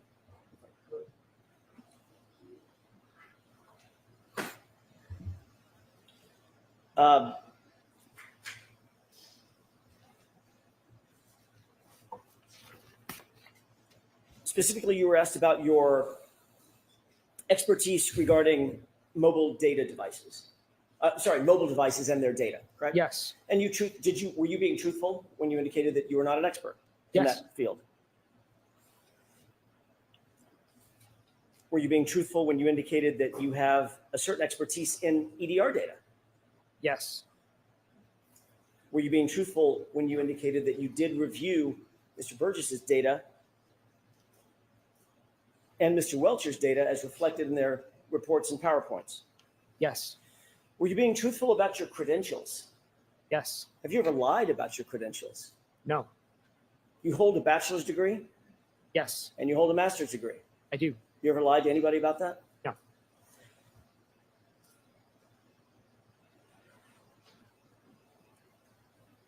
Mr. DeSogra, what is the only reason you amended your PowerPoint presentation from its original version to the one that you most recently amended it to?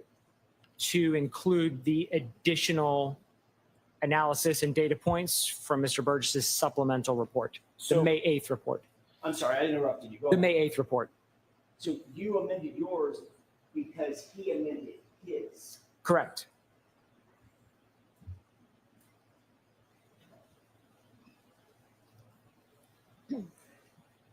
You were asked just a second ago about all the tech stream events that you noted on Ms. Reed's SUV, correct?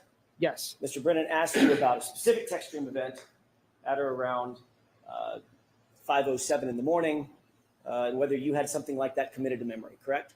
Yes. You said, I don't have them all committed to memory, right? I don't. What did you say after that? Because there's how many? It was 19 events prior to 1162-2, 19 other events. How about after 1162? There were a number after 1162-2. I don't have the exact count in my head. How about after 1162, just on January 29th, going into January 30th? There were other events. How many? I don't recall the exact number. Does 11 sound right? That it sounds plausible. I recall seeing in the chart. I recall seeing a number of events after. Would it refresh your recollection to look at a chart? It would.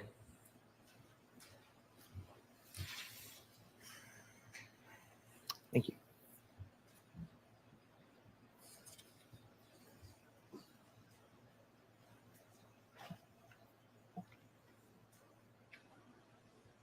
Yeah, there are a lot.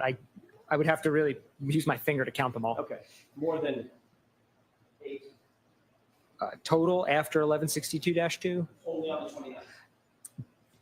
there aren't date stamps on these because this chart is the raw text stream data, which doesn't have timestamps.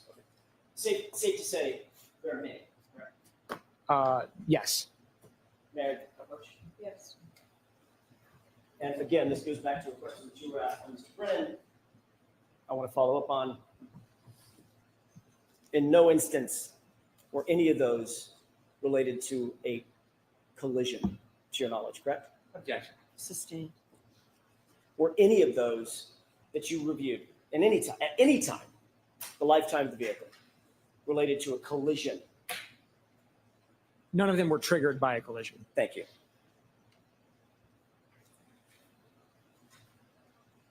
I want to ask you a hypothetical, if I could, based on questioning by Mr. Brennan surrounding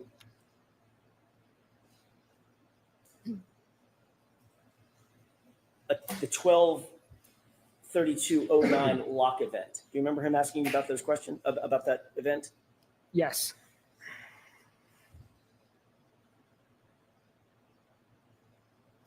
Your analysis was based on the time span.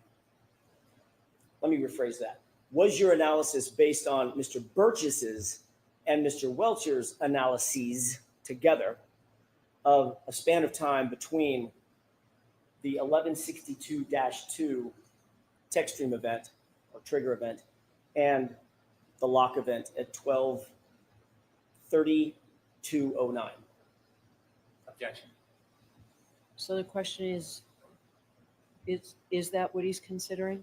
Correct. In other words, was he basing his opinion or analysis on that time frame, at least in part? So I'll let that question stand. Thank you. Yes. Okay.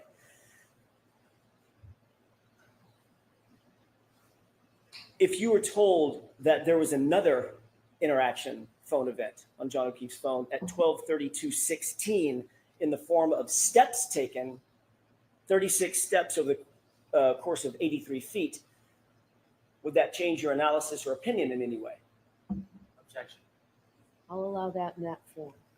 Yes. In what way? If the phone event moves from 12/32/09 to 12/32/16, then of the 30 possibilities I had in the chart, all of them would become positive. That would mean that that interaction occurs after the end of the vehicle event every single time. Instead of, it was 25 for 30 in the original analysis, the hypothetical would change it to 30 for 30. All of them, all 30 of them would occur at a point in time.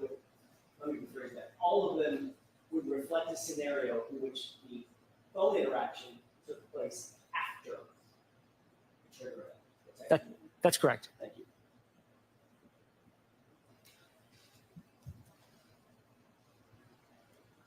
If you were told, to give you another hypothetical, if you were told that there was a Doppler state event on the phone, pocket state event on the phone at 12/33/14,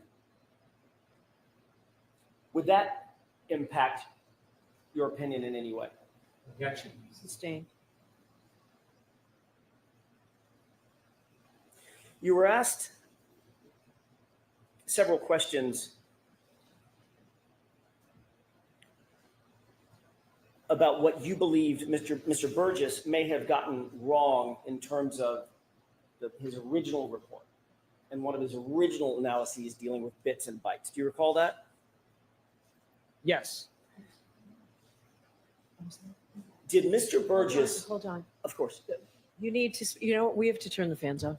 and I'm not speaking loud enough. Right. I'm sorry. I'll raise my voice. I just don't want to scream over people, but I will raise my voice. Let's try this for a few minutes. May I start again? That question, yes. Thank you. You were asked about whether or not you believed that Mr. Burgess was incorrect in terms of certain analyses he undertook or reflected in his original report back in January of 2025, correct? Correct. as it relates to the bits and bytes, did you find that Mr. Burgess was incorrect or correct about his analysis concerning the size of the data set collected based on bits versus bytes? He was incorrect. Explain that to the jurors very briefly. These are just different units. A bit is a different size than a byte. And so if a size for something is listed in bits, for example, and you look at the data and assume it's in bytes, you will assume it's the wrong size. Which Mr. Burgess did based on your review of his report, correct? Correct. I want to change gears and ask a different question or series of questions about the text stream data versus the infotainment system data, specifically the timestamps associated therewith. Is there a timestamp associated with text stream data? In this case, no. Okay. Is there a timestamp associated with infotainment system data? Yes. All right. The infotainment system data, well, let me see if I can ask it a different way. Where did the 3-second delay come from? Your analysis of Mr. Burgess's review of the text stream data, or his review of the infotainment system data? The 3 seconds came, well, fundamentally it came from the exemplar testing, where he identified, and he was actually, well, Aperture collectively in that testing identified a difference between when the button was pushed and the time that showed up in the infotainment. But they didn't actually look at, as far as I know, or at least it wasn't provided if they did, how that specifically related to the key on timer itself. But they showed that the button is pushed, there's a 3-second delay, and then the time gets logged. When that button is pushed for the infotainment system, I'm going to rephrase again, so I'm as clear as I can be. When that button is pushed for the on event, the key on event, is that like a stopwatch? Click, a stopwatch starts running? Timer? In the VCH system, yes. Okay.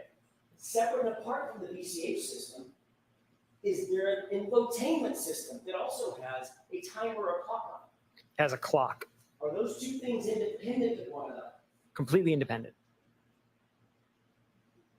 What were you doing with regard to the 3-second delay as it relates to the key on event and the infotainment system event to marry those two things together?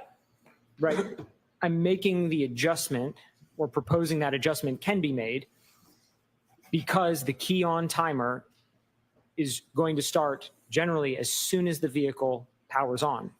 But the infotainment, when you go and download the data, it will say, hey, I think I powered on at this time, and it turns out that time is actually 3 seconds off. So if you're going to then apply the infotainment time anywhere else to VCH data, you've got to realign the two. And that's where the 3 seconds comes from, is these are independent data sources. Did Mr. Burgess, to your review of his, insofar as your review of his analysis, his report is concerned, did he align the two vis-a-vis the 3-second delay?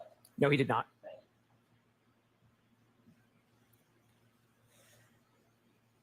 With the court's permission, may we have slide 10 of the PowerPoint of, Okay. and that is, we've talked a lot about PowerPoints of Mr. DeSogra's PowerPoint. Can you highlight the table on the left, Mr. Wolk? Thank you. Did you create this table? No. Was this table, I don't know if you call it cut and paste or if there's some better engineering term for it, was it basically pulled from Mr. Burgess's report? It was. It was Did you type- it was a screenshot. Thank you, screenshot. Did you type a single word on this? I did not. I added a green box. Put a green box around it. Yes, You didn't type anything on this. I did not. You were asked a ton of questions just a few minutes ago about whether or not the column on the left and the center column were reflective of an infotainment timestamp versus an iPhone to iPhone timestamp, correct? That's right. Mr. Brennan asked you a bunch of questions about that left column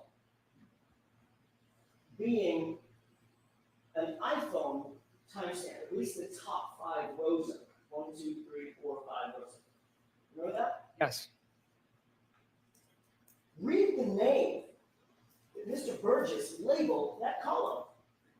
Infotainment call timestamps. So what, as an expert, what did you presume he, as an expert, was presuming?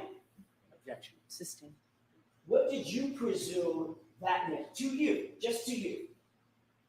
Call timestamps from the infotainment. So if anything is wrong with your analysis, would it be based on Mr. Burgess being wrong in his analysis? Objection. Sustained.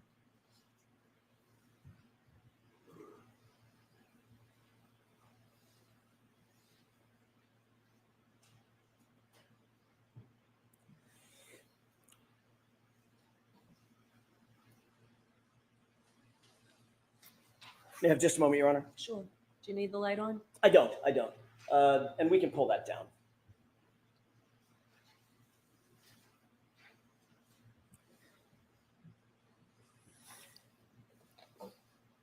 What was your entire analysis predicated on? What was it based on? The foundation of it, as you explained your analysis to this jury during the course of the day. The testing by Aperture and the collective reports and PowerPoint presentations by Aperture.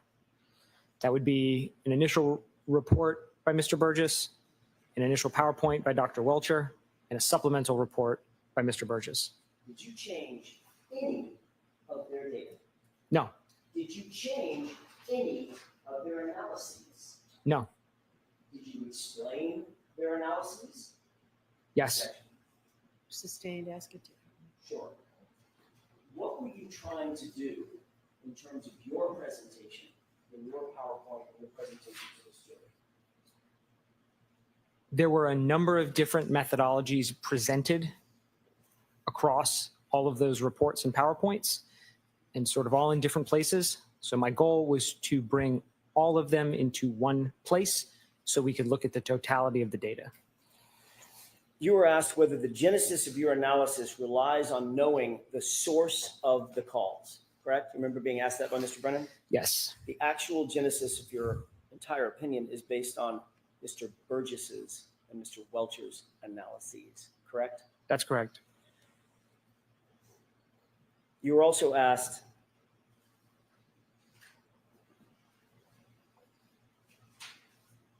why you believed Mr. Burgess did a quote unquote more detailed report in May versus January of 2025. Do you remember being asked that just a few minutes ago? Yes,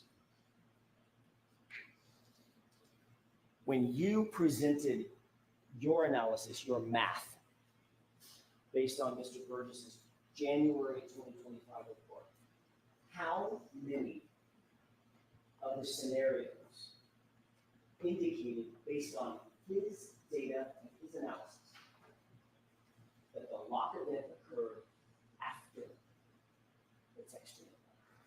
all of them. Thank you. That's all I have, Your Honor. All right, Mr. Brennan.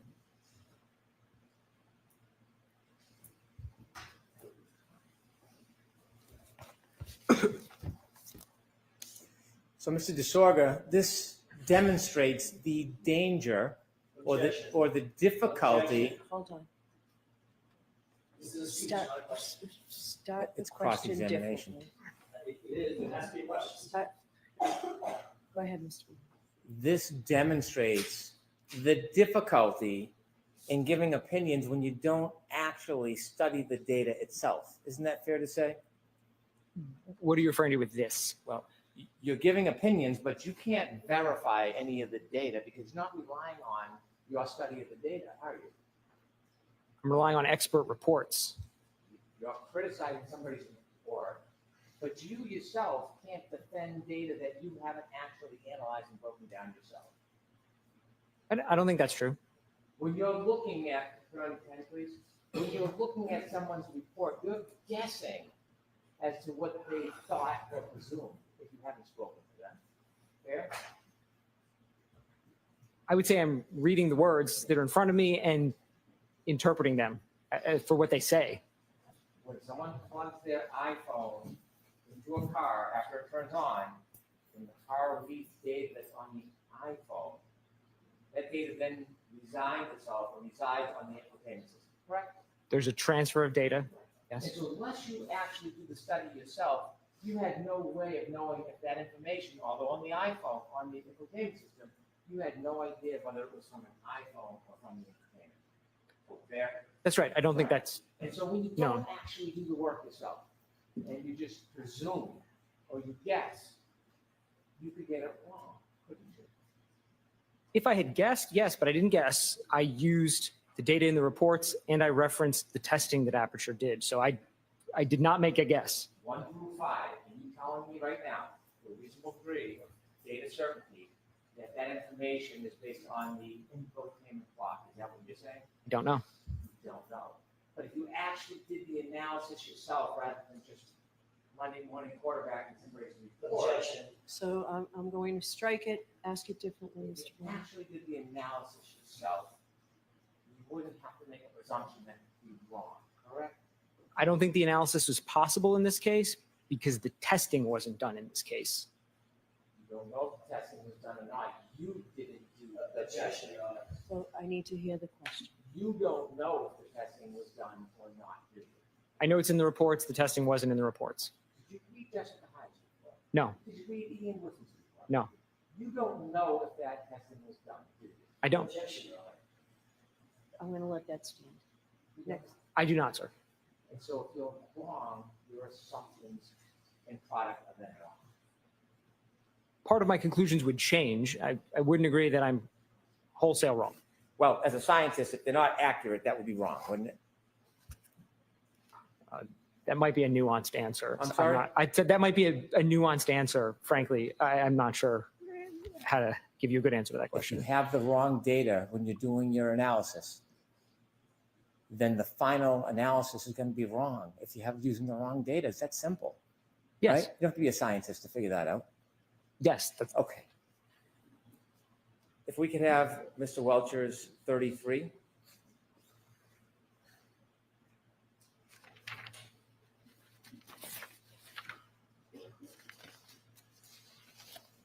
If you could open that, please. You were asked about whether the window is within the time frame of 12/32/09, the last user interaction with the phone. When you look at this data, could you go to the top, please? You see on vehicle speed, the car is moving. You see that? Could you enlarge that a little bit, please? The beginning of that data capture, the car's already moving, correct? I see vehicle speeds, right, in those first couple of lines, yes. Yes? Yes, I see Yes. vehicle speed. If you go to the bottom, at the end, the car is still moving, yes? I see vehicle speeds there as well. 2361. That would indicate, in your experience with text stream data, the car is still moving, yes? At the end of the record, there is a vehicle speed, the car is moving. That would be my assumption. Okay. And so when you're making your conclusions that something's with or without, you're simply talking about the time of the 10 seconds of data, yes? Yeah, everything that I've done has been referencing the end of event 1162-2, which is exactly how it's been referenced in all of the other reports. That 10-second window, yes? Not even the window, just the end. Everything in the Aperture reports talks about the end of event 1162-2. So that's what I used across everything. And when you say end of event, you're referring just to data, not the actual real life event. Yeah, absolutely. The end of the recording. Okay. Mhm. And so after that window, 12/32/04 to 12/32/12, you were asked a question about what might have happened 4 seconds later, 12/32/16. Remember you were asked about that? Yes. Did you know at 12/32/16 that John O'Keefe's cell phone moved for the last time? Did you know that? No. And between 12/32 12, which is in the 10-second window, and 12:32:16. Do you know what John O'Keefe was doing in that 4-second period? No, Do you know if he was walking? no, Do you know if he was crawling? no, Do you know if he was falling? no. You don't know. I do not know. Okay, 12:32:16.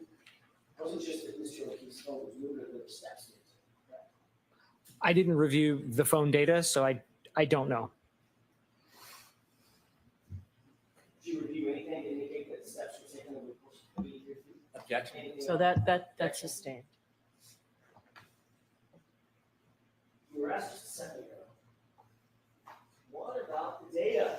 What if it's wrong? Then you'd be wrong, correct? Generally, yes. Garbage in, garbage out. Basic scientific postulate, correct? Generally, yes.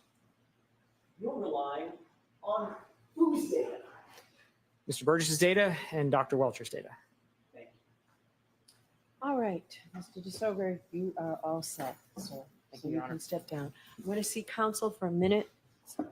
Jurors, feel free to stand up and stretch if you'd like.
All right, jurors,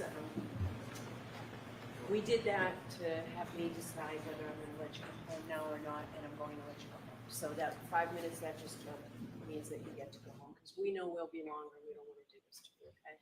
So we'll break for the day. I have to give you those same cautions. Please do not discuss this case with anyone.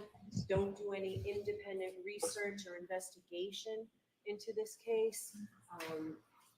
If you happen to see, hear, or read anything about the case, please disregard it and let us know. Additional caution, please be very careful. Continue to be careful with your social media use. We will see you Monday. Monday will be a full day. We'll start right around 9 on Monday morning. So we'll see you then. Have a great week. Please rise to the jury.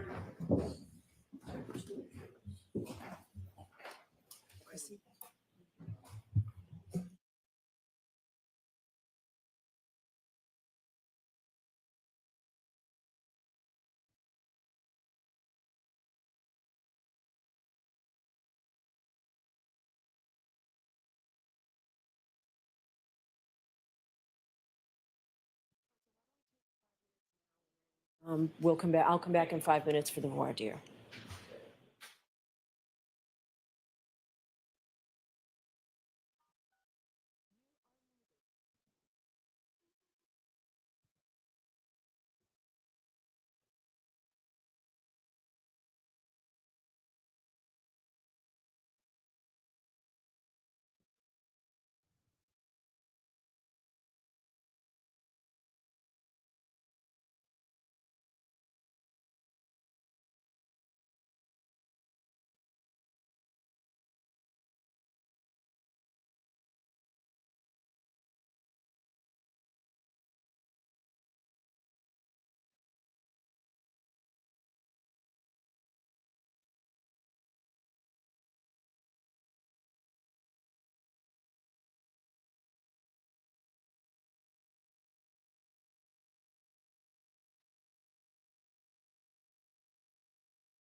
You are unmuted.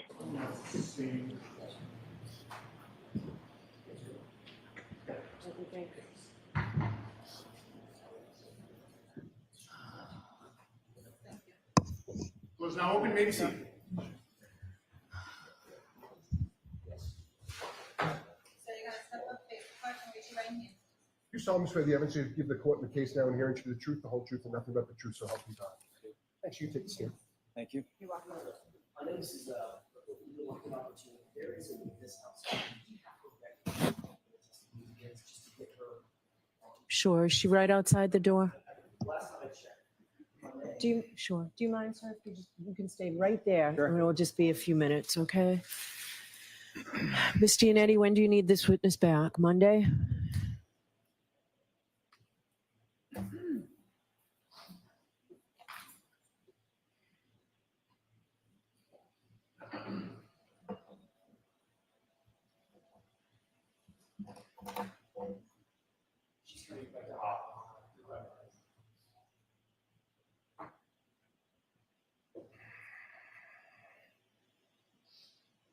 So I'm going to need her at a microphone. Do you have one on council table there?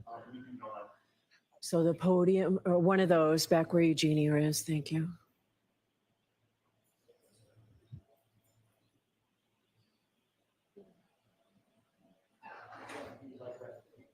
No, there's a microphone a little closer. We're just follow the.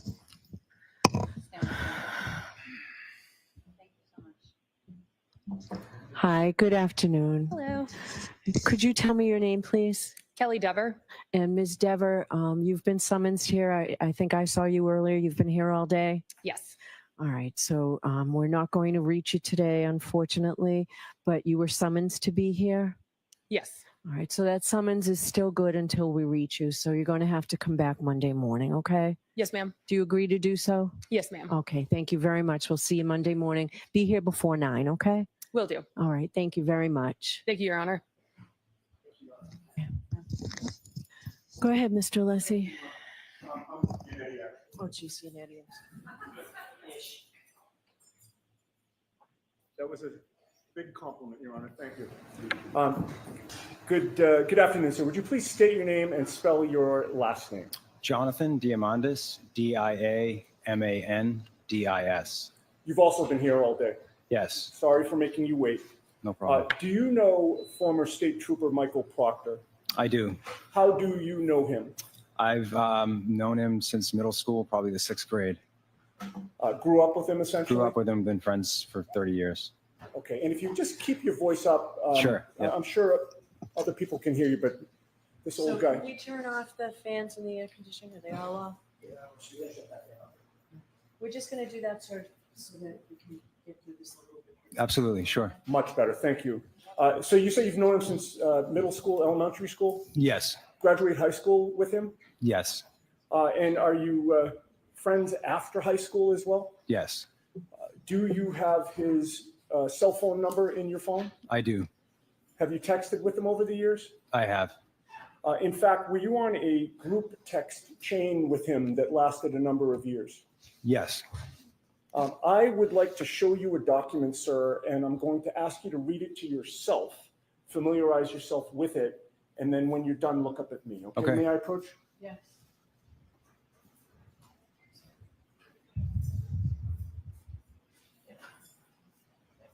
Would you like this mark for identification first, Your Honor? Yes.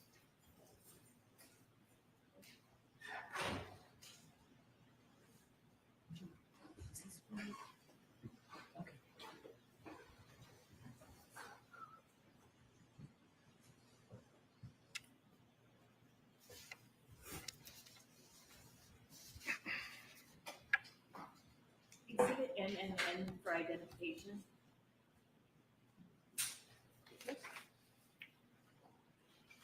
And I'll give it back to the witness. Thank you. thank you.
think he's all set, Mr. Union. Thank you, Your Honor. Sir, have you reviewed that entire document? Yes, Does that look familiar to you? yes. What do you recognize it to be? It looks to be a text chain with a group of my friends that I grew up with. Okay. And so would all of those friends have been people that you went to high school with? Not all the same high school, but the same time. Some of us went to different schools. And you were friends during that era? Yes. And you've remained friends for how many years since then? I mean, we've been friends for 30 plus years, probably. Do you know precisely when that text chain started? I do not know when the text chain started. Months, years? Years, definitely years. And that's a portion, in other words, there's a start time and an end time to that, but the text chain started before the start time that's listed on that document? That's correct. Now, I'd like to ask you about 5 different categories of information that allow you to identify the text chain. First of all, directing your attention to page 1. That is an unredacted version of this. Do you see your phone number on page 1? I do. And is that accurate in terms of your phone number? It is. Well, do you have a passcode on your phone? On my phone, yes, I do. All right, and have you had that for years? Yes, So as of January of 2022, you would have had a passcode to get into your phone, correct? correct. With regard to the typing of text messages, you didn't appear to be too active on this thread, is that correct? Not from what I see here. Did you see one entry that you actually did text? Yes, one. Okay, and I think these page numbers, they're all numbered. Could you direct us to the page where you actually chimed in? And if I suggested to you, it might be 4 from the end.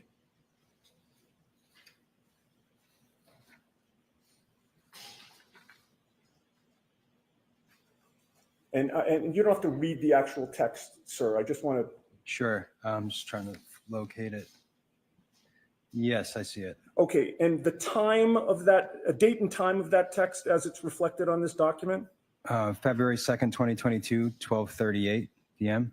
Okay, and what you So I type, have a different copy. oh, I'm sorry, it's, for the record, it's on page, What's the bottom page number? So I'm the last 2 digits. 4.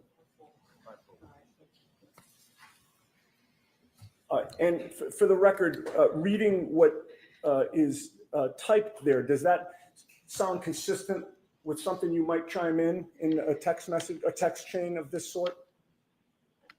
I mean, it could be. I have no memory of actually typing it, but Sure. that's not something. I mean, it could have been something that I would say. Yeah. At the very last line of that text, do you mention somebody's nickname? Yes. And what nickname is that? Chip. And whom do you know as Chip? Michael Proctor. Now, going back to the first page, there are a number of other phone numbers there. Have you checked your phone prior to taking the stand today to match those phone numbers with other friends of yours? Yes. And if you could, and hopefully you remember them all, can you list by first name only your friends who are included in this text chain? Sure. So, yeah, so let's not, if he recognizes, I don't want to put names out. Oh, I don't either, Judge. That's why I was saying first names, but if that's sufficient that he recognizes. Why don't you refer to the last 2 digits in the phone? Sure. Is that acceptable, Mr. Brennan? It is. Okay. Okay. You see, I'll list the last 2 digits of the phone numbers that don't have a name associated with them. Okay? Okay. If I may just have a moment. Yes.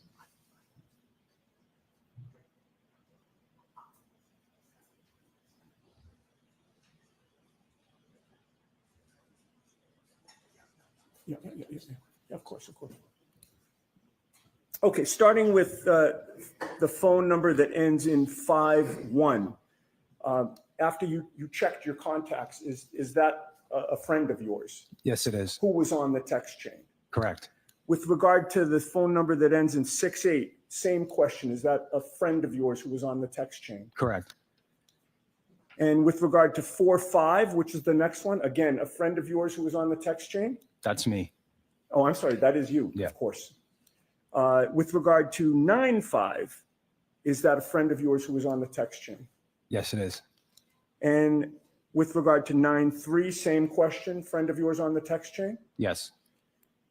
And then there are three numbers there, one that ends in 11, one that ends in 46, and one that ends in 82. Do you see that those particular numbers have a nickname associated with them? Yes. Those nicknames, do you recognize them as being also friends of yours who are on the text chain? I do. And then finally, there is somebody listed as local user. We'll get back to that one. Okay. With regard to the other ones that you've just identified, sir, have you texted back and forth with them on those phone numbers over the years? Yes. And also with regard to this particular text thread? Yes. All right. Now, I'd also ask you, with regard to the content of these messages and who said what, and particularly focusing on the one that's identified as local user. Having read that text chain, were you able to determine who local user is? Yes. And who is that? Michael Proctor. And was that by the content of the messages that Michael Proctor typed that you recognized it? Yes. And with regard to whether this is a complete, accurate record of what it purports to be, what is your testimony in that regard? I believe this to be a record of our text chain for this period of time. Appears to be accurate and complete. It does. If I may have a moment, Your Honor. Okay.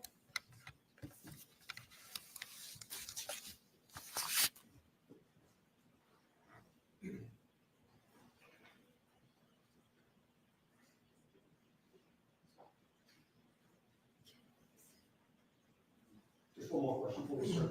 Does the text message chain that you read fairly and accurately represent the circumstances of the conversation that was going on? Yes. Nothing further. Mr. Brennan?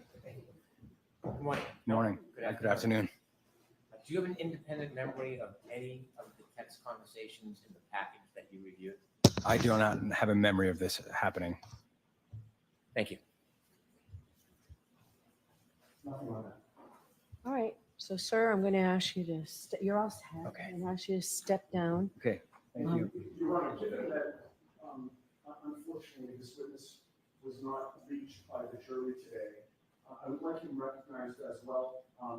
He has counsel here with him, right? Does he have counsel here with him? All right. Sir, you'll make sure your client is here when we need him? I will do so, Your Honor. All right. Thank you. My name is Thomas Campbell. My office is in Boston. And I'll speak with Mr. Campbell in terms of an appropriate time of day. He's been very cooperative. All right. So, sir, you can leave. Thank you. Right. And thank you, Mr. Campbell. We'll see you. We'll let you know when we need you back. It's probably going to be Monday first thing. Understood. Thank you. Sir, watch your step coming down.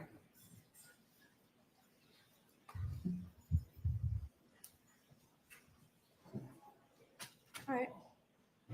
We'll hear you, Ms. Giannetti. So, Your Honor, my understanding is there's an objection, so I'd rather respond to the objection. I want to hear you as to why this is admissible. That's fine. I mean, just a moment.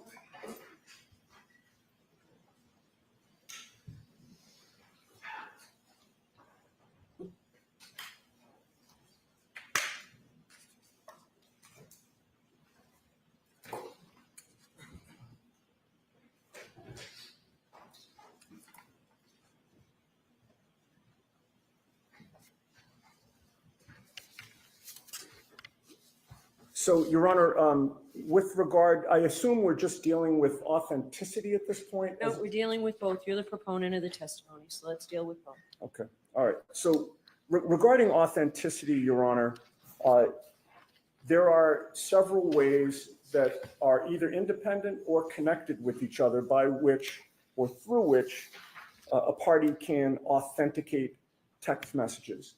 The majority of the case law out there are defendants having appealed judges' decisions to admit text messages offered by the Commonwealth, and the majority of the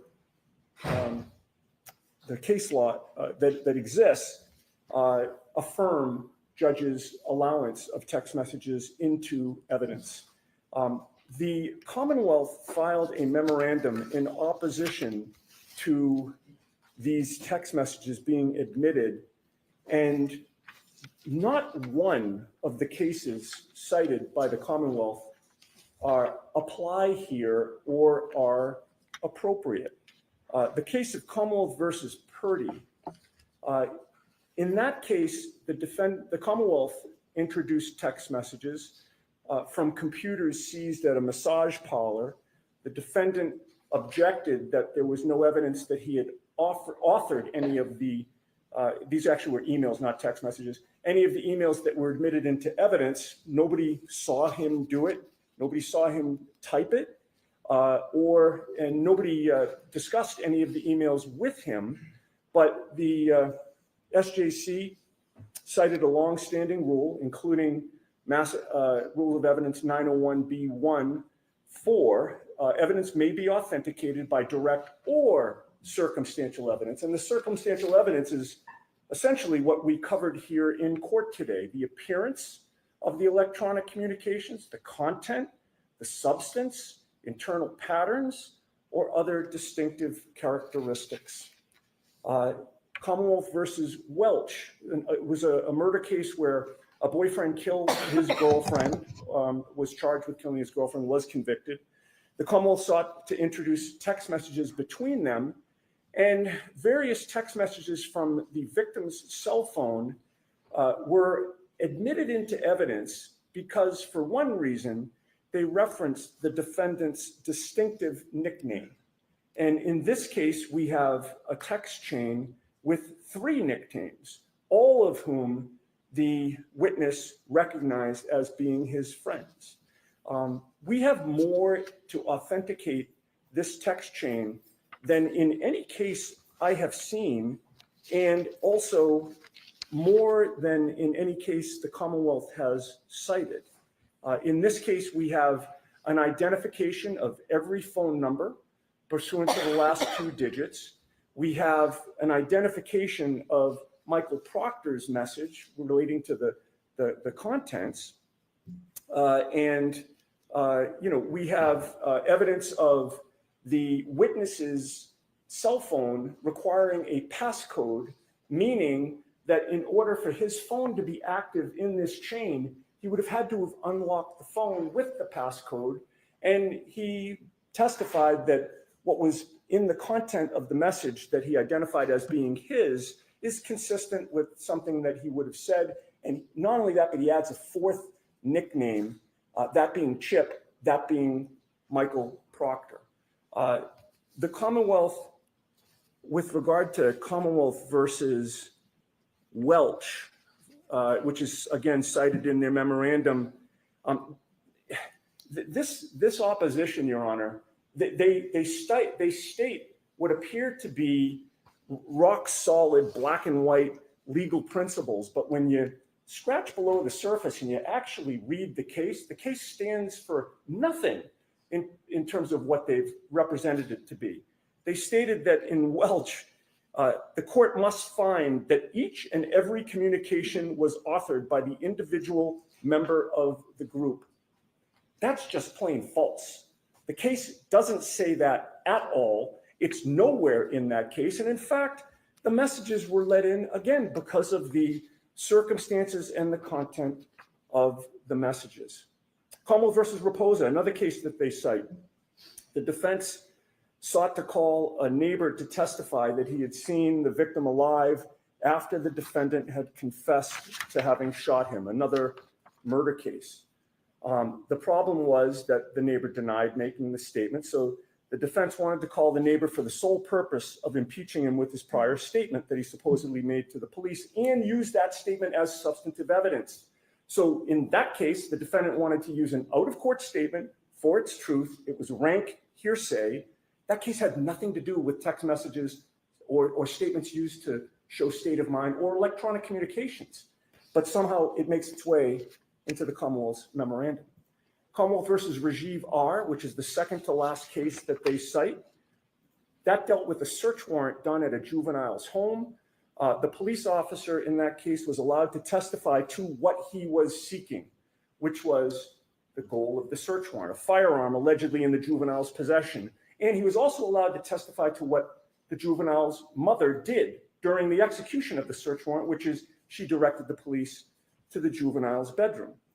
The Commonwealth cited that case to say you can't use hearsay when trying to prove a Bowden defense or present a Bowden defense. That case had nothing to do with Bowden. The evidence was admitted to explain what the police were doing in the home. So it's a situation where, there are times when, the police stop somebody on the street or the police get a search warrant and then they show up at a home. And rather than just have them magically appear at the home with the warrant, the police are allowed to give some circumstances as to how they got there. Nothing to do with Bowden. It's just giving the jury a fuller picture. Yet it was represented to you by the Commonwealth that, geez, this is a Bowden issue and you can't use hearsay to present a Bowden defense.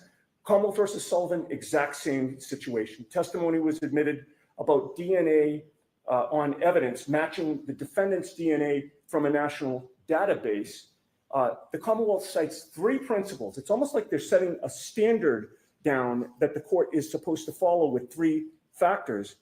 But again, none of the three principles that the Commonwealth cites is found in Sullivan at all.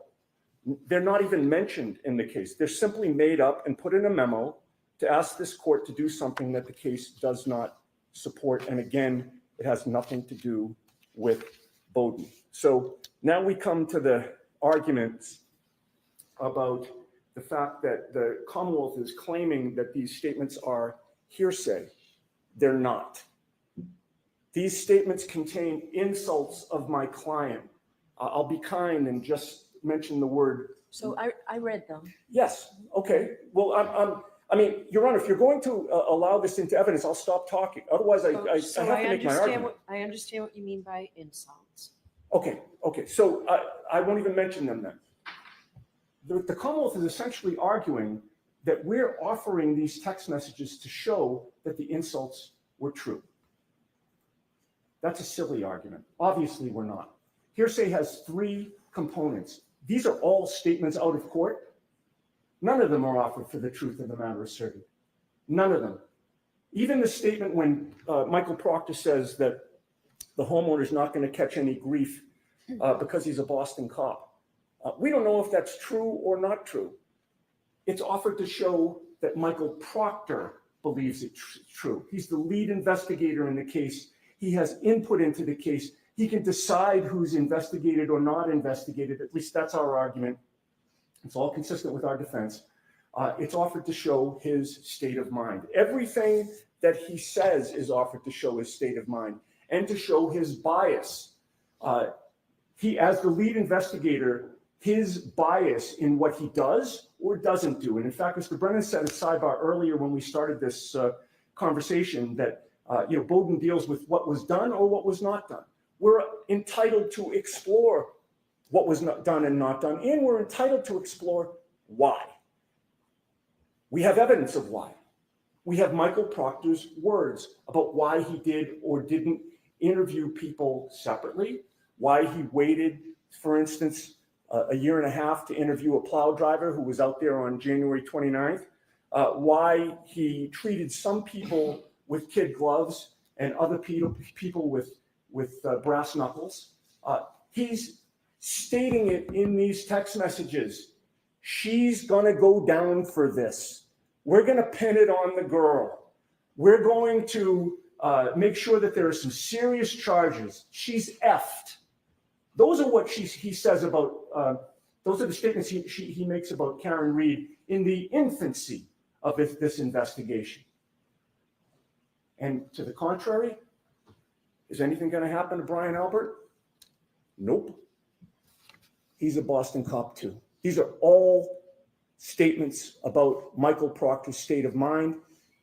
The prosecutor and I have been over the statements. I realize he's objecting to the admission of these statements. I don't think he has a legal argument that passes muster to do that, but should the court allow them in, we're agreed on everything except for 3 entries, which I think we could deal with pretty quickly. And unless the court has questions, I'd rest on that. No, but I'd appreciate a copy of whatever you've agreed upon. Okay. So it's been a long day for staff, so I don't need to sit here and go through each one. Just get me a copy of what you've agreed to. Okay. So this is the only marked copy. I'm happy to hand it to the court. You can take care of it and email it in. We'll do that. Thank you, All right. Ron. So, Mr. Brennan, I'd like to hear you on admissibility. I haven't decided admissibility, and I'll hear you on authentication.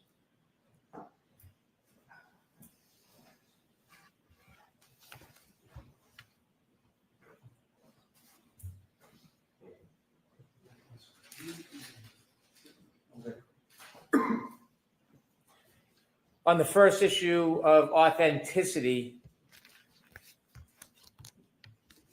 this witness has no memory of any of the text messages. I think it's fair to conclude he's on the text message string. He recognizes the people on it, but there is no authenticity if he doesn't recognize them. The person that could best authenticate these text messages is Michael Proctor. This witness does nothing as far as identifying the individual text messages and whether they're reliable, whether there's been any additions, deletions, whether in some substance this is part of the conversation. Notably, I think, according to the questioning by Attorney Yannetti, he's made one comment at the end of the string that really has nothing whatsoever to do with the text messages that are at issue. So authenticity, I don't believe this witness reaches that conclusion for them. Regarding admissibility, I do not dispute that in the right context, these text messages are admissible. If there is an investigator in a case that makes derogatory remarks about an accused, I can't say that doesn't go to bias, nor do I reject the idea that it shows an unfairness or a motivation. But really, you need to put that in context, and I think Attorney Yannetti highlighted that. He says that this is not hearsay, it's how he thought, or whether it affected a particular part of the investigation. It may have, it may not have. Even if he denies that it affected his investigation, it's still an appropriate question to ask just because that type of negative commentary, inappropriate commentary was made. But to explore the state of mind and put it in context, you need to ask the person that you're accusing of having the bias, because perhaps it did affect the bias. Perhaps the person was very biased and made decisions based on that animus. Or perhaps the person made negative comments but had nothing whatsoever to do with the investigation. It is surmised to say because these comments were made, a witness was not investigated, or there was some other amorphous, undefined ill that happened. That's the whole reason why the witness who made the comments should be confronted with the comments they made so the jury can fairly assess, is this relevant? Is it material? And what is the value of it? I am not opposed to the admission of bias against a witness, especially a police officer, but it should be against that witness because they need to have the opportunity to admit, deny, define, accept, and explain. By putting these messages in with sidestepping, calling Mr. Proctor, they are trying to gain the advantage of putting information in front of the jury that has no context, suggesting it has a value that has not been defined, and then, as Mr. Yannetti just did, making an argument that because the comment was merely made, that therefore there was a consequence, and specify a consequence where there's no factual basis to conclude. Because he made a derogatory comment, he didn't investigate or speak to a plow driver for a year and a half. That defeats the purpose of finding the value for which this is being emitted. I do have some issue that it's really not under the context of Bowden, because this doesn't have to do with the adequacy of a police investigation. It has to do with bias. And that purely is the state of mind of the person who made the comment. I would not get in the way of confronting the witness about their bias if they were called to the stand. But to put it in this way invites speculation, it invites manipulation, and it invites a party on either side to portray this in a way that is not factually viable. It will be distracting, confusing for the jury, and it could be unfair for either side, because it will lead to arguments about what it means without a factual basis. And so my position is, I don't necessarily disagree that it's relevant, but it should come through Michael Proctor. And if the defense wants the value, they should call Michael Proctor. Okay. Ms. Giannetti, do you want to respond? I know we're the hours late, Your Honor. I won't belabor the points. I would state the following very as succinctly as I can, which is, yes, it goes to bias, but it also goes to the adequacy of the evaluation. The two concepts are intertwined. If you're biased or exhibit bias, the defense should be able to argue that the investigation was not adequate. I would note Mr. Brennan is not sitting at defense counsel table in this case. We appreciate the offer to help us with strategy about which witness we should call, but that's solely the province of the defense to determine which witness we want to use to authenticate and admit text messages. That's our choice. And we should not be deprived of that choice because Mr. Brennan thinks there's a better witness that should have introduced the text messages. There is no rule. There's no best witness rule in this case. I believe my co-counsel has already made that argument in another circumstance. His arguments, Mr. Brennan's arguments, go to the weight, not the admissibility. He is fully entitled to cross-examine this witness about all of the points that he raises. And in conclusion, Your Honor, he complains that we have not called Michael Proctor. I think that's the whole impetus for this objection, so that we will call a witness that they do not have confidence in to call themselves. It's unheard of in a murder case that you don't call the lead investigator, but that's what's happened in this case. We should not be forced to call Michael Proctor so that Mr. Brennan can then cross-examine him and lead him through basically his entire closing argument. He is entitled to call Mr. Proctor in rebuttal. He has every right to call Mr. Proctor again. I would rest on that. Thank you. Okay. And just the very last thing, there's Commonwealth's motion for reciprocal discovery. Is there any objection to that? Yes, it's not in compliance with Rule 14. Okay. We don't have any written communications with Ms. Dever, and they've asked for all oral communications to be reduced to writing, to be turned over. That's not in keeping with Rule. All right. So you're saying two different things. So you don't, this information doesn't exist because she has not had communications with you, right? Written communications do not exist. I'm not saying two different things. Written communications do not exist. They also ask secondarily for all oral communications to be reduced to writing. We have no obligation to do that. We have no intention. All right, so I'll get a decision out on that before 4:30, and I'm going to do a little more research on the text messages. Want to be heard, Mr. I Brennan? thought you were standing up, Your Honor. No. Oh, no, okay. All right, I'll see everybody Monday morning. Thank you. Please.